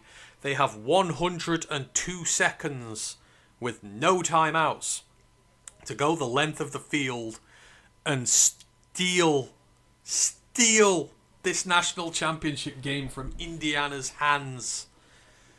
Oh man, this is as exciting as it gets. I'm going to miss college football so much. I know people don't like the expanded playoffs, but this is what happens. You get some of this stuff happen. This is exciting. Exactly 318 yards of offense for both teams.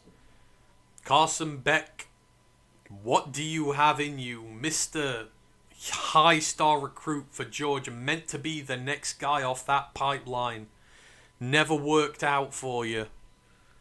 Left to Miami to be stuck on the scrap heap. You were about to go and win a natty before Georgia do.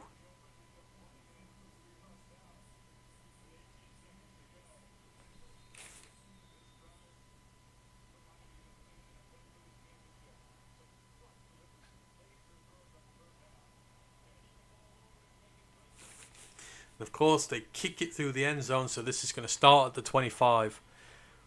You've got 75 yards to go, Carson Beck.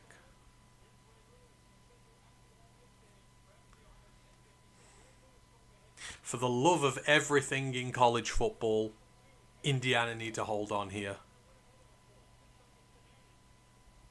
They just do. What have you got, Kurgan? This is it. The last drive of the college football season. What do Miami have? Oh no. They've drawn a delay of game. Crazy. They've drawn a delay. They've got no timeouts left. The place is so loud from Indiana fans, they couldn't get the call off. Well, that's 80 yards now instead of 75. That's just not what you want. The Indiana fans are getting even louder. Man, that's crazy. How do you have a delay of game here? You should have your entire drive memorized.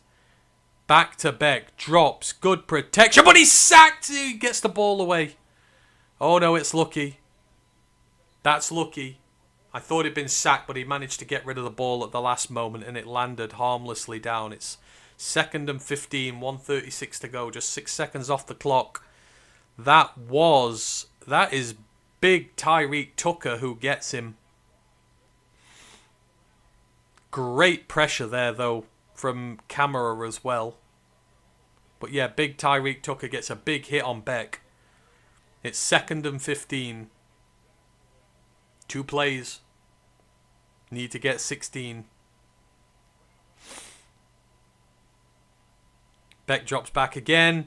Throws. Missed. It's going to be 3rd and 15. And there's a flag. There is a flag down. And Malachi Toney is hurt. Oh, we got a roughing the passer call. Roughing the passer, that's 15. That is Mario Landino, the other defensive tackle. And yeah, he does. Wow, that's 2 massive hits Beck's taken on the start of this drive. 2 huge hits. First from Tucker, then Landino. They're beating him up. They're making him feel every single play here. But that's a big break for Miami. That's the 15 yards they needed. They're at the 35. 1:32 to go. Beck drops back. Looking, surveying, dumps it off. Gets 11. Gets 11. The clock is ticking. Clock is ticking, clock is ticking, clock is ticking. Oh no, clock stops when they get there. 1:23, 1:22, 1:21. Snap back. Beck is looking again. Got nowhere, but protection is good. Oh my god, is that a catch? What an absolute worldie from Malachi Toney that is. That's for about 8 yards. But that is 7 yards. That is a worldie one-handed catch from him. I'm sorry I can't say it more eloquently, but here we go. Less than a minute left. Screen pass from Beck. Good tackle there for a first down. I think that's Amari Farrell who's just taken him down on the side there.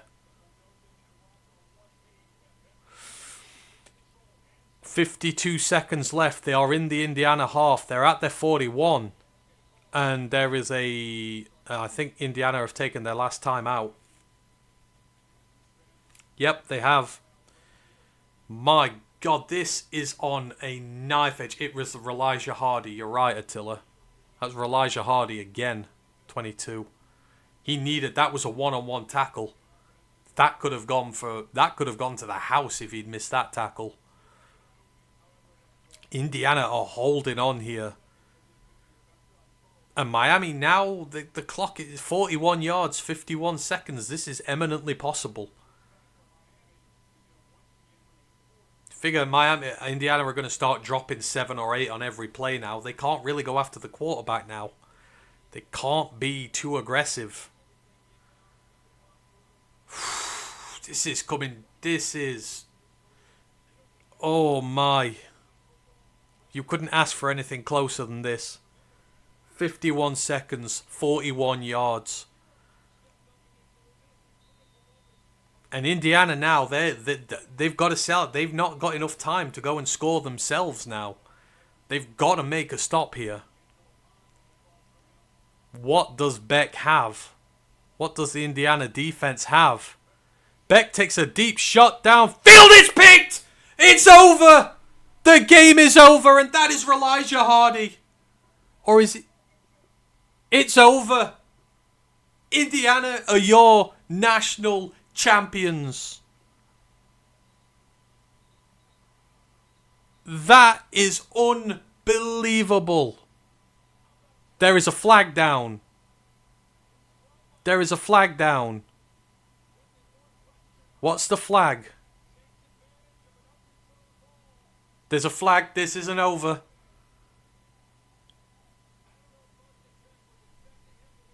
What is the flag? After the interception, that's it. It is over. It is done. That's sharp. 26.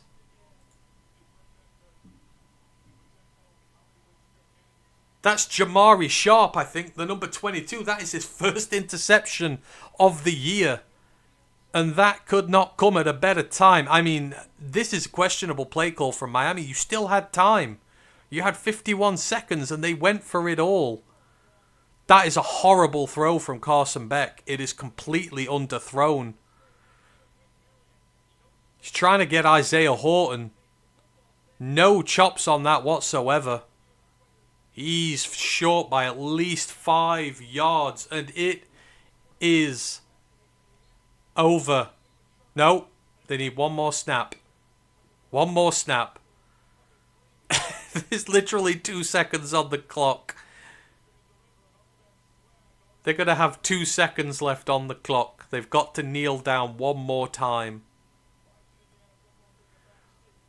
Here it is. Your last play of the 2025 college football season, the national title game. It has been here, there, and everywhere. But wham, bam, thank you, ma'am. Fernando Mendoza takes the knee one last time. And the Indiana Hoosiers are your national title champions. Curt Cignetti is smiling. He is smiling. It is... Oh, this is crazy. He's had the Gatorade bath. Of course, he goes up to Cristobal first. But you will never see anything like this again. The Hoosiers going from one of the worst programs in the entirety of the FBS, not just a group of 5 and the Power 5, in 2 years under Curt Cignetti, and what he has brought to this team has taken them to a national championship win. It is Indiana 27, Miami 21, and that is one of the greatest games I've ever had the pleasure to watch. Maybe not from an explosive standpoint, but from back and forth. Great defensive football, some great clutch plays. Oh my days, that was everything that I wanted it to be. That is incredible. Curt Cignetti is a name that is going into the College Football Hall of Fame. It will be imprinted on the game for all time. You will just never see a team that has been so bad for so long turn it round in such a short amount of time. And he's done it with his culture, his staff, his players. You know, there's no 5 stars on this team. There's no 4 stars on this team. These are a ragtag bunch of working class men, blue collar players who have just come together to create something absolutely special. I am devastated for Miami on one hand, but what he's built here is completely special. And it is, yeah. You can't say that much more in these occasions. Beck being Beck from Orange DNA, yeah, that was just... It wasn't the clutch gene throw that he needed. And, you know, he had him as well. He had him if he just put a little bit more air on that. It's crazy. Contrapastan, thank you for being here. I really appreciate it. Lisa goes, was that a smile? He's smiling. I can see it now. There he is. It's like he's been broken out of a spell. You know, like Sleeping Beauty got to be kissed to wake up because she was asleep for years. Curt Cignetti's had to win a national championship so that he can smile. It feels like a curse has been broken. It's it's just such a poetic ending, this is. And the right team has won. I don't care what. I see in Ohio State fans posting that they paced Indiana given another chance. It's like, no, you wouldn't. You've done away with Oregon. You've done away with Ohio State. You've done away with Alabama. this is the best team in the country. They have played like the best team in the country, and they are the best team in the country, and they now have the accolades to prove it. And, you know, I'm looking forward to seeing so many of these guys coming up to the NFL and continuing these stories. Orange DNA goes, a friend was tight end for Indiana for 2 years before transferring to USC. They wouldn't throw the ball. No, the culture's changed. They were kind of one of those triple option-y type sides who just didn't do anything flashy, but Curt's bought his power in, you know, and he's worked with transfer QBs. Curtis Rourke first, now Fernando Mendoza. Obviously, the spine of his team is his players, but it's amazing what you can do. The attack is so balanced.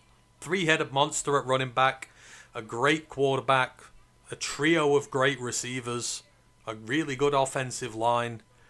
Like, again, just how you've built that thing so quickly is just incredible. And it's, again, you will just not see this again in terms of the scale of how this transformation has occurred.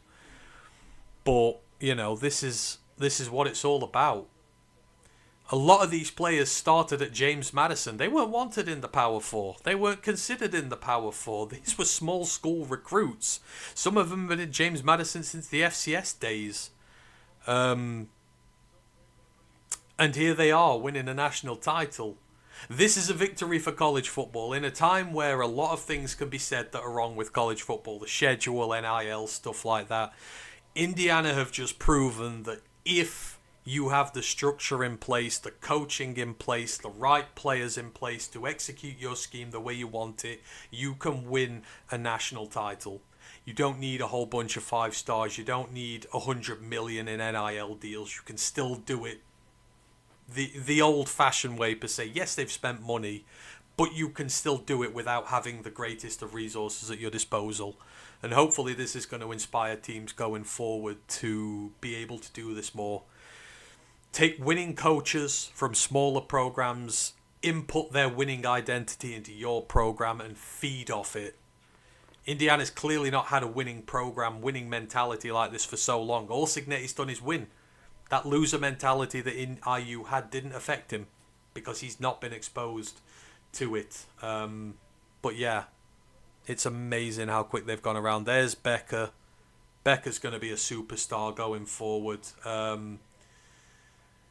Attila goes, good night. Thank you for your company. Talk free agency draft and combine soon. I appreciate you, Attila. Thank you for having me on while you've had the Pistons and this game on. I really appreciate it. And yeah, we've got a lot to dive into on the college pod soon. It's all prospects from now going forward, and we will do that as in-depth as we possibly can. Orange DNA goes, congratulations, IU. Just wish Bobby Knight was here to see this. Yeah, there's a lot of, you know, people associated with IU, obviously, that will not have had a chance to see this, and you just feel for them. But for those fans, for those alumni who for years have just kind of been the laughing stock, and the Big Ten will have just treated them as an absolute afterthought. I can't imagine how they're feeling now. Bloomington, you've seen the crowds there, the reactions there. This is something people will remember for the rest of their lives. And it will be one of the biggest experiences of their lives. That's what makes this so humbling and so exciting to witness. Like, for some people, this is a lifetime in the waiting. And, you know, it makes it worth it. That's the thing, when you support these teams, like smaller teams, and sometimes you don't put, you know, your alumni. When you pick these sort of teams, you go through a lot more work. You go through a lot more bad than you do good. You are going to experience a lot more bad seasons than you are good seasons. But when the good seasons come, you'll remember it forever. And that is the great part of it. If you ask an Indiana fan now, will they go through all them bad years again under Tom Allen, under all those coaches before? Would you do it all again to experience this natty win again? And they'd tell you in a heartbeat, yes. That's what makes it special. You know, the small amount of good fortune you get means more than anything. It's not just a recurring win year after year because you've got 5-star recruits and tons of money. It just makes it does not feel as good as when you truly earn it. So, yeah. Unfortunate for all the Indiana associations who've not been around to see it after so many years. But to those who are, I say have the best time of your lives. Enjoy the hell out of this. Party the rest of the week. Like, these occasions don't come around very often, so go do it. Absolutely. Lisa De Lorenzo goes, well, I have to be up early. Thanks, Antony. Appreciate you, Lisa. We'll see you on the college pod soon when we get it all sorted. But we appreciate you, as always. Wouldn't be show without you guys showing up and showing out. So, yeah, sleep well. Hope everything goes well for you, whatever you've got planned tomorrow. Orange DNA goes, now the question is, who plays Curt Cignetti in the Disney movie Remember the Hoosiers? I'm going to remember that. Remember the Hoosiers. That'll be a Netflix documentary one day. It'll be a Netflix documentary, then it'll be a feature film. I'm interested. I might have a think about that. Let's see who plays Cignetti in a movie. But yeah, this will get all sorts of programs and series adapted to it. How to change the culture of a program. This should be the blueprint for every football program in America now. No matter how big, no matter how small, no matter how much success you've had, how little success you've had, this is the blueprint now. Anything is possible if you follow the blueprint and you stick to it and you get just a little bit of luck along the way. But yeah, it's there he is smiling. That's cold. He's feeling that. That's cold. So yeah, let's just Bucks fan as well. Yeah, you've got to go through the lean times, enjoy the good times. That's why I've been a Pats fan in Britain would be boring. I don't know if you want to celebrate a win every year. You've got to earn the win. Us Detroit Lions fans, when we win a Super Bowl, we will have earned the Super Bowl wings. We'll have been through so much crap to get there that it makes the journey and the destination worth it when you get there. Let's just get the end stats out of the way. My voice is gone. I'm definitely going to be getting some hate from my neighbours tomorrow, so I apologise to them, but you've got no more live streams to deal with this year, so you're all good. Hang on. When I can get it all up. Indiana, Miami stats, instant replay. Excuse me. So on Indiana's side, Fernando Mendoza, 16 of 27 for 186 yards. 11 incompletions, triples his amount from the playoffs, but did everything he needed to do. Rushing 45 rushes for 131 yards for Indiana. That's just 2.9 yards per carry. It was tough work, but they did what they needed to. Kalon Black, 17 for 79. Roman Hemby, 19 for 60. You had rushing touchdowns for Riley Nowakowski and Fernando Mendoza. In the receiver department, Omar Cooper Jr., 5 for 71. Charlie Becker, the young freshman superstar, 4 for 65. Elijah Sarratt, 3 for 28. Nowakowski, 2 for 17. Hemby, 2 for 5. On the defense, just the one sack on the day from Aiden Fisher, which was a tackle for loss as well. 7 passes defended. 3 from D'Angelo Pons, 1 from Louis Moore, 1 from Elijah Hardy, 1 from Isaiah Jones, and then the last one that won them the title game from Jamari Sharp, the interception to seal it all down. Louis Moore ended with 7 tackles, leading the team there. 49 total tackles for this side. Absolutely incredible. Nico Radicic.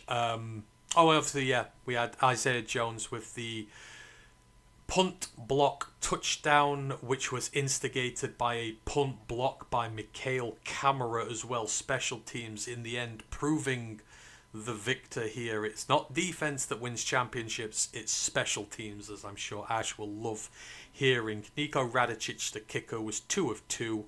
He hit from 34 and 35, did what he needed to do. On Miami's side, Carson Beck, 19 of 32 for 232 yards, a touchdown, and the game-sealing interception. In the rushing game, Mark Fletcher, 17 for 112 and 2 touchdowns. A great performance from him, despite the loss. Averaged 6.6 yards per carry, although one of them was a 57-yard touchdown run, which inflated those numbers a bit. Miami went 21 carries for 110 yards at 5 yards per carry, but again, half of them came on one carry. In terms of receiving, Malachi, Toney, 10 receptions for 122 yards and a touchdown. The superstar freshman doing his bit. CJ Daniels, 4 for 62. Alex Bauman, 1 for 22. Shamar Brown, Mark Fletcher, Keelan Marion, Joshua Moore all had a catch apiece. On defense, a lot more in the sack department. They had 3, 2 for Akeem Mesidor, 1 for Reuben Bain Jr. Reuben Bain Jr. ended up with a sack, 2.5 tackles for loss, and 8 tackles. Mesidor had 5 tackles, 2 sacks, 2 tackles for a loss. Ahmed Moten, the D tackle, had 5 tackles, a tackle for a loss.